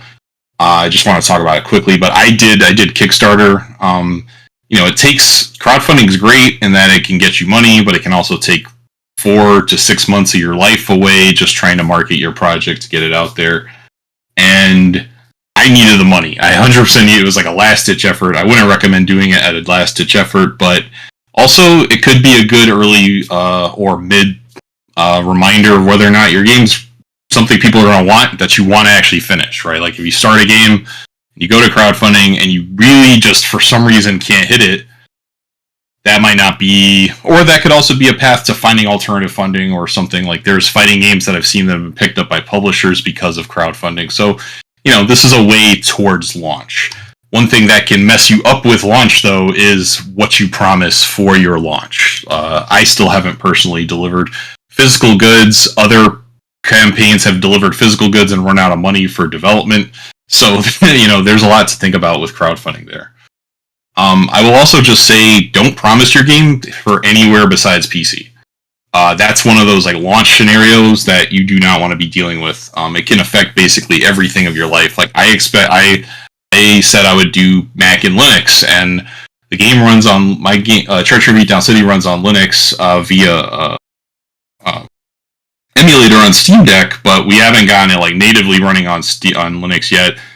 Also, Mac, they pushed us to push our Unity version, and so the Unity version that we had to push it to, because we're putting it on other consoles, we have to actually wait till those consoles come out until the Mac version, because we don't want to do all the work that it would take to put out the Mac version by itself, because Mac often is not a leading OS for games on a desktop computer.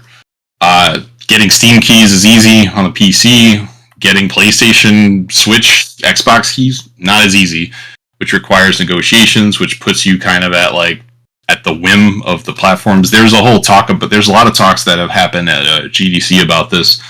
Also, a lot of projects say, oh, we only need like $2,000 or $5,000 and 2 more months of development time in order to put it out. But I would say you want to think about 3 to 6 months at least per platform, and whatever cost that entails, like people's time, money, whatever. So even if you're planning on other platforms in the back of your head, bake that into your costs. But also for crowdfunding, you can't often ask for the right amount of money, so it's tricky. Thinking about like, I gotta launch this game on this money can be very difficult. I did not launch the game on the Kickstarter money. Like we had to go back to work, do all sorts of things. Also, something to think about, partnership versus publishing. You can get this will affect your launch also, because if you say, I'm going to work with Xbox on some sort of partnership for some development thing that they're going on, and they're going to give you some money, and then the agreement is SimShip with the Xbox, then you have to make sure that the Xbox is working as well as every other platform that you're doing. Because if you don't, then you're in breach of that, and they might want their money back, or it's just bad business. There's also stuff like system launch, like Stadia was a thing that people were getting money from for partnerships for console, like a streaming console launch, and some people got that money ahead of time, and they no longer have to worry about the public Stadia port. But if Stadia was sticking around, then they might be. I actually did something with PlayStation Mobile where we were working. PlayStation Mobile went under. We kept the initial money, but we actually lost a bit of the money we were supposed to get because we were unable to ship on PlayStation Mobile, which hurt our crowdfunding amount. Like it was a lot of things that, just trying to get the game out. You need money to do this, and there's a lot of different ways to do it. So then thinking about this is like platforms, right? You know, PC is generally a no-brainer unless your game is mobile only. But what if also, again, like what if your game isn't PC friendly? Like you can look up what genres do well on PC, and your game may not be on it. So console might then become your focus. Treachery Beatdown City's focus was the Switch. Like the PC, we just knew that by the time we were coming out, that the type of game that we were working on, just that PC wasn't the lead there. As time goes on, we've actually been able to, you know, kind of balance sales here and there based on being on Steam, being on a lot of different places, and we were able to get a buyout on PC via Amazon. But again, like it's all about where your game is and where you think it should be. And I'll go into how Switch and PC launching on there was about a gift and a curse. Yeah. More platforms don't mean your game will do better, especially if you're under-equipped to deliver, support, or otherwise help these extra platforms that you're working on. When you're thinking about this, you need to look at, you know, where do you want to release at launch? Launch specifically, the first launch, basically. What makes the most sense for your game? Is your game more console suited? And then you have to then look at, if you're pitching to different consoles, you know, are some people at one console more hyped than others, right? Are there any funds that are associated with launching on a console, like a new console versus a current console? Like, you know, launching on PlayStation 5, a lot of people were able to get visibility, and I'm sure they were able to get some sort of porting funding or some sort of launch funding that you wouldn't otherwise get 3 years into a platform's existence. Then you think about after you launch, where do you release after? Because, again, it's all about prioritizing where you go. Being in multiple places makes you a business partner also, because if you, like, say, don't launch on PlayStation ever, you never have an option to be a part of, like, their PlayStation Plus thing. But if you release it, and let's say you release it, it's a dud, but, like, 3 years later, they're like, we need another PlayStation Plus thing. We really like the game. It didn't sell well. We can give you like 6 months of this for this amount of money, but if you were never there, you will never get that. Or in the future, there could be like, you've put all your games on our platform, we want to do a deal with you. That's like something important to think about. Also, physical copies thing. Like we put our game on PlayStation and Switch. It's been 3 years. We're finally getting out on other platforms. There's a whole other reasons why, because we're actually adding a big update. But these are all the various places you can go. And there are tons of PC stores that are out there. You got to think about time versus costs. Are you going to do the port yourself, or are you going to get an external person to do it, or a team, which means time and resources, money. Like, it doesn't take your devs if you do it externally, but then you have to manage a porting partner. Porting partners are not all equal. You have to introduce them to your game. You have to explain how it works. You have to make sure that when you bring the game in, that it's not destroying the thing that you have. I heard somebody tell me that their PC version got destroyed by the porting company, where they had to fix and revert a ton of stuff, which meant a whole lot of back and forth. The platforms are different. You know, Steam is the ubiquitous one. It has a lot of issues. Its issues aren't necessarily better or worse than other places. They have lots of sales. If you can catch fire there, you can catch fire. Like, there's really nice opportunities there. If you don't catch fire, you will be buried. But that's basically anywhere. Consoles are very different than Steam. If you can get an account manager who's really excited about your game, you can get into all these different spots. It requires an ongoing relationship, though. Like, if you're going to push your game back, you need to talk to somebody. There's a whole lot of back and forth. Because, like, let's say you put your game in the Nintendo Direct, and then it gets pushed back a year. Well, you got to go to them and be like, "Hey, it got pushed back a year." They're like, "Oh, okay." They will tend to ride with you. I've seen games like Swim Sanity is a great game to think about, where if you look at Swim Sanity, it's been in a lot of things. It was featured by a lot of different platform holders, and it got support when it came out. It was in, like the new section. It was in the featured sections. Like, you want to get in those featured sections, so you really need to. And that's when it comes down to your game being really cool. Because you got to have a game that's cool to get people really interested in it, so that they want to support it going forward. Because if you go on a console and you don't catch fire, like, you're dead, maybe. It might be time to work on the next one. Or there's a lot of external marketing that can happen there, but like sales and stuff. Mobile, is just very hard. If you want to make a mobile game, more power to you. Just think about all the stuff that's online. Like I was saying, no one cares about your runner. The most successful runners have millions upon millions of dollars invested in them. When you get on consoles, you have a thing called CERT. CERT is basically all the different companies looking at your game and seeing whether or not their controllers fail. If the controller's battery stops working at a certain part, does the controller start vibrating like uncontrollably? That's a cert fail. And each controller is different. Each controller requires different things. It's just some systems require different Unity minimum versions for submission at the same time. They might, if let's say one switches over to like 2022 or whatever while you're still in 2021, and then you try to update it to 2022 and now the game doesn't work, then that's a whole thing to think about. QA is very important. I just want to jump through a bunch of stuff. So when you're launching your game, technical stuff is very important. Nothing can crash your launch harder than these critical issues. And then there are some forgivable issues, but they'll cause a lot of complaints. The best way to see a lot of this is in reviews. You mostly see the reviews written out on Steam. There's things like the build not loading.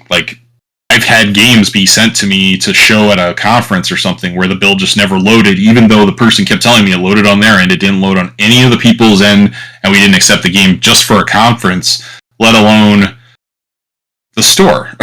If your game constantly crashes, if it soft locks, if the save data dies, people hate losing their save data, and they might just never play your game ever again, leave a negative review, and walk away, even if you fix everything.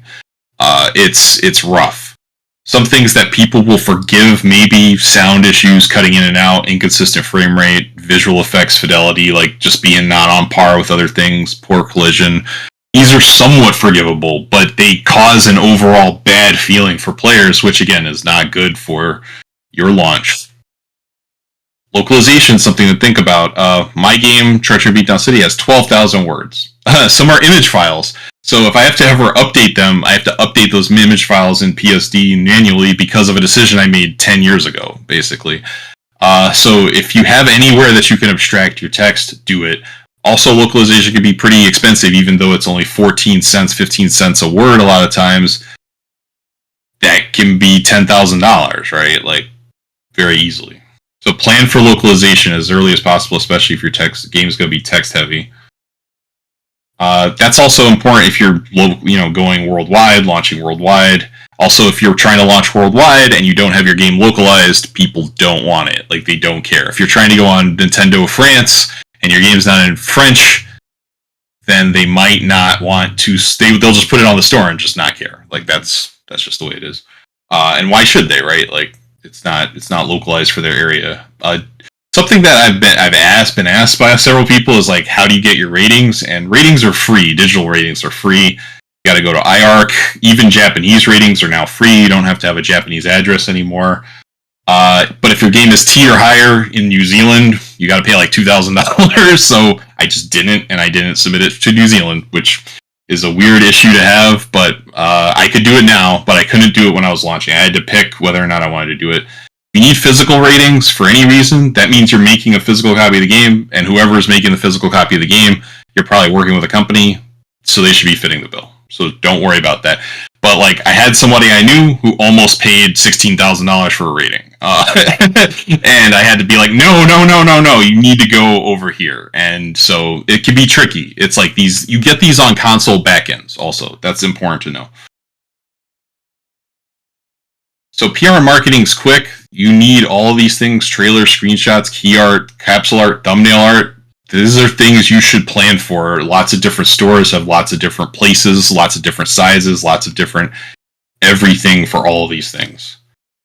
Something to think about: do not put a date anywhere unless you're most likely going to hit it, because I have a ton of postcards sitting around in my office that all have 2019 for the game coming out. and it didn't come out until 2020, and they're basically all just, I ordered a ton for PAX East, they weren't used, and they're garbage. But I don't feel good just throwing out a ton of cardboard. There's a really good talk promoting your game with your wallet and sanity intact that you can look up on YouTube. Think about marketing and storefronts. That's really important. Again, platforms. The more platforms you have, the more sizes you need. For trailers, definitely look up this guy. Like when on the recording, I'll hopefully put the link in the description. And Steam focused marketing, console focused marketing is hard. This is a good slide just to keep for the future.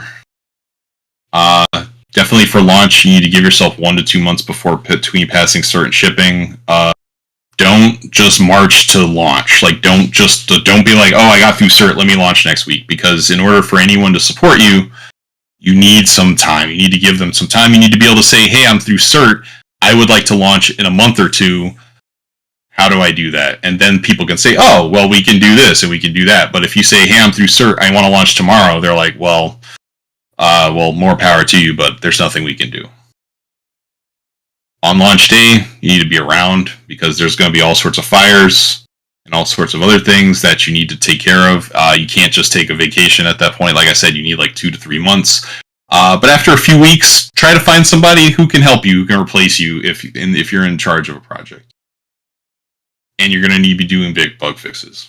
That's very important. That's going to be a lot. I had a big bug problem with a post-launch patch that Nintendo didn't catch, where if the game was on a different storage part of the Switch than the patch, the game hung after you passing the first map. It affected some post-launch reviews that even happened. It caused a lot of things, and we got it fixed really quickly. But it still affected us, and if we hadn't been around, if we'd taken, and the programmer had actually was dealing with moving at the time, so it caused a big problem. So maybe don't move immediately after launching your game. And here are just some quick resources. There was a talk at GDC last year about solo development, which Neil from Aerial Knights Never Yield gave a talk. And you don't need an effing publisher, which is given by Devolver at GDC one year. So these are good just to grab. Thank you. And if you have any questions, you can always hit me up on Twitter, Shawn AA. Excellent stuff, Shawn. Yeah, we had some questions, but we'll hold off on them. Will you be at Siege tomorrow? I gotta think about it. You're in Atlanta now, right? Not New York. Yeah, I'm in Atlanta. Yeah. All right. Well, speakers get in free, so it's in Doraville. Yeah. I'm thinking about it. It's just I got to see what's going on here. Sure. All right, and we should talk about doing a more extended version of this in the future. One of the questions that came up was on what cost should you associate with launch, and that by itself could be a 30-minute presentation. Yeah. So let's look at expanding it out. All right. Well, thank you very much, Shawn. We'll take you on into the general chat, folks. You can meet him in our Discord Voice General channel, and we'll go on to Puzzles by Joe. Thank you again, Shawn. Thank you.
All right. So we had a look at becoming an indie dev. We had a look at working with your indie dev team. We had a look at getting published. Now let's look back. No, this isn't a game postmortem. This is a Game Dev Talks postmortem. So it's great to have puzzles by Joe back. And yeah, check out some of the other videos. I need to do a whole playlist of Joe's presentations. They've been great, inspirational, and very informative. So, Joe, take it away. Well, Andrew, I have a video page now on my website that you can get to that has all my videos. But this is, as usual, this is a talk that didn't turn out the way I originally intended because of things, and we're just going to go in. I am the Joe of Puzzles by Joe, and then we're just going to go for it because it's a quick half hour. So this talk changed because of something that happened in the last couple months. So I'm just going to read this. The joy of this. I thought this was a great example of the joy of the solo indie dev roller coaster life. So on August 4th. Something happened with one of my distributors that I thought I would lose about $20,000 of my expected earnings this year. So that's kind of a bummer. That was down the roller coaster. And then at the end of September, there was actually hope that I'd probably break about even. It wouldn't really affect things. What I thought, on August 4th. And then at the start of October, it's now more likely that I'm going to probably make an extra 10 or 20K this year, which is kind of nice. All of this led me to do the following haiku, and this talk got changed a little bit because of it, but here's the haiku I wrote. These fluctuations are not under my control, still the tortoise crawls. And for people who have noticed, for other talks, I'm the tortoise. I'm not the hare, I am the tortoise. 12 years on Clutter continues to be a roller coaster ride that exceeds expectations.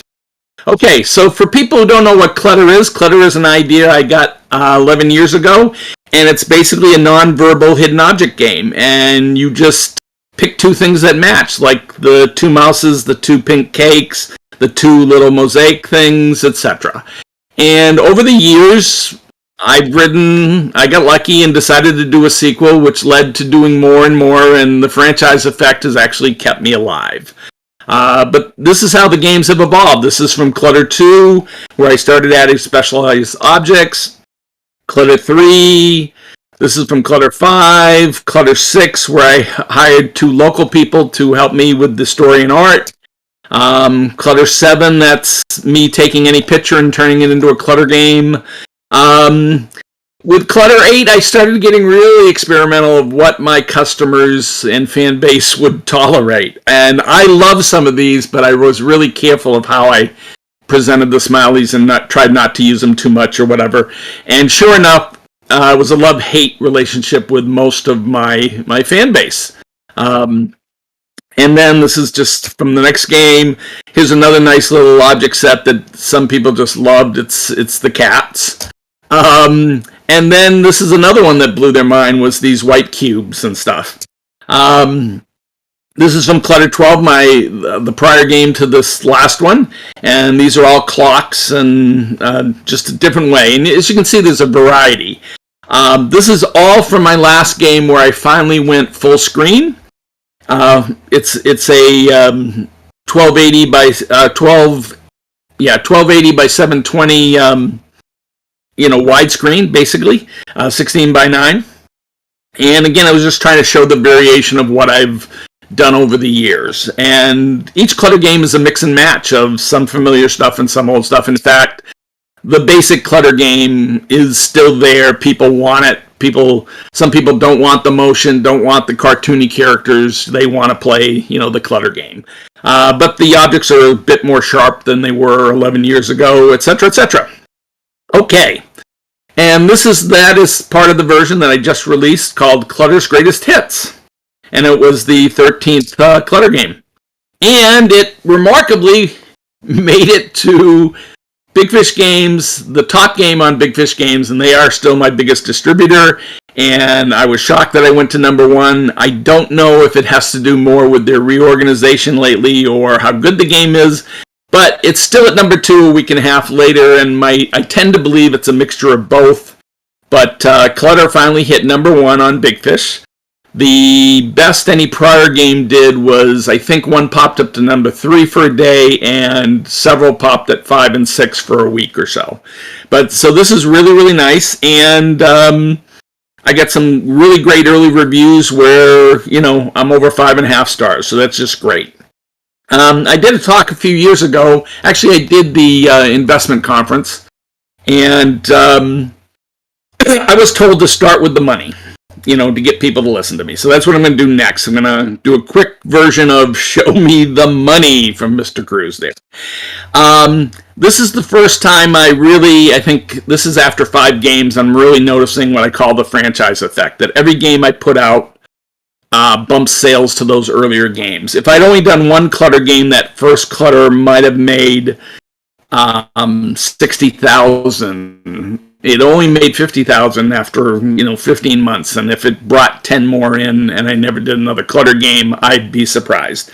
But I did do other clutter games, and each clutter game that goes out bumps sales to that earlier game, and that first clutter game is still bringing in $1,000 a month for me from all my distributors, and it's somewhere between 250,000 now to 300,000. I think it's brought in for me. Just amazing that it's going that strong.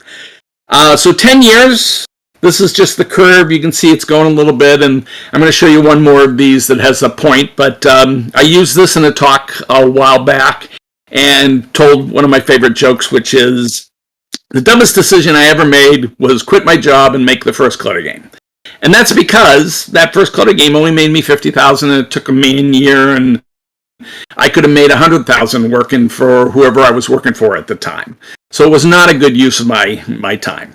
But the smartest decision I ever made was keep going and make that second clutter game. Because if I didn't do that, I wouldn't be in the situation I'm in now. So, Show You the Money. So it actually took me, after deciding to start and do that first game, to the point where it finally brought in over 100,000. It took 2 years and 9 months. And again, it wouldn't have even done that if I didn't do the second one. And my first 500,000 net to me took 6 years from the moment to start, 6 years and 4 months to where I crossed that mark. However, the second 500,000 only took 3 years and 8 months. And the third 500,000 I accomplished in less than 3 years. The last 500,000, I'm now at 1.5 million. Was done. The last 500,000 was done in less than 3 years, and I'm pretty much at that pace, and I don't see that pace slowing down too much, because this is what my franchise effect looks like. The first 2, flat, and then they built up enough that I really was, nice little hurdle, and then I finally went to Unity, and Unity lets me put up games a little bit faster and nicer and so forth. And I finally got that curve to really bump up one more time. And even though it doesn't look like it's really hitting the top, that's because Clutter 13's big chunk hasn't come out yet. But those are truly good slopes, and the slope is what matters. Okay. And sometimes it feels like I'm Sisyphus putting up this rock up the hill, but the nice thing is, because of the extra clutter, each clutter game sort of, ratchets up. So that it's not like the ball falls all the way down the hill. And just a reminder, I am the little turtle. I am, I just help pushing that rock up ever so slightly each and every day. Okay, and again, you can see that the slope is kind of the Sisyphus slope. So I like that kind of thing. Okay, so the rest of this talk, I was going to talk about the good stuff and bad stuff in all my prior talks, and I actually watched all my prior talks, which I'm not sure I recommend that to anybody in a short period of time. But what I decided to do instead of that is I am really just going to hit sort of the highlights and maybe a little bit of a different light, and there's a couple things I've changed and thought about since then. So that's what we're going to do. A lot of this talk is part of one of my favorite talks, but there is pieces from everything, and that's why you'll see why headers, the back screen it doesn't match because this is all a conglomeration from prior talks and stuff. Okay. One of the things I tried to do is I try to break up talks with either, pop quizzes or what else did I have? Oh, it's a trap and send datas or whatever, which you'll see a bit of. But in one of them, I did pop quizzes, and I think I had 10 of them, which I wanted, to ask a question and then give a, maybe a funny, humorous, but a sticky and an interesting answer. So in this one was, what part of game dev do you enjoy the most? And it's really putting in stuff that my old bosses wouldn't let me put in the game. So what does that really look like? I thought I'd do an example here, and this is new, is I had these donuts, which I love as an object thing, and then because of that, I decided to make a periodic table of donuts and try to explain to my fan base why they're such a great object set. And I know this little cheesy periodic table of donuts is something my producers would have gone, no way, Joe, you cannot put that in the game. So of course it went in the game. Also, the stories, there's no way my producers would have let the stories evolve to what they have. And in the last couple of games especially, they've become very personal snippets of me trying to figure out how I'm going to stay happy as I get older in life. And I think a lot of my customers resonate with it because anything I mentioned that's nostalgic, they have their own example of something. And they also worry about this. My typical customer, the true, really hardcore Clutter fans are women, 50 and 60-ish.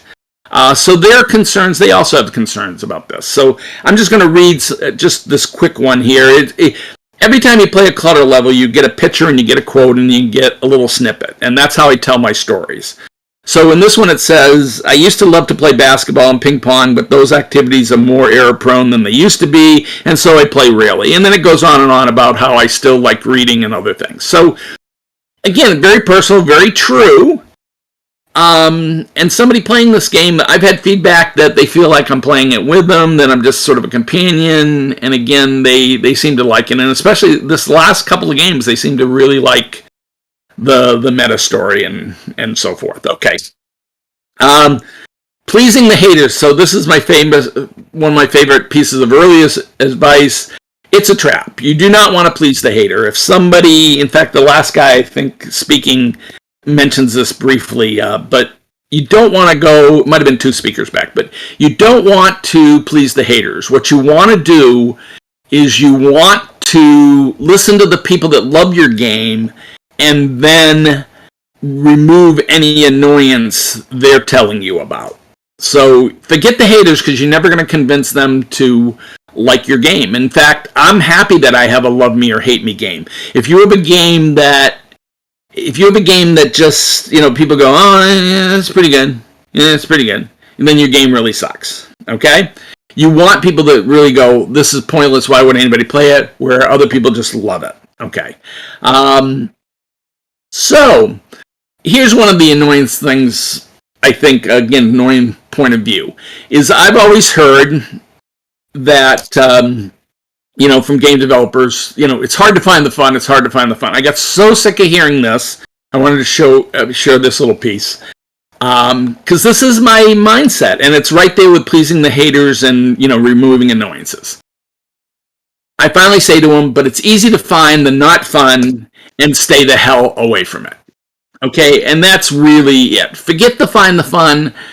You know why the game's fun. Keep it fun, but also anything you're making an assumption about that's annoying, remove it. If people that love your game are complaining about something, figure a way to remove that complaint.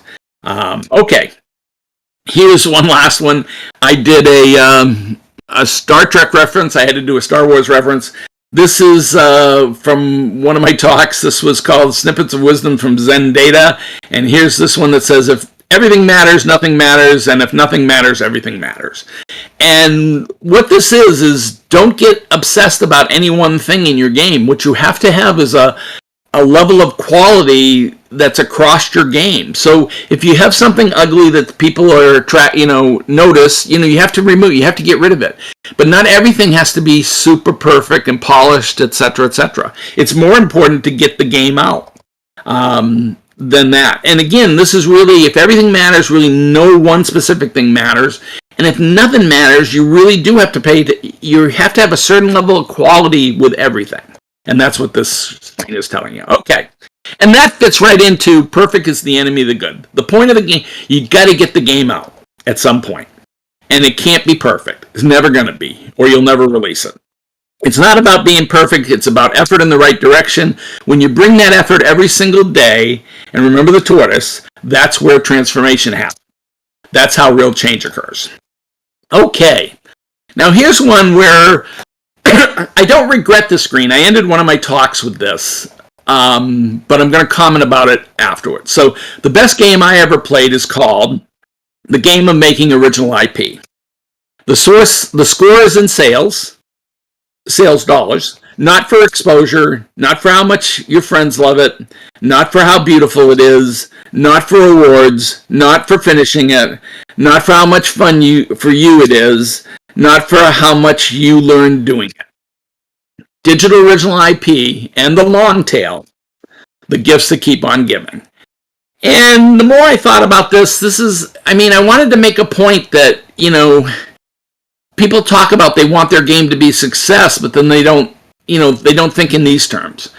But you don't have to make your game. It's fine to make a game you love knowing it might not make money. That's okay. And I don't think I used to think of that, but it's okay. It's not the difference between a hobbyist and a professional. I believe you can still be a professional, but realize that the market is so hard that maybe your game is you're not gonna be able to find the market for your game. Now, you better not be quitting your day job, and you still, and you better have fun doing it, but it's okay if you keep scoring a different way. Okay. And that's the big thing I contradicted myself. Okay. So the other thing, and I changed this one a little bit, is I wanted to show that failure is relative, and I wanted to share, some of the crap I went through before I got to this. And again, I think of myself still as just a moderate success. I do okay. That's how I figure it. Anyways, I worked for other people for, 19 years. And to me, that's a fail. Okay. It's okay. Some people have careers, and I worked for a lot of other people, but for what I'm doing now versus that's a fail. I wrote my first game in 2.5 years, and it's this crappy little game that's just horrible, and it made maybe $80, just horrible. But it got me 3 job offers. I then got lucky, and I worked for a company that got bought out by AOL right before AOL boomed, and I got funny money, so I could quit and actually do nothing but be an indie for 4 years, and I failed miserably with a bunch of cruddy games that are just color-based and just horrible. I made 9 games. At the end of 9 games, I started thinking, if I can't get somebody to come to my website to buy one of my 9 games, making a 10th one, maybe isn't the smartest thing. So I got lucky, and I ended up, these 9 games at least got me another job offer. They made me no money. Okay. I was a hired gun, but at least it was my design from 2005 to 2009. And then I asked myself the big question, due to my wife actually, can I do it myself? And I had a good enough idea, which was clutter. I felt it was enough with the basic idea to just play with it for at least a couple of years. I didn't think it would be 10 or 11, but I'm amazed at how deep that mechanic is and how much you can really push that mechanic. For 7 years, I did the first 7 games, and I did it all with this older system. I finally went to Unity. Oh, sorry, before that, somewhere along the line, I really did start thinking in the terms of the business of the games instead of, just putting out the next game. And that definitely helped things. And, that's probably around C4, C5 or whatever. I realized I was in really for the long haul, and I started thinking about how can I do anything better. Okay, then I released, let's see, that's 8, 9, 10 in 3 years. And And then I really got even more experimental, where I did a really super hard clutter just to see whether people would accept it, and they did. And then I got asked by Big Fish to do a collector's edition. So now I'm starting to really feel like I'm succeeding, and I'm doing, I'm definitely making good money doing this, so I feel like a success. And then the greatest hits hit #1, so I definitely feel like a success today. And I don't know what's next. I want, there's going to be a Clutter 14. There might be a Diamonds game, something I designed from 14 years ago. I might get bought out. It's really kind of an interesting life right now. Okay. Now, this is a slide I used in one of my games when I started to think about story in general and how, living your life as your own story character, is that a good or bad thing, etc., etc. Overall, I think it's a good thing. And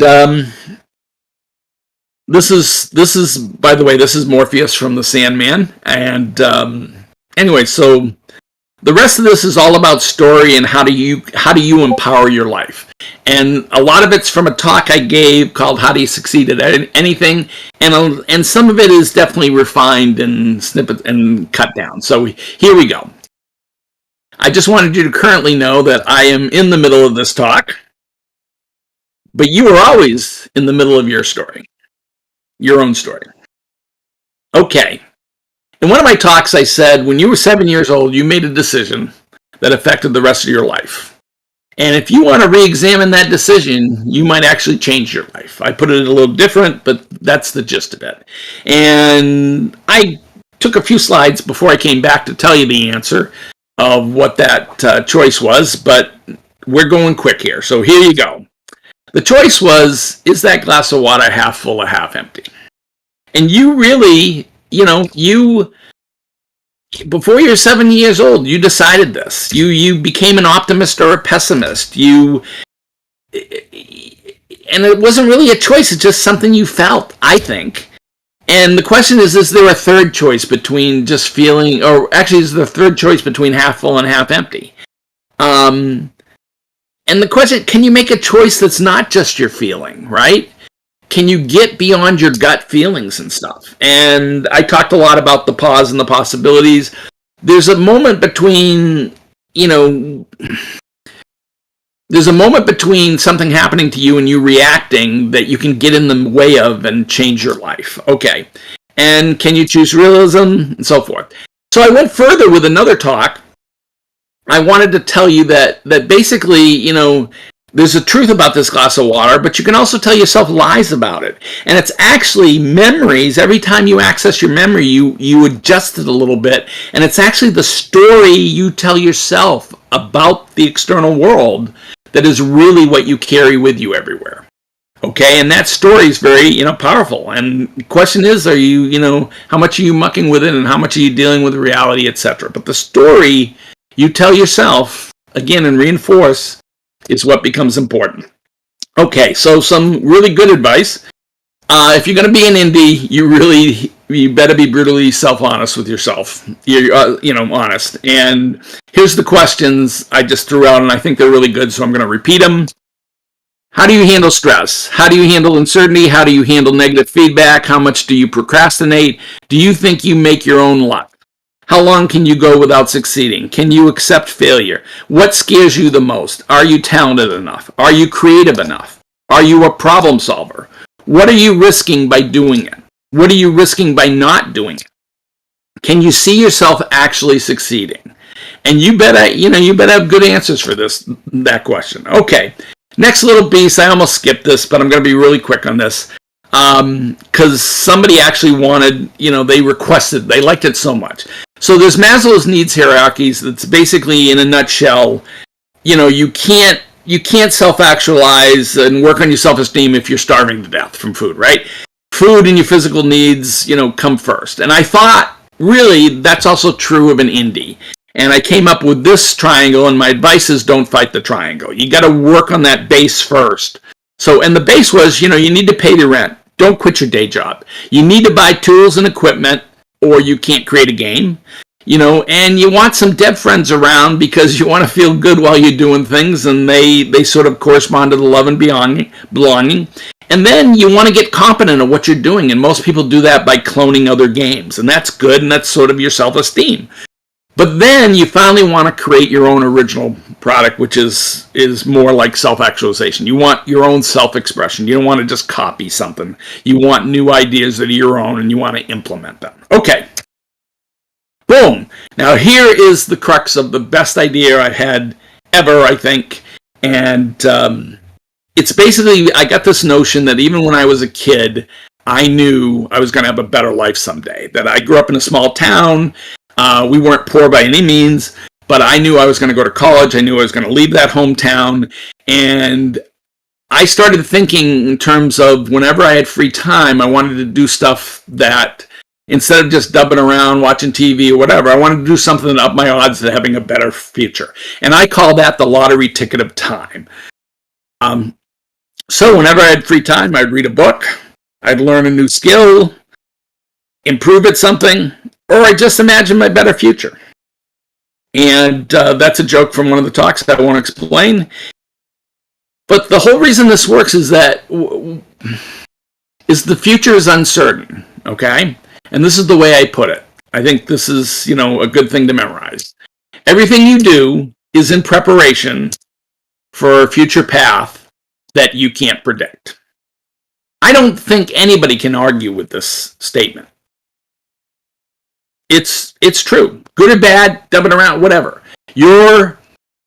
What you do today may or may not pay off for you tomorrow, and you will never know exactly why, but you might as well up your odds, and that's the lottery ticket of time. Okay, it starts with belief. We are self-fulfilling prophecy machines. Remember that story we tell ourselves? For good or bad, we do exactly what we believe we can do. Without belief, there can be no action. Without belief, we are just talkers, not doers. And there's that Sisyphus guy again. And this is what The Rock says. I looked up, there's an expression, an overnight success takes 10 years. And this is what The Rock says. Success isn't overnight. It's when every day you get a little better than the day before. It all adds up. And I agree with that. And there's my turtle. There's my cartoon turtle saying he agrees with The Rock. Now, it's a matter of perspective.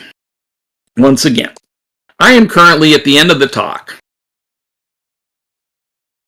You are still in the middle of your own story. You are the person that chooses every day how you perceive that glass of water of life. You have tons of control.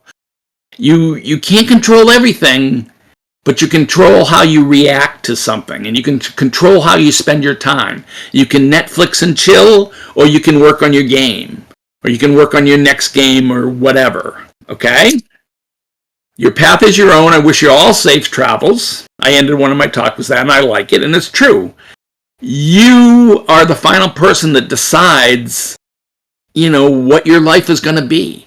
You're not 7 years old. You're not even in high school anymore. You're out of college. You're the buck stops with you. There you go. And that was my Hindsight's Greatest Hits. And yes, I am the turtle. I am Joe Cassavaugh. And I'm the cartoon turtle as well. And that's my talk. All right, great stuff. And I never knew that Sisyphus was pushing The Rock up the hill on both ends.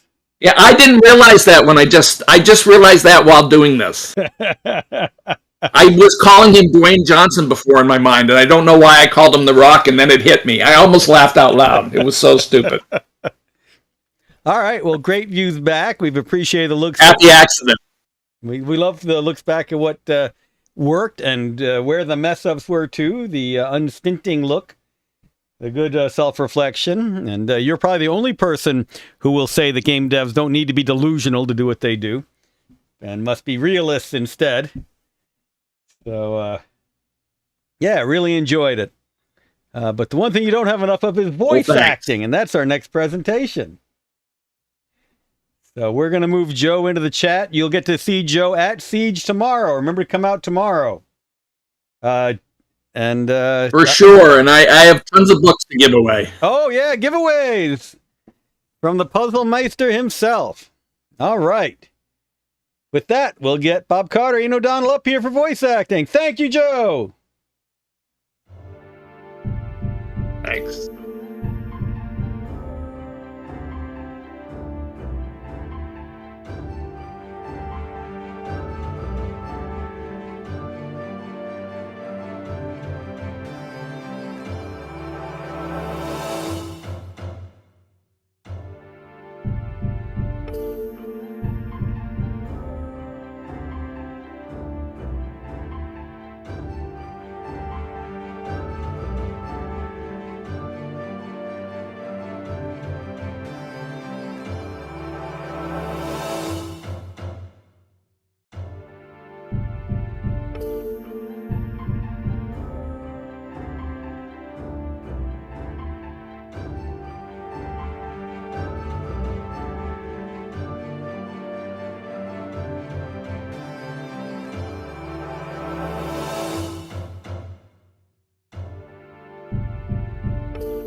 All right, everybody, it is time for the concluding performance. Who better for that than Bob Carter and Ian O'Donnell? It's going to sound good, look good, and be good. So, great presentation on being a voice actor. I mean, I will joke about programmer voices. Bob had listened to me do voices the other day, and he suffered immensely for it, but it was his own fault. So, Bob will be at Siege tomorrow. We've got a very special event tomorrow, which is our very first Game Narrative Award finals. We're going to name the winner of our Game Narrative contest. First time out there. Bob's been a big part of it, and we've been recording actual VO for the game narratives, and we're hoping to play it at Siege tomorrow for everyone to enjoy. So Yes. make sure you're there for it. I'll let them talk more about that and about themselves and about being a voice actor. Gentlemen, and I use that term not so loosely because they really are gentlemen, take it away. Thank you very much, Andrew. Actually, I am very excited about the video game narrative competition, and it's not so much about the finalists as it is about the process, and for everybody to see what actually happens from start to finish, from the creation of your idea to the actual application. And what's great is not only during this presentation are you going to see and watch and hear and experience that, but also in the follow-up presentation after us with Dove Jacobson. Right, Ian? That's right. We are going to talk about being a voice actor, but also the other side of that, from the game dev side, casting voice actors and the whole selection and casting process. So you get both sides of that. And we'll dive a little more into the voice acting side than the game development side. But Certainly.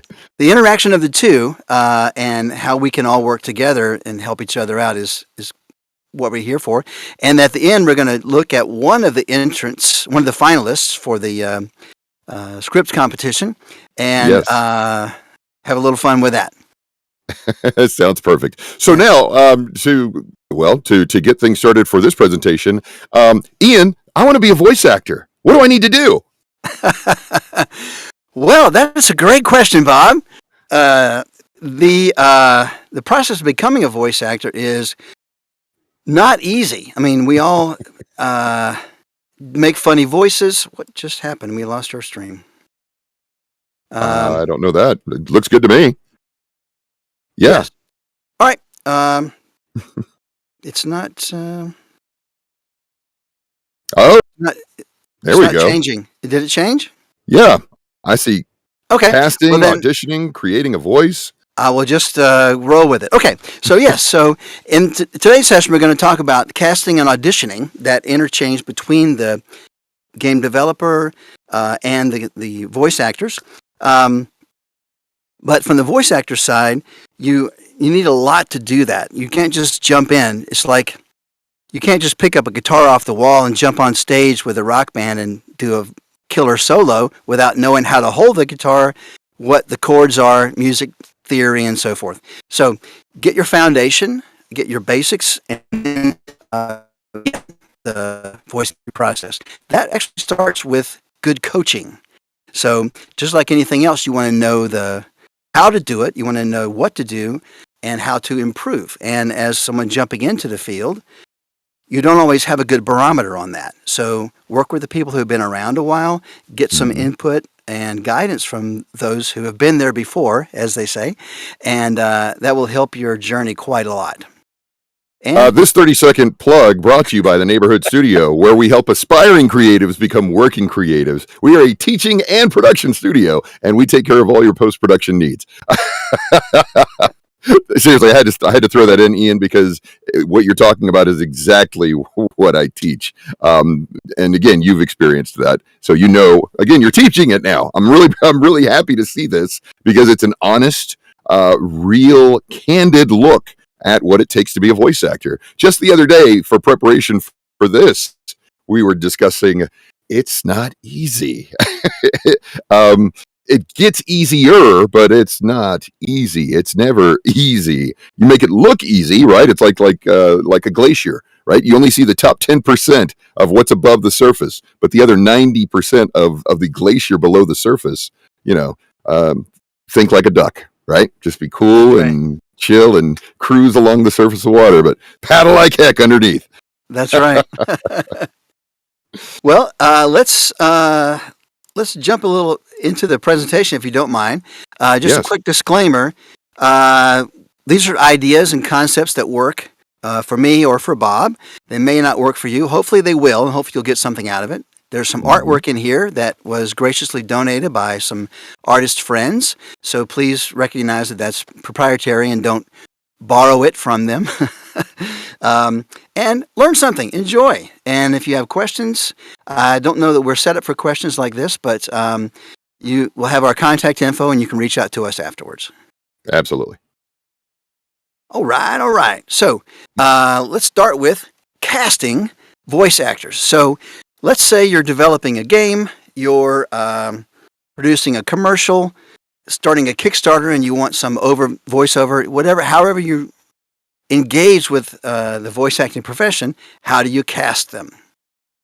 So that's kind of where we're going to start with an overview of the casting process. So first you have to determine what the roles are, roles, write the script, determine your budget, make sure you have enough budget, the recording parameters, outreach to the voice actors and vice versa, receiving and reviewing auditions, which is kind of a job on its own, and then finally the selection. And that could be multiple rounds. You may narrow down to your top 5 or your top 2 or whatever, and ask for further readings from them. Yes.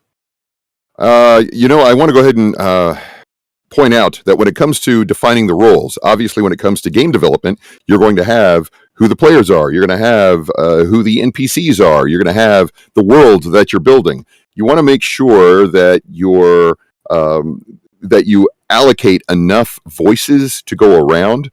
Granted, budget is going to have a large impact on that, but you definitely want to make sure that you think of that, because you want your game to be as realistic as possible. Even though it's a game and it's a simulation, or it's a complete and total escape, you still want to make that world that you build and create as realistic as possible. So, talking about determining and defining roles, Ian.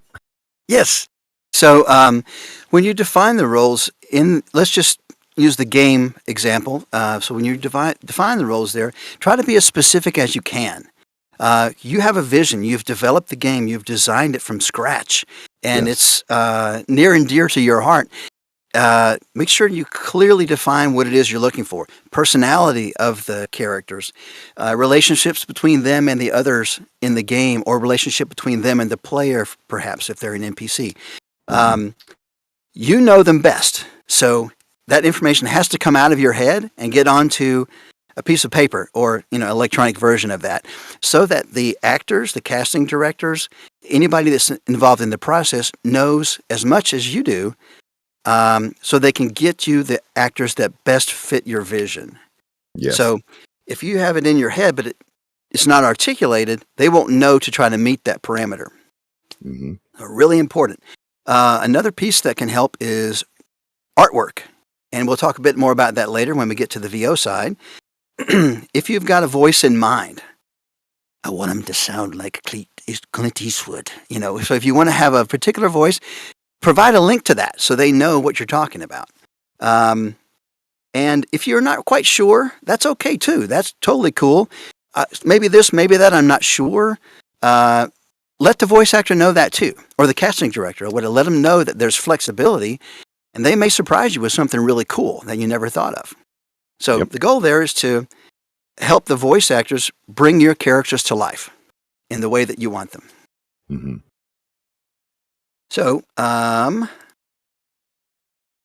moving right ahead into scripts. So, when you're ready to engage voice actors, have your script solid, and proofread it too, or maybe have somebody else read it just in case, because you don't want to record something, have someone record it and it's wrong and has to be changed later. So that's re-recording. That's extra time, extra expense, and hassle that nobody needs. So, like when you're dealing with wood, they say measure twice, cut once. Same thing. Absolutely. Yeah. And also realize that when you put together that script from a game developer side, right, for this game narrative, for instance, all the scripts look like flowcharts. And even though it looks like a flowchart for you, you want to make sure that you put that into a script format for the actor who is not familiar with game development, because that was something that was different for the actors auditioning for this process for us. So make sure that the script format translates effectively. And so that's another reason why you want to make sure you get another set of eyeballs to look at your script, to help proofread it, and then to help make that transition from flowchart form to the actual presentation form. Yeah, very good point.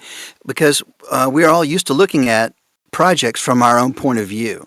Yes. And so if you're a game developer, let's say you give the player a choice. They have A, B, and C.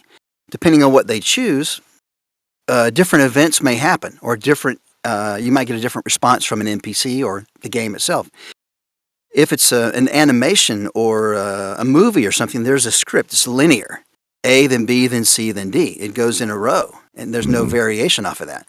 But with gameplay, you have that flexibility. So just bear in mind the other person's point of view when you're printing that stuff or preparing it for the other side. Mm-hmm. Speaking of that, one thing you can do that will really help is to try to read the lines yourself before you send them over.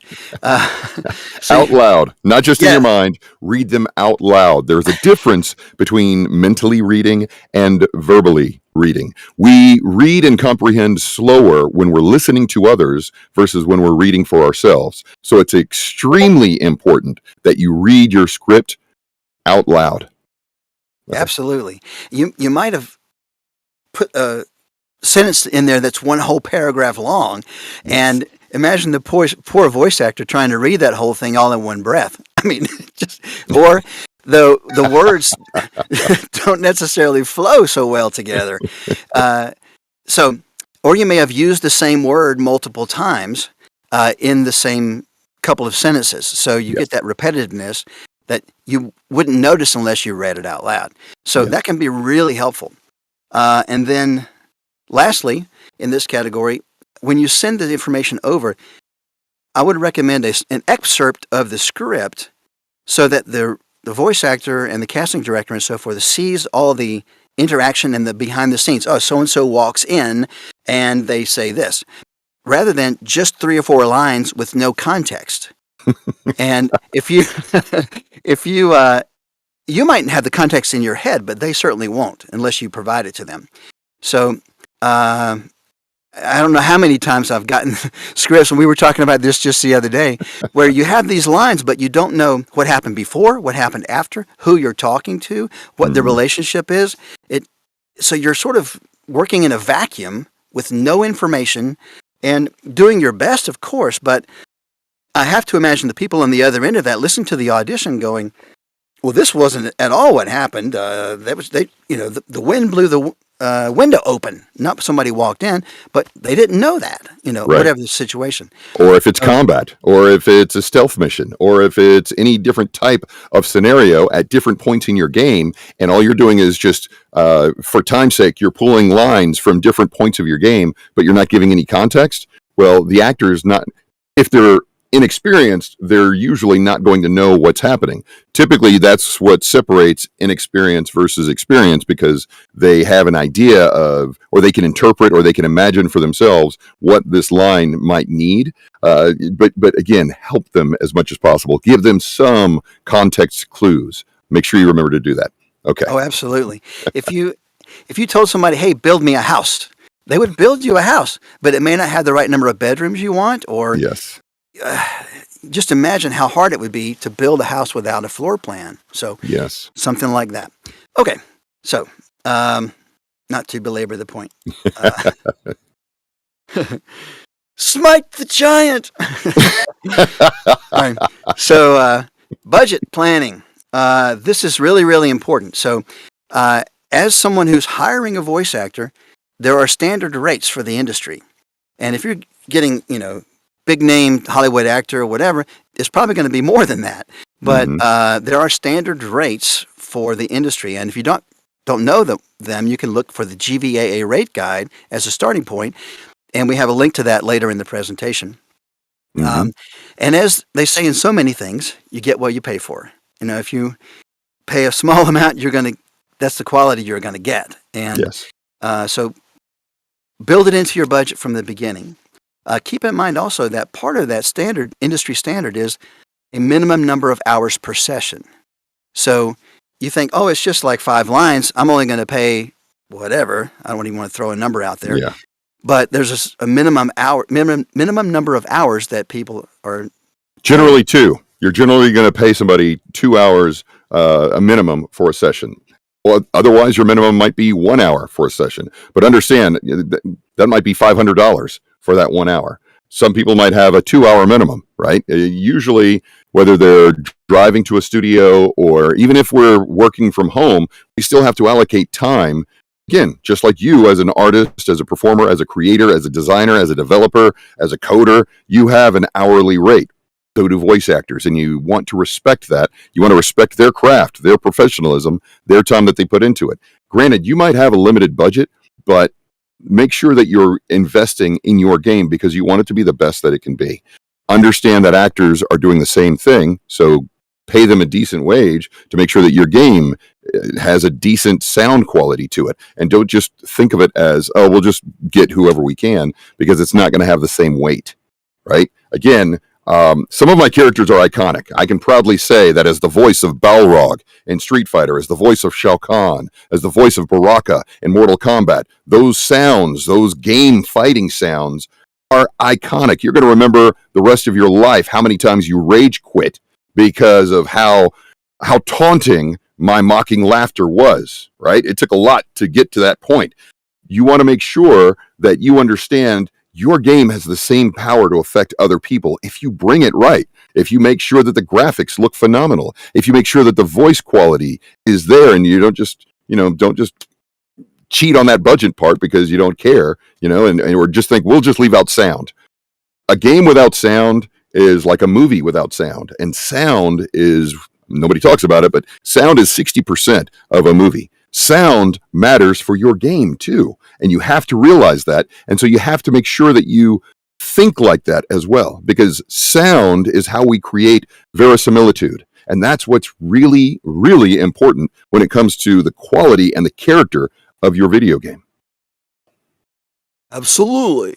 Yeah. So something else to consider is, do you want to hire union versus non-union voice actors? You may have a different rate there. And other costs to consider. Studio time costs money. So are you hiring a voice actor who has their own studio, or do you need to acquire a studio? Engineer time, editing, a director. Do you have a director, or are you going to do it yourself? Casting director is a separate role as well. Or you can do that yourself. Just bear in mind that takes your time to do. Yes. So that's a trade-off. Yes. You cast it yourself. Okay, cool. Save some money, but it takes time. So budget that in. As an indie game producer or developer, obviously you wear many different hats as you're developing and producing your video game. Same thing holds true for different studios. So when you look at sound design, right, some people only do sound in terms of the music. Some people only do sound in terms of the audio engineering. You want to find somebody that can work with you, that can be part of the team, that understands your vision. Okay, because ultimately it takes a team. It takes teamwork to make the dream work, and so you're going to make sure that you want to have the right people on your team. Now, granted, with indie developing, more people, it's going to take many hands to do many different functions and roles, but from one indie studio to one indie developer, we understand what that's like. Absolutely. We're wearing lots of hats, Yes. Yeah. So we all can't be experts at everything. So part of that self-knowledge, okay, I'm not good at X or Y, let's find somebody or partner with somebody who is good at that. Absolutely. Okay, Absolutely. So recording considerations. Do you want a directed session, like where you're on the line with them and telling them, okay, speed it up, or more emotion, or whatever you want to tell them? Or you let the voice actor self-direct? How involved do you want to be with that? Do you want the actors to record separate, like independently of each other, or do you want to bring them all together and record in the same place at the same time? It takes more coordination, but you might get that magic between actor one and actor two that you wouldn't get if they were just speaking to a microphone by themselves. I was just going to say, but you get cleaner takes when it's one versus one, but that's where making sure you have the same director who's part of that process, who can listen and who can hear and interpret, and who can make sure they give direction because they know what the other person did versus what you did. So that way they know how to bridge that gap and how to bridge that distance. So, okay, continue. Exactly. And additional personnel as well. Those people may cost, so don't forget to factor those in your budget. Do you want to use a traditional studio versus an actor's own studio, like their personal studio at home? A lot of people do that now. It's different than it used to be. So I'm coming to you from my home studio right now, as a matter of fact. Absolutely. I'm coming to you from my home studio, and I've got the studio. So again, we have many different ways of recording. It's a matter of convenience, right? COVID changed everything, and so we understand that, and we made adjustments. So that's why we're doing Siege hybrid today and then in person tomorrow. So there you go. Exactly. And something to consider on that is, what is the sound quality you're going to get, and the noise floor in the recording environment? So if somebody says, I've got a home studio, that's great, but what is that? What does that consist of? Is it I'm in the bathroom with my phone recording into the phone? Close the door, so now it's a studio? Or is it actually sound-treated space?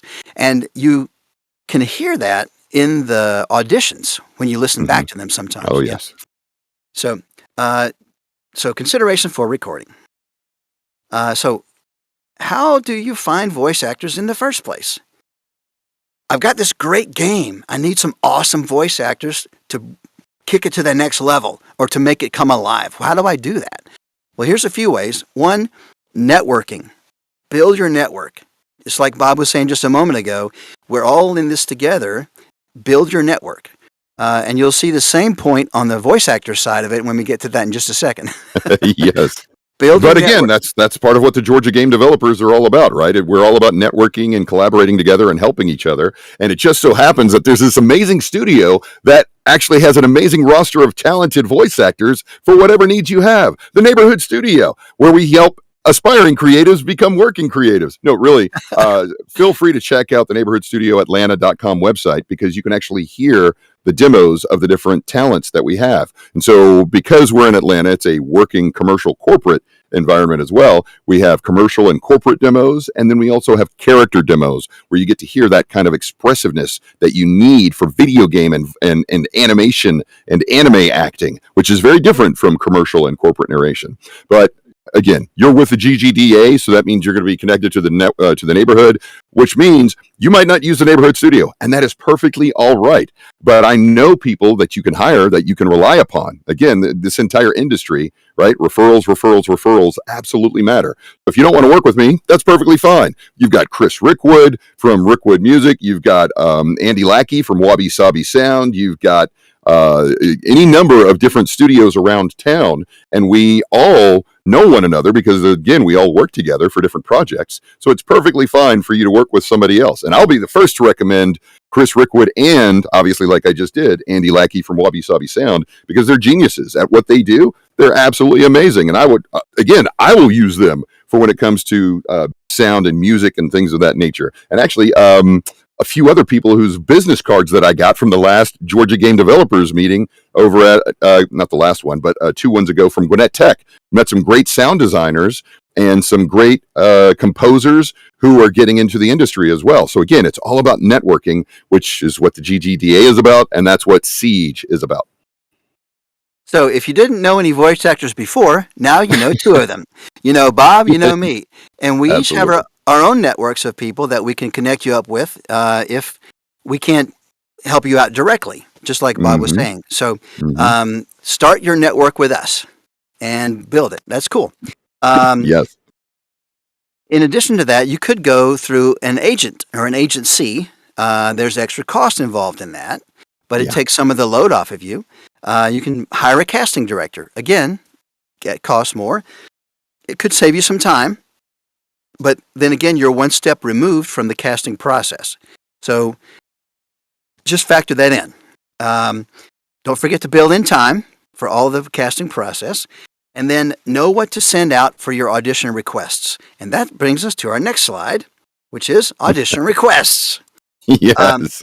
So please put clear and complete information, instructions as to how you want the responses to come back, and a deadline.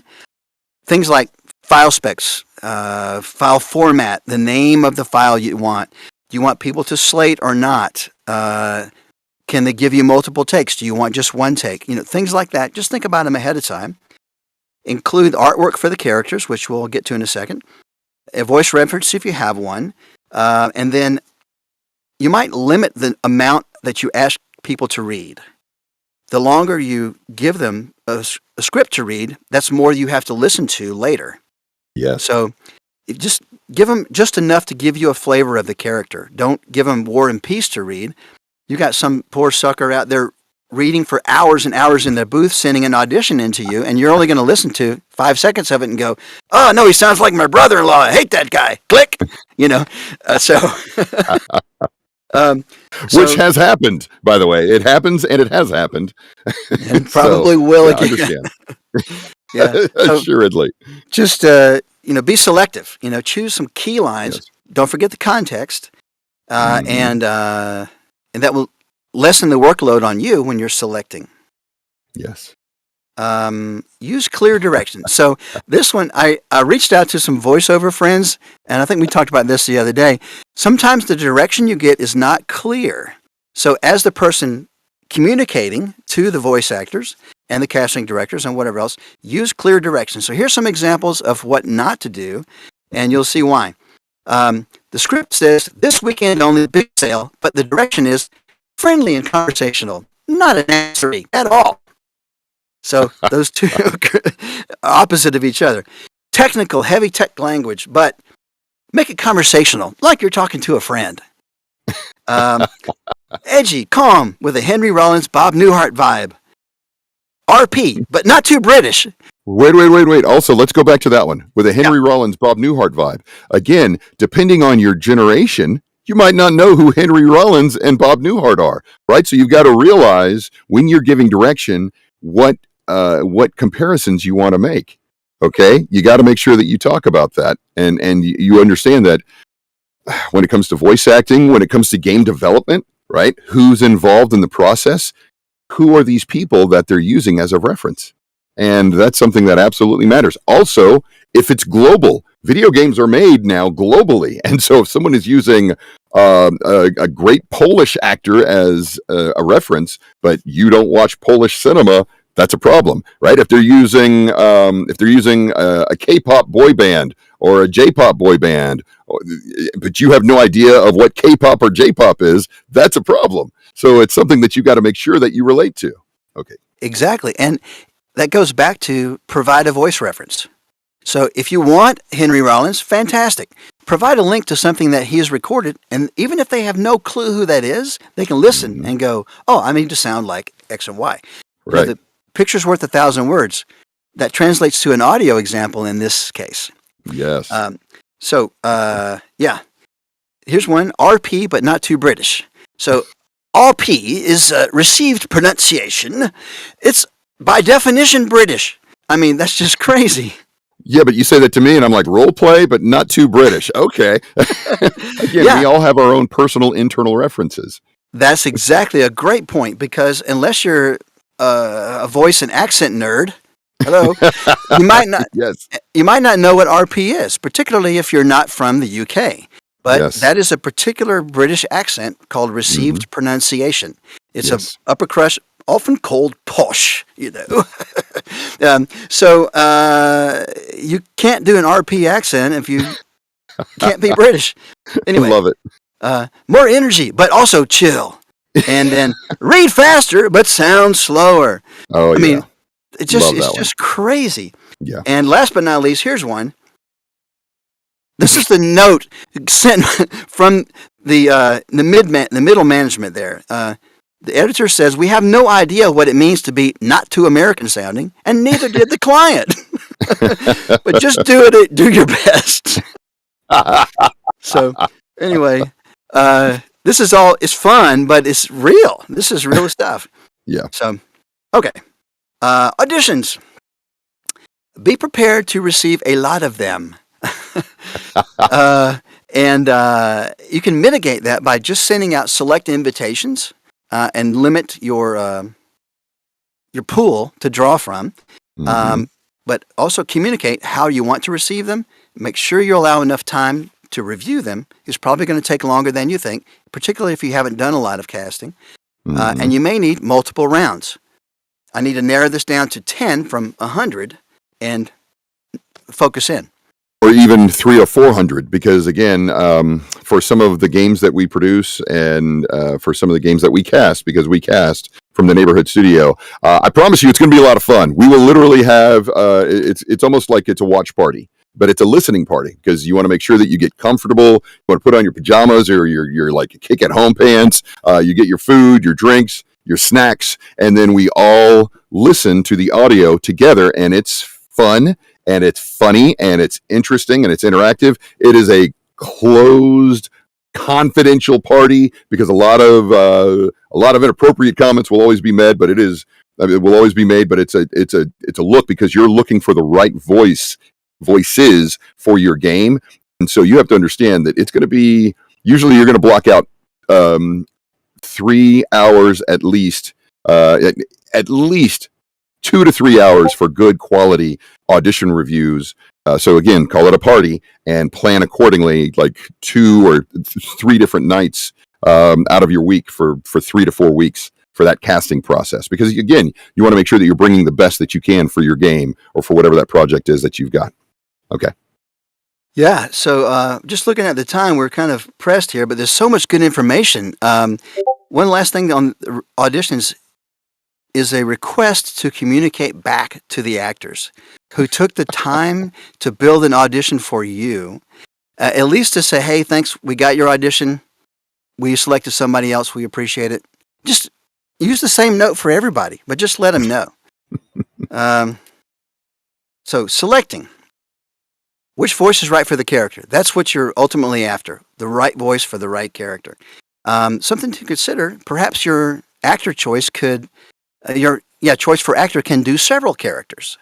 And they generally will, because you want to make sure that you're giving them a good budget. And so you want to make the most of that time for that 2-hour minimum. If you've got somebody in the booth for 2 hours and they can do several different voices, you're going to make sure that you do several different voices. Now, you don't want to blow their voice out if it's all yelling and roaring and monster noises and sounds. You've got to make sure that you respect the talent and that you appreciate what they've done and what they're going to do in terms of what hoops they're going to jump through for you and for your voice. Now, I've got a monstrous voice, but I also have taken years, decades to develop my voice. Other voice actors cannot do the same things that I can do.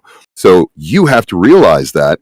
And most of the time you might not, but that's where a director really matters and makes a difference, because they help give you the best performance you can get from that actor, but they also protect the actor's voice. And you have to protect that actor's voice because you don't want to end their career based on one random roar that might just get left off on the cutting room floor.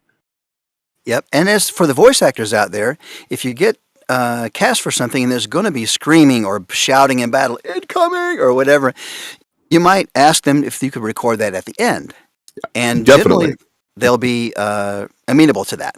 Yes, usually that will happen. Also, I will go ahead and throw in a quick plug-in for Thomas Tren, who is a specialist in, oh my gosh, why am I going blank on it?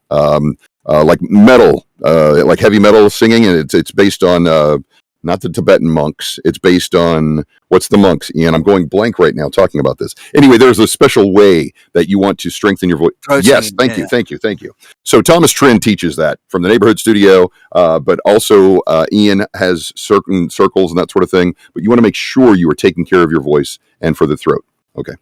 Excellent. So consider using one actor for multiple characters. That will help you with your budget. Because you can fit all of those perhaps into one session. I hate even saying this because it's really on my last nerve, but do you want to use a known on-camera actor in your game? So as a voice actor, I've been excluded from projects because, we're going to use named people. Really? I mean, what am I, chopped liver over here? But there's a Mario movie coming out, and they've selected Chris Pratt to play over Charles Martinet, the guy who's been doing it for 20 years or something. And the poor guy's out on his behind, and in comes this Hollywood actor who's already got loads and loads of money and doesn't need it. So I just think it's a bit unfair.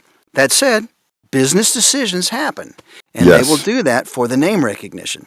You have to. So, I mean, it's a balance. It's a fine line, and so that's where you want to make sure that you surround whatever the on-camera actor might be with incredible talent around them to make sure that they bring their performances up.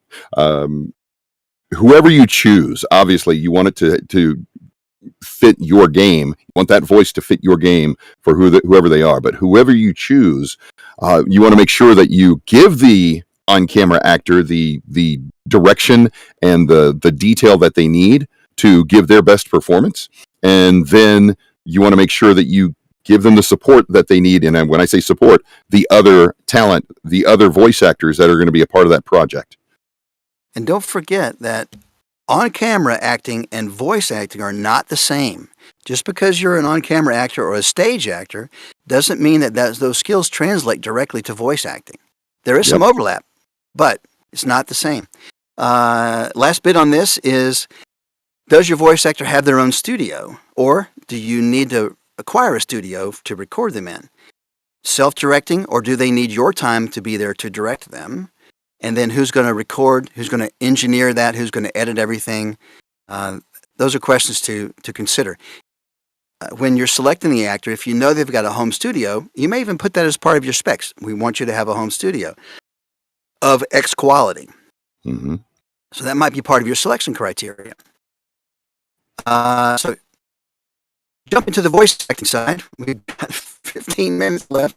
An overview of the process of auditioning. Okay, so first you acquire auditions. How do you do that? Hey, networking. We talked about that before. They say, success is not what you know, it's who you know. I think sometimes it might be who knows you. So get your name out there and network. You can do direct marketing for that as well. Do you want to have an agent or not? There's pluses and minuses with that. And there are casting sites that you can pay a subscription to be a part of. Those have pluses and minuses as well. Some of them are not ethical, and some of them will lowball the crap out of you. Some of them will. Fiverr. Oh my God! Don't get me started. What do you know? Yeah, that's right. What do you know from casting? Yeah. So as an actor, you're going to be interpreting and creating voices. You have to have the technical skills to record and edit and that sort of thing. And then once you send it in, fire and forget. Don't worry about it. You sent the audition in and let it go. As sure as I'm sitting here saying that, I can't do that very well. It's hard. Because you put I'm laughing till I cry because especially Ian, he never forgets. He never forgets. Yeah. Yes, so, you have to protect your psyche. All right. You want to remember you are amazing. You are incredibly talented. You are a wonderful, incredible, brilliantly talented creative with a capital C. But as soon as you fire off that audition, you have got to forget. Okay. And remember, in the voiceover superstore, anytime we go grocery shopping, we're going to the grocery store for a specific purpose. All right. Again, you will not buy out the entire grocery store every time you go to the voiceover supermarket. They're not going to need your voice every time they send out an audition. So don't get discouraged. All right. If you didn't get an audition, it's okay.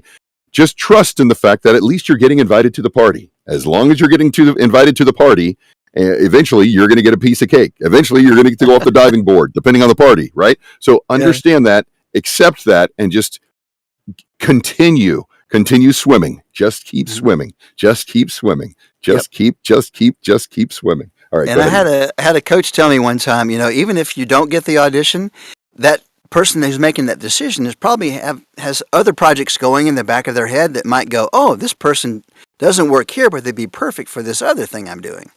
So that coach was brilliant. Whoever told you that coach was brilliant because it's all about laying the foundation. Remember, every time you send out your audition, someone somewhere is hearing your voice. They are hearing your greatness. So remember that.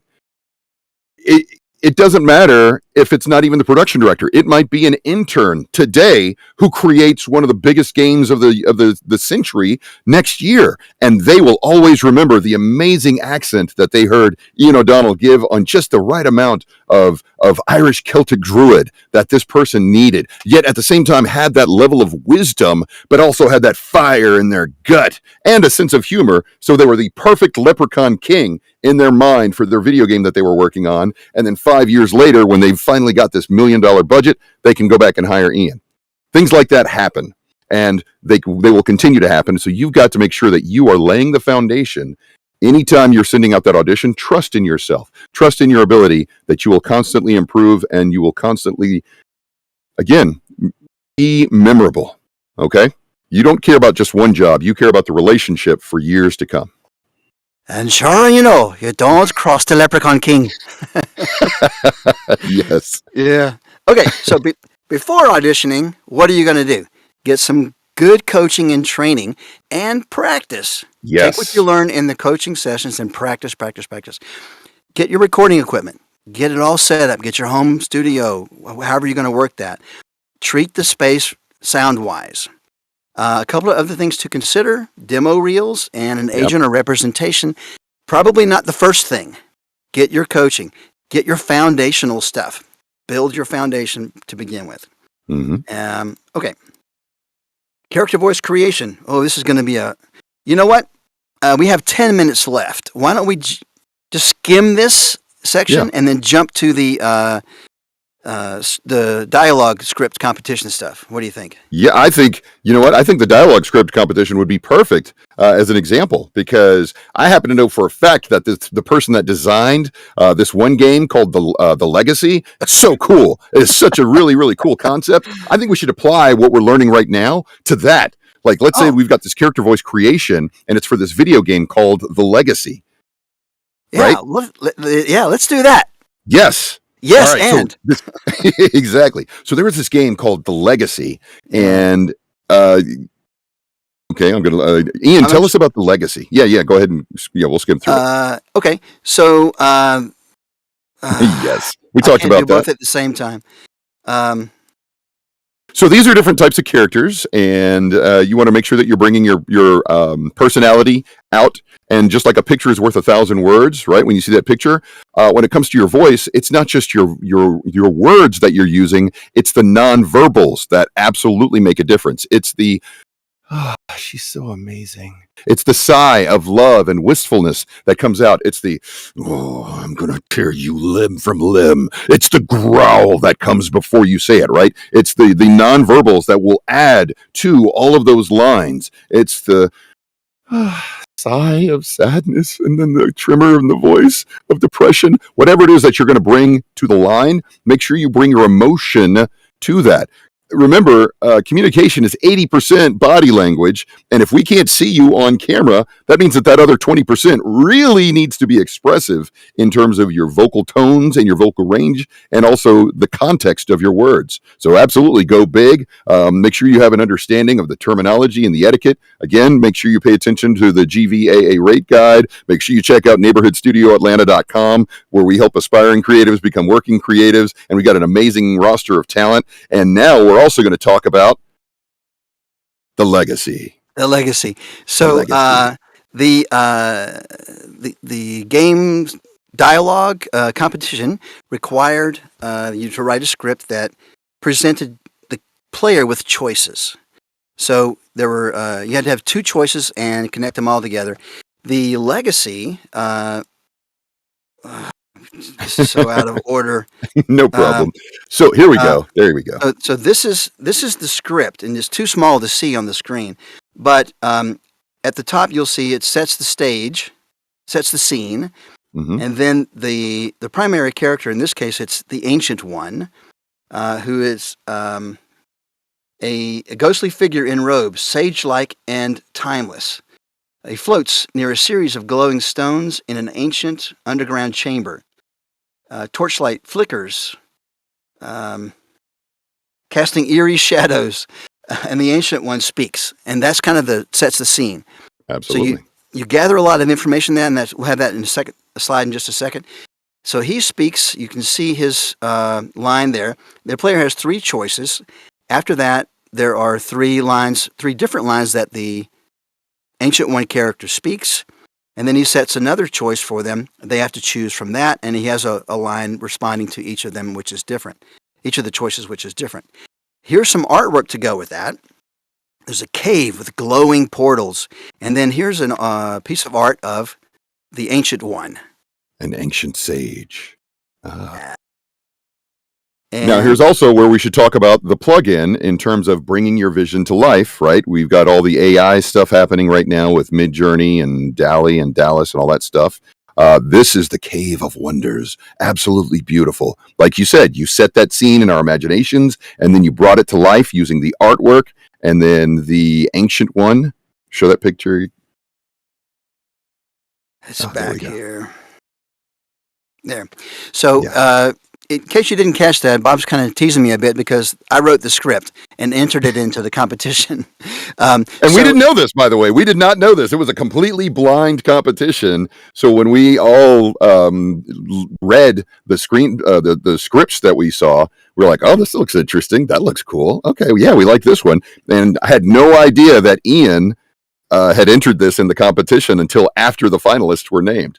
I didn't tell anybody. But in trying to pull together some artwork, I used this artificial intelligence bot called Midjourney to create that cave, and also to create the the Ancient One, the old man image. So what information can we get from this? This is the setting the scene.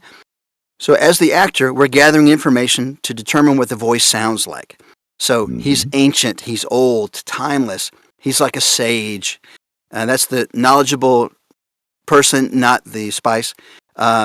He's ghostly and floating, so it's some mysterious something about him. And he's wearing robes. Maybe he's, that's a great word.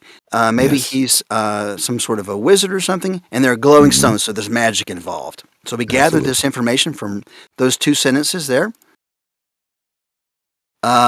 We look at the script. You read through the script, and you can see that this ancient one has knowledge of the player's father, of the history of the situation, and that there's limits in place. I can only do certain things as the ancient. Now, from a casting standpoint, as I look at this, right, from a director standpoint, I see this, I'm like, okay, we need 3 voices. We need, number 1, an ancient one, actually possibly 4. We may or may not have a male or a female voice. Now, the image that we had was for the male, but if we decide to go some kind of a Tilden Swint route, or if we go with more of a gender fluid combination of genders, because it's some kind of a supreme being where it's male and female, and we're going to overlay those sounds, so that way we can have a greater range of vocal diversity. It would be really cool. And then you want to make sure that you've got different players as well. So a possible older player and a younger player, or a male and a female version, to give more player agency in your video game, right? Or to give cultural representation, depending on how broad you want to make your game. Some indie game companies and studios have said, hey, because we're going to release this globally, but we can't afford the possibly 10 different language dubs that we're going to do, we're going to make it a false language, and then we're just going to close caption everything. And that's when you get games like Ori. So when I did Ori, and actually there's been like a couple of sequels for Ori, but again, it's a made up language, right? And then the captions right here are included. But again, it's also what sounds do you want for those voices, and that's where you're bringing that to life. So now you've got this process from this flow chart. Right. So we've got a bit of knowledge there. Let me get back to my other screen. And then looking at the next bit of script, we can gather more information. Okay, thanks, Andrew. So there's more knowledge here. So there's the lore about the stones and the portals, and there's also mention of the bloodline. So there's some lineage that is referred to, but not fully explored. So gathering information, we found these bits about the character. We found some information about the situation. The player's father is involved, or was involved. So emotionality in terms of a backstory, in terms of the passion, the drives. Right. And looking at the picture's worth 1,000 words. The picture of the ancient one, he looks human, but we're not sure of his ethnicity. So that's open. There was no spec in the audition for that, so we don't know. It leaves it up to us. If the location had been something like a cave complex in the hinterlands of Scotland or something, it might be a bit more Scottish. Or if it were in the Himalayan mountains or something, he might be old, but then he might have a little bit more of an Indian accent too, So you could flavor the voice by the location, which it wasn't there, so it's open. The gender, it kind of looks male, but like Bob said, you could change that. The age range clearly is older. And then what's his expression? Based on his expression, maybe some personality insight is there. And that could flavor how he or they talked. All right, so with those pictures in mind, I might ask a voice actor to read just a few lines, not the whole script, just a few lines to, whoops, what happened here? Jumping back on me. Just a few lines to give me an idea of what they sound like and what they would sound like in the character if they were cast. So, if this were live, we could bring some volunteers up now and ask them to read for us. But since we can't, we'll have to skip that part. And actually, I think we're going to see it in the next hour, because you actually have this game developed with Dove, right? And you actually recorded the Ancient One's lines. So we've got your voice, for the Ancient One. And then we've got 2 different voices from the studio that we had them record live from the Speakeasy this past Wednesday night. Every month we have a weekly Speakeasy where we take on different projects. Andrew was part of the Speakeasy this past Wednesday, but we have different voices. So that way the people who created the games were able to actually hear their words to life. And so you guys are going to get the opportunity to hear that in the next hour with this game that Ian developed. Actually, this is a Shamrock Creative special, right? That's right. Exactly. This is great. So we have some sound embedded here. I don't know if it'll come through or not. Let's see. I can't reveal which Yes. path your father took, only that he came this way. So you hear the age, you hear the pacing, the little gravel underneath everything, vocal fry, if you will. But and there's also a bit of accent there, not a full-on accent, but enough that it doesn't sound Midwestern or Southern or California did. Ian, can you play a couple of the player responses just so we can get samples of the choices from the players? Yes, absolutely. So let's say the player chooses response number 1. What if I take the wrong portal? But what if I take the wrong portal? I may never find him. And Very the nice. Ancient One would respond there by saying, No, I may not advise you as to your path. Use your wits and skills, and they may see you through. But what if they choose a different player response? Oh, I wonder. So let's say in the beginning of the game we had a character choice where they could choose, say, male or female, or maybe a series of voices. Building that in is going to mean more voice actors, by the way, but it's very cool. So here's response number 1 from a different voice actor. But what if I take the wrong portal? I may never find him. Very nice. Perfect example. Yeah. So, and the whole thing is laid out like that with, following the dialogue tree and which choices they choose. So, and once they make the second choice, it goes on to a different part of the game, different module in the game, like choosing the portal or searching the area to find some trace of the father or something like that. So, in the time that we have left, it might be worthwhile to jump. Oh, did I lose my connection? No, you're here. I can hear you. Okay. Discord's held up on me. Okay. Well, if you can still hear me, that's cool. I was thinking it might be good to jump back to our tips section to give people some cool tips to take with them. Sure. But the cool part is we're going to see this game resolved in the next hour because Ian is going to continue as part of Dove's presentation with how to actually build this in-game using Twine, which is, again, another feature that the GGDA brings to you from Siege, where we actually walk you through how to make these games. It's very cool. Very cool process. But hey, what tips and ideas do we have, Ian?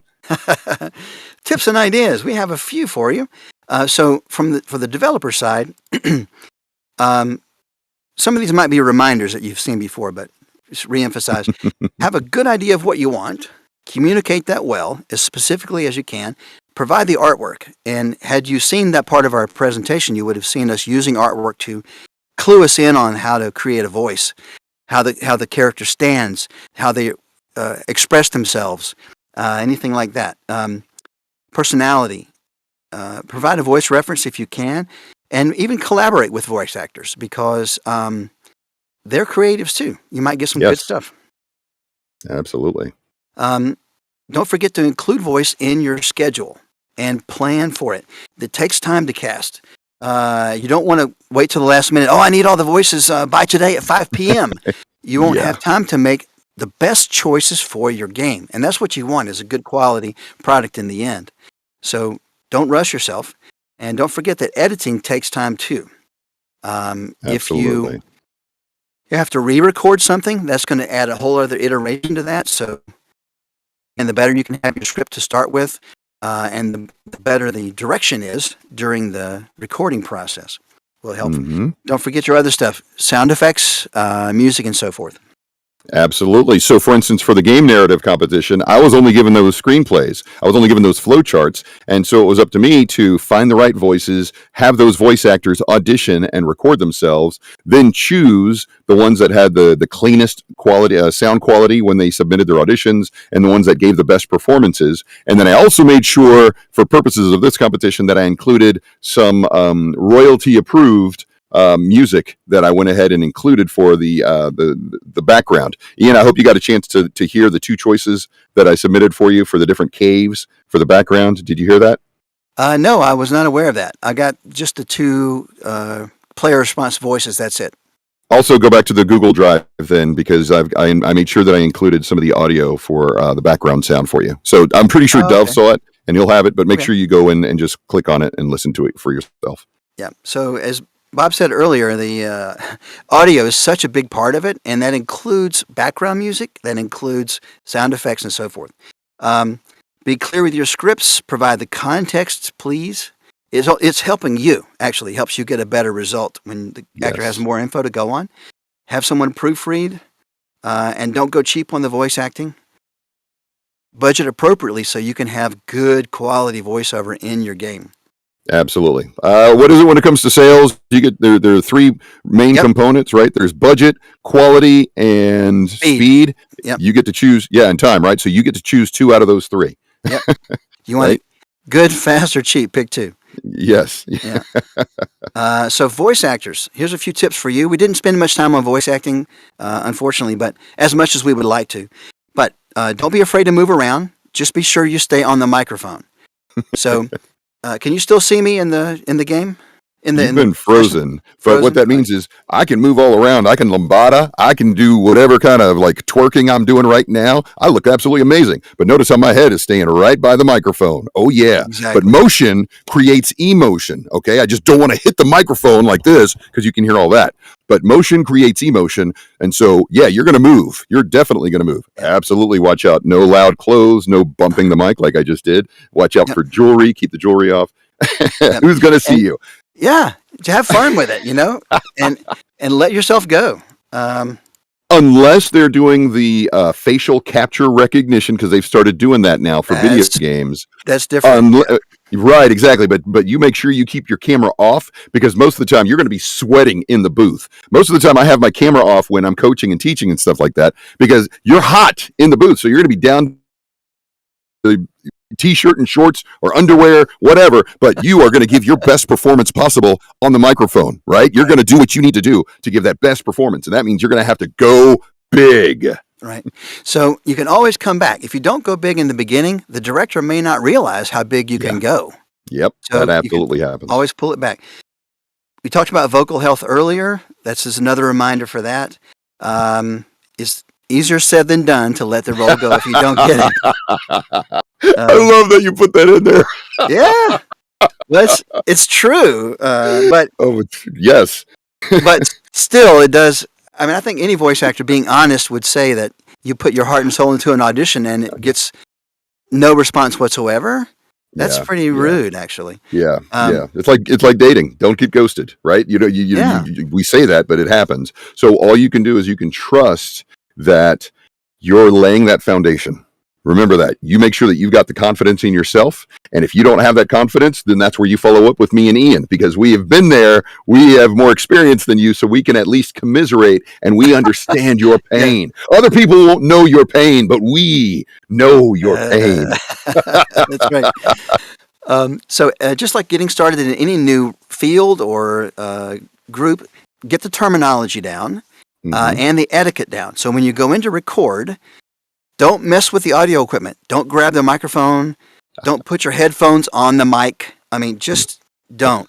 And be ready to go when it's time.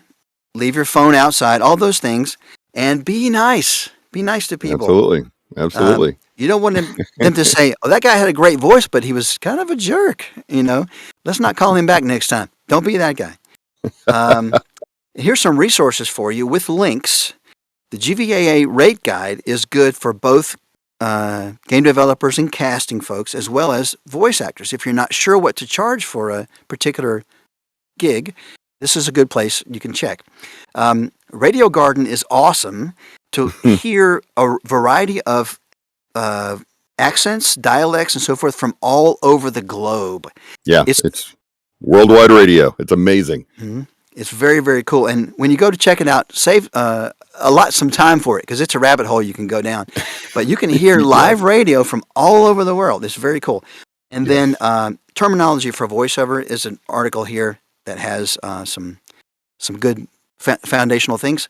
And last but not least, your coaches. Your coaches will help you with some of that stuff. So get the terminology down so that you know what you're talking about. You sound like a pro. You'd be surprised how much that can affect your relationship with the casting director, the engineer, and whoever else. Mm-hmm. Strive for excellence, not perfection. Look, if you're getting started in voiceover, do not put the pressure on yourself that goes along with being a perfectionist, because we all have that analysis paralysis, or we can all get bogged down and get into our own heads. Look, we've all got mental junk. I'll be the first to raise my hand for that, okay?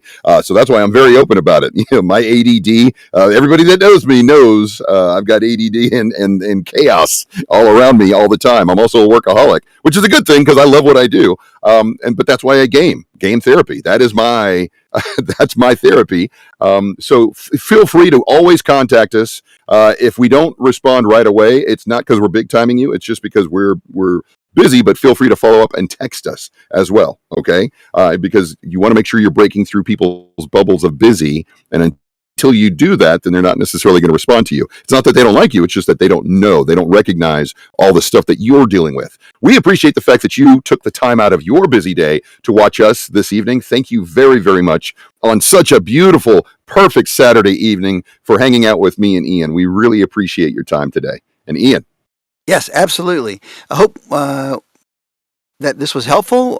We have a lot of fun doing this kind of thing, and we hope that you get some nuggets to take away that will help you. Whether you're a game developer, you're a aspiring voice actor, you're a pro voice actor, whatever. We hope that you take some good stuff away that can help you in your career.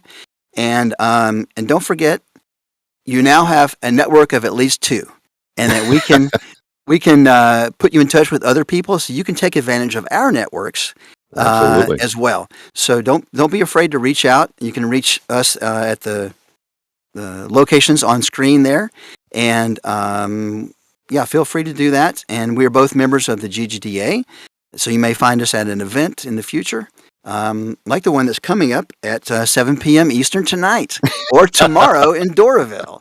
So that's right. Yeah, look for us there and drop in just to say hi. You know, if nothing else, just say hi and let us know what you thought about the presentation. And please let us know that you watched this tonight. Make sure you tap me on the shoulder, get my attention, and say, hey, I watched you guys last night. I appreciate that. We appreciate you hanging with us on a Saturday evening. I mean, come on, it's gorgeous outside, and here you are watching us. This is amazing. Thank you. And Ian, thank you so much for this organization. This presentation is phenomenal, man. This PowerPoint, really good stuff. It's really good. It represents a large time investment. Absolutely. It's labor intensive. And then you even put the sound in your video game like that. And I mean, you know, there's a lot that goes into that. And so now we get to see the video game on the development side coming up here in about 15 minutes. Is that right, Andrew? Yep, except they're going to have to go into the workshop for it. That will not be live streamed so that people can mess up freely. So you have been invited to the live stream. Ian's been invited to the workshop. Ian's been invited to the workshop. We'll share it in our Discord for others to get into. But a great presentation. A lot of requests for your slides. So I don't know if you're willing to share these. This is you can make a book out of this. So I don't know if you want to share the slides, but if you do, folks would love it. And or they could come to the workshop. My favorite comment from Jetto: there are more nuggets in this than from McDonald's. Yes. That is cool. Thank you. Yeah, very nicely done. Very nicely done. All Excellent. right, yeah. Check them out in the workshop at 7. We'll share the link if you've already registered. I see that folks are already in the workshop getting ready to go. So that being the case, I will say goodbye to Ian and Bob. Say goodbye, Ian and Bob. Goodbye, Ian and Bob. Yeah. Finally, Goodbye, somebody did boys. that joke. I've been feeding that line to people all day, and nobody's been doing it.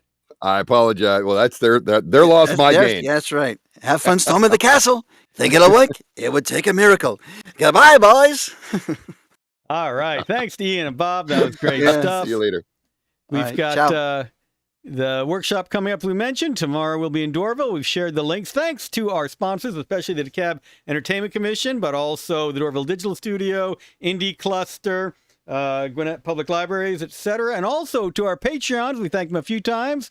Let's give one more shout out to our Patreons, including Malik Watson VA, Jennifer, Ron Jones the artist, Trey Carpenter, and James Simpson. All right, great stuff today. We had a wonderful day. Couldn't have asked for better.